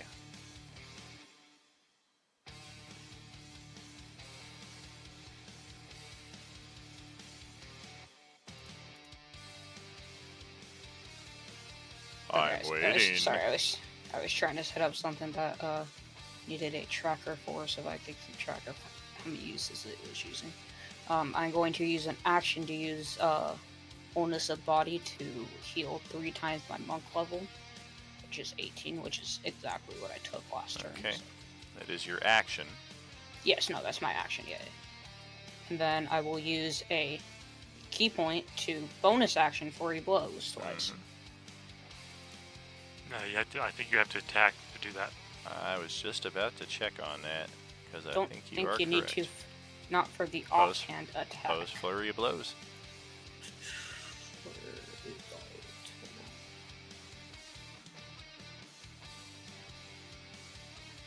Why is my brain not working? Hold on.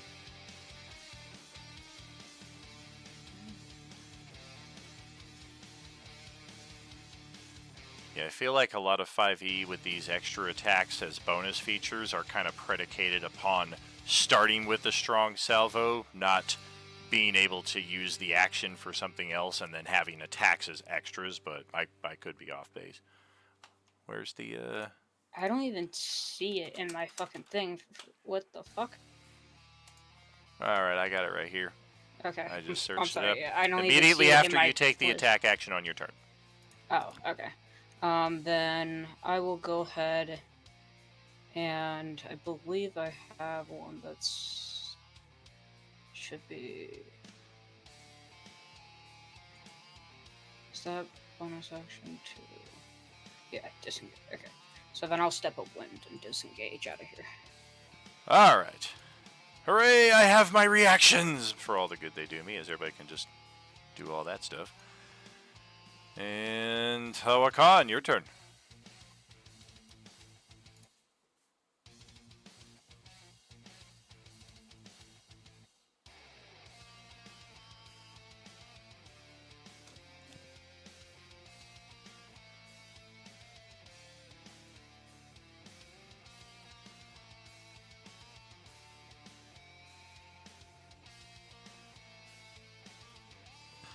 Okie dokie.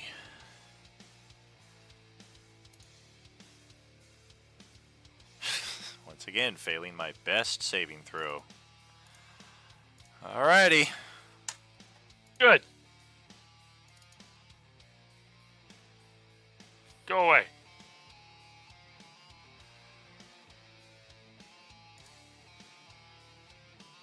Okay, so we're gonna claw at the guy inside of the rib cage.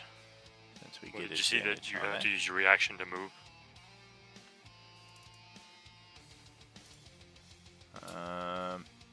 Yeah, if it fails, yeah.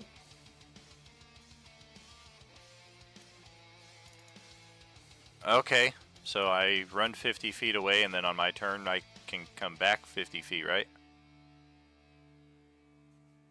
Yeah, I'm just saying that's the effect of my Right. spell. Yeah, Right, right. If he was running away, though, he would end up over here, which would give us the attack of opportunity, though. Well, no, as far as I would run would be back through the portal. Because I can move Okay, a full 50 feet, and then I can come back out through the portal. And basically come right back to here because he's had it with this dude right here. I But don't have any melee weapons to attack him with either. So Okay. gotcha. And technically, Zilyana's on the wrong side of the portal because I'm not technically emerging from this space. I'm emerging from this space. But yeah, we're gonna claw at the dude inside of the rib cage. With advantage, that is a 29 for 17 piercing.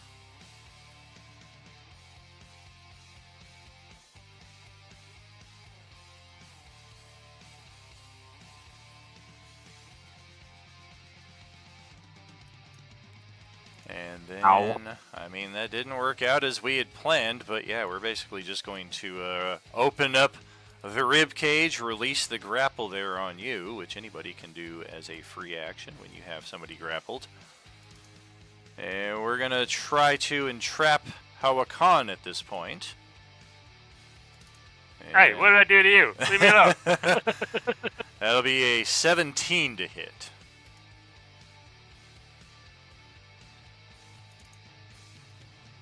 I'm gonna reaction shield again. Alright, and we cannot connect with the claw attack to follow that, so yep, you drew all of its attacks towards you successfully. It didn't get anything going, and Zilyana's turn. Alright, we're gonna go stab some more. Um,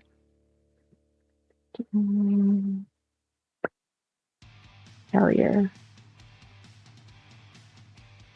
Oh, damn! Alright. And then I will. He has his reactions back, right? I do.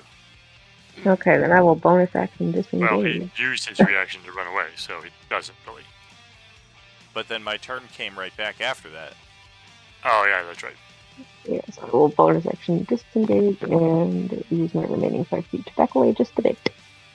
Okay. Well, it's over to Doc now, who's was not tossed out prone, so you do have your full movement and full turn here, but not your full hit point, that's for sure. Nope, definitely not my full hit points. Alright, so the spiritual weapon's gonna swing on him. Alright.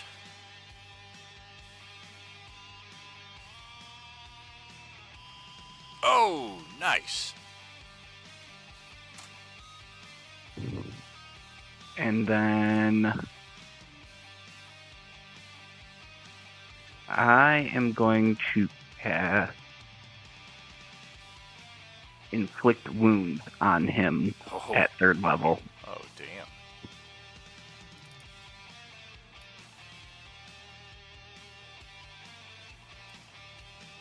I was going to say, I like my odds because you have to hit me. I don't have to roll a save. My saves have been shit, but your attack rolls have been shittier. My AC is a 16. Or no, it's not. It's a 15. Wait, what?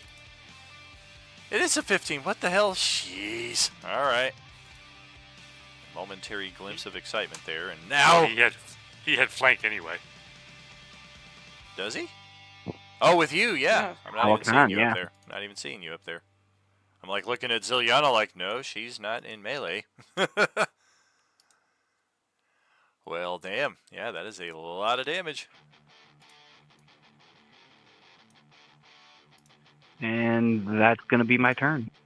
All right. It's Kadar. Alright, I'm going to step up. I don't want to be in melee. And we're going to throw some bolts of fire at him. All right. Scorching rays.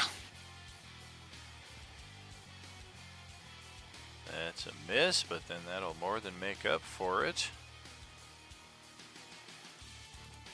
And that will, in fact, finish it off. More hit points than we had left. That will close out our final initiative. I can't believe I didn't take any damage in that fight. I know. Yeah, that thing threw some fucking offense at you and just came up wanting. I had some high hopes for this thing too because it had plus 10 to attack on everything. I was like, oh man, this thing's just gonna come out like a fucking cannon. Yeah, I thought so too. I was so Surprised I was able to actually get the shield to work. Yeah, I was like 27, 26. Shield ain't gonna do anything. Nice. Okay. Well, does anyone have any interest in checking out the other side of the portal? Or do we want to just close it off with the assistance of our buddy Vario here? Oh, fuck the portal. I'm gonna ask him if there's any diamonds over there before we close it. I'm gonna like inch closer and closer towards it until someone yells at me that we're not gonna do that. I have no possessions to speak of, nor are they of any importance to me. I could not say what, if anything, on this realm would be of interest to you.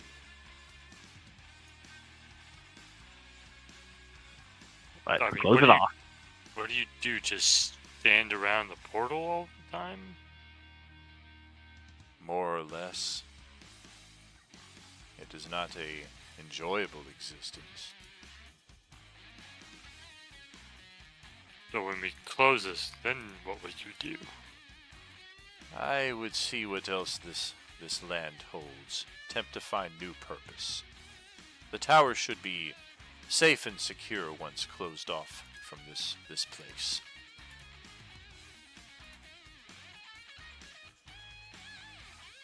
If we close this, will it cause this tower to collapse on itself? I cannot say. I do not see the shape of the tower, the state of the tower, accurately. I From would this side. describe to him what the tower, the condition of it.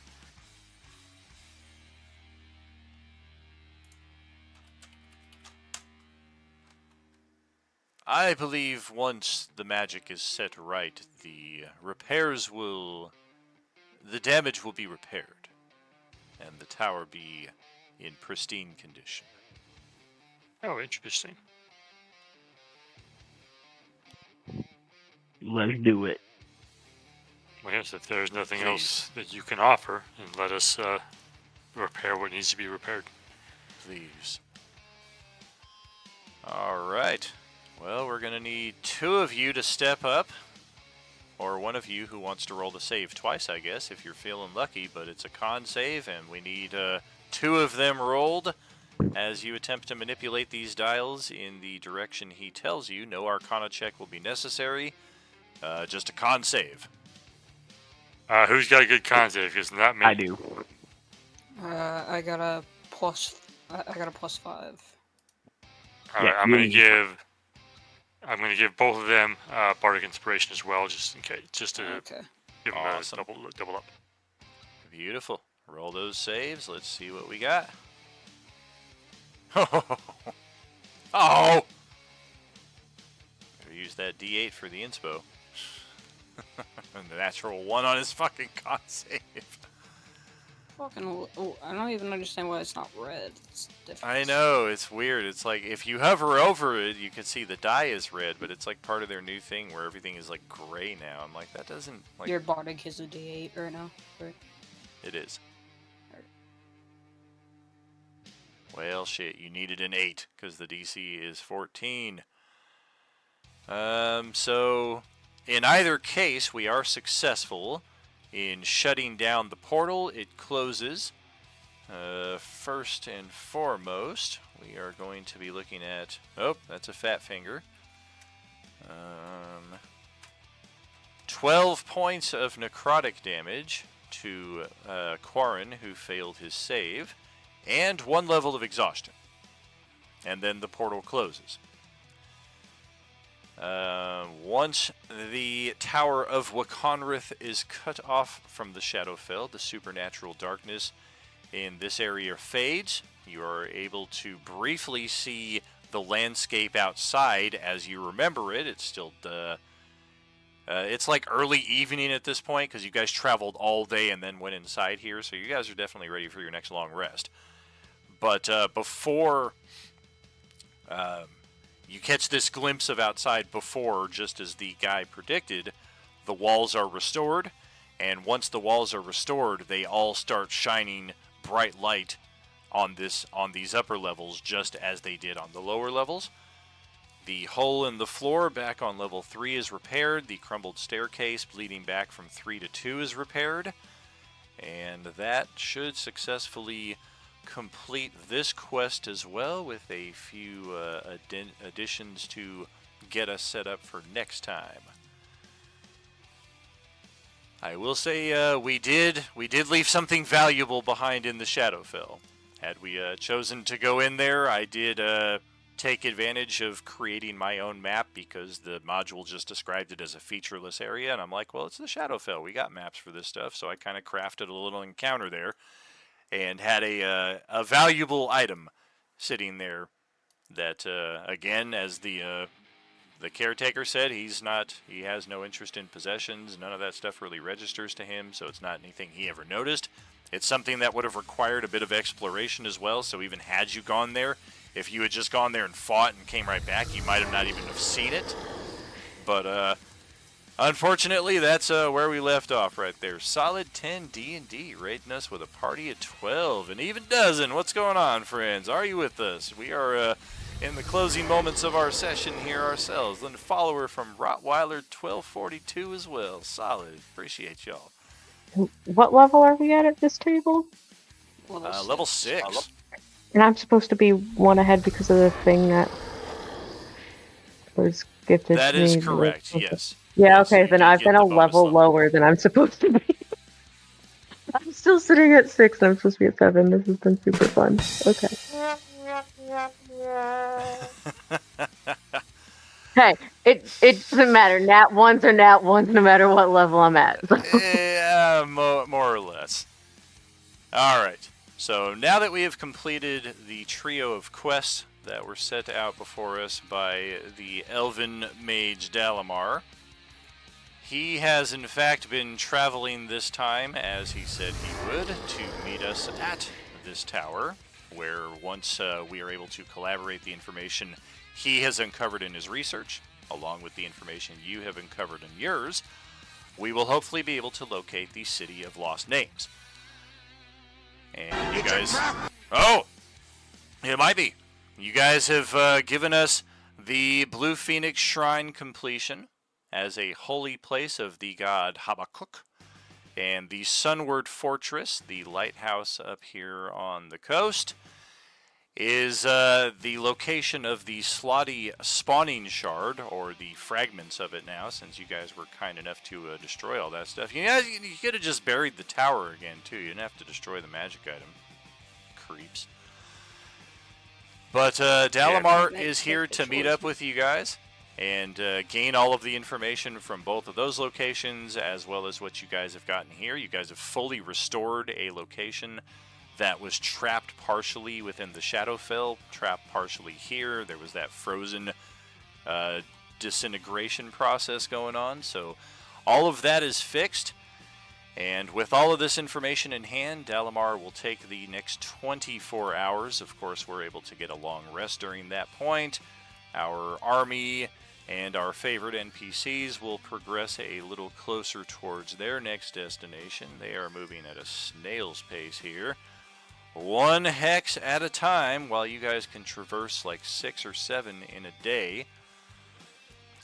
And reminder, you guys do have to be within 30 miles of them or so for that Fargab device to work. So if you guys are planning on moving farther away, you might want to venture a little closer just to communicate with them a potential rendezvous before we get out of the line of sight.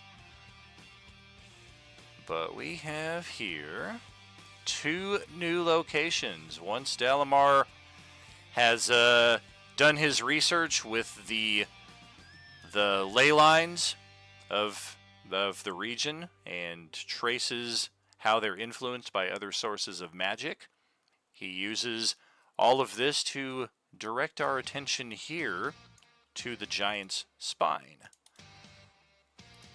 This is what he believes to be the location of the City of Lost Names.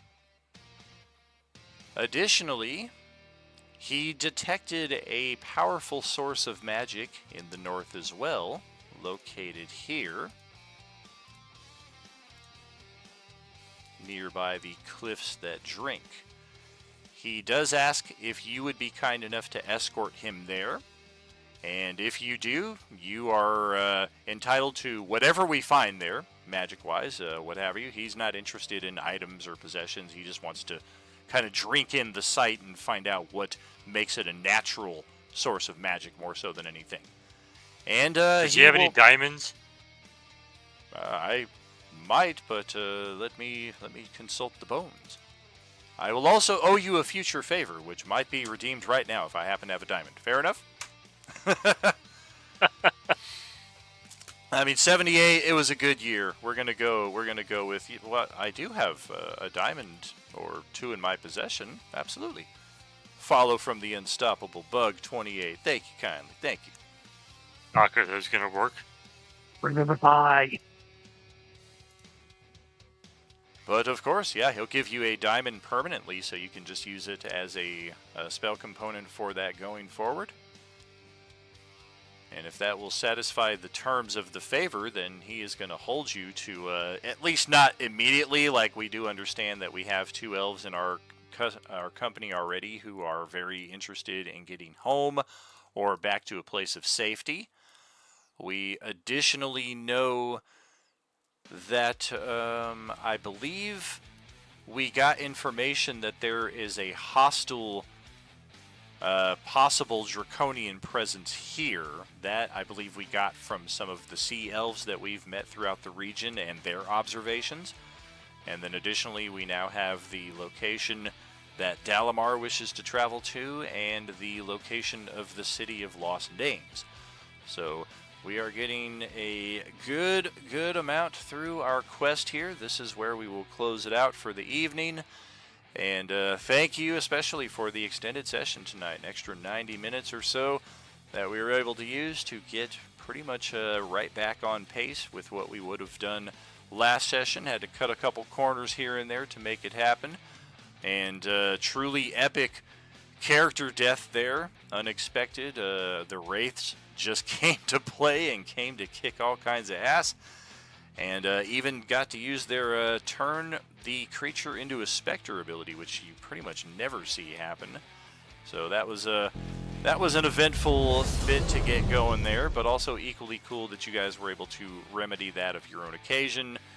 And I guess we'll see what Sapphire's going to do here now with 2 characters. If you're able to continue joining us on Fridays, I know that's kind of sketchy with the work schedule going forward, so we'll cross that bridge when we come to it. Hope y'all had a great night tonight. I certainly did. Yeah, definitely be looking forward to next Friday if I'm able to join. Because I think Hawakan was a little bit traumatized by that whole scene. Yeah, that got crazy real quick. I mean, had the turn undead not even gotten one of the wraiths out of your guys' way for a couple of rounds there, like that could have drastically changed how things had gone, because the wraiths with the specter with flank bonuses, they could have easily dropped another one of you, and then all of a sudden you're looking at the numbers game like, do we really have the advantage here anymore? And then of course the what is this thing called actually that we fought? The Oncolox. Yeah, that thing is pretty freaking nasty. Plus 10s to its attacks, 157 hit points.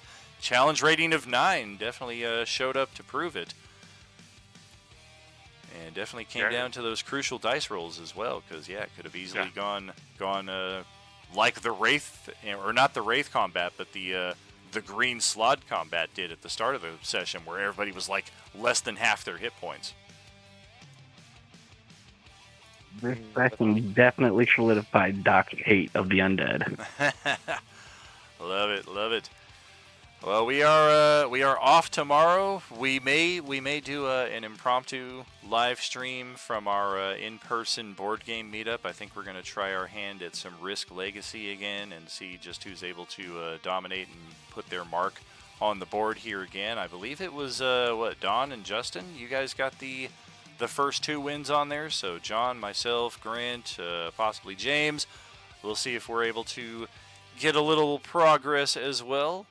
But we'll cross that bridge tomorrow. Otherwise, our next official scheduled stream is Sunday morning, 9 a.m., as our Coalescence campaign continues in the feudal Japan Waterdeep zombie apocalypse. You heard it right.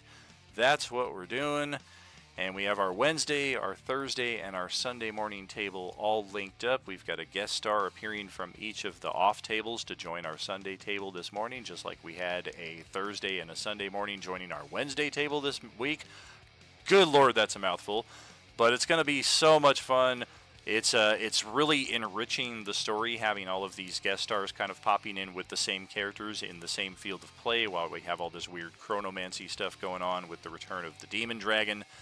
So, hope you can join us Sunday morning, and then we're doing a doubleheader on Sunday. Since I contracted the start of this illness last Sunday, we were unable to play the Sunday night game as scheduled, so we're going to do a doubleheader, 6 p.m. Sunday as well. The Sunday evening crew will continue the other side of the Coalescence in the Orange Enemir, the Final Fantasy D&D inspired setting, merged with 1970s southwestern United States, particularly New Mexico, Carlsbad area.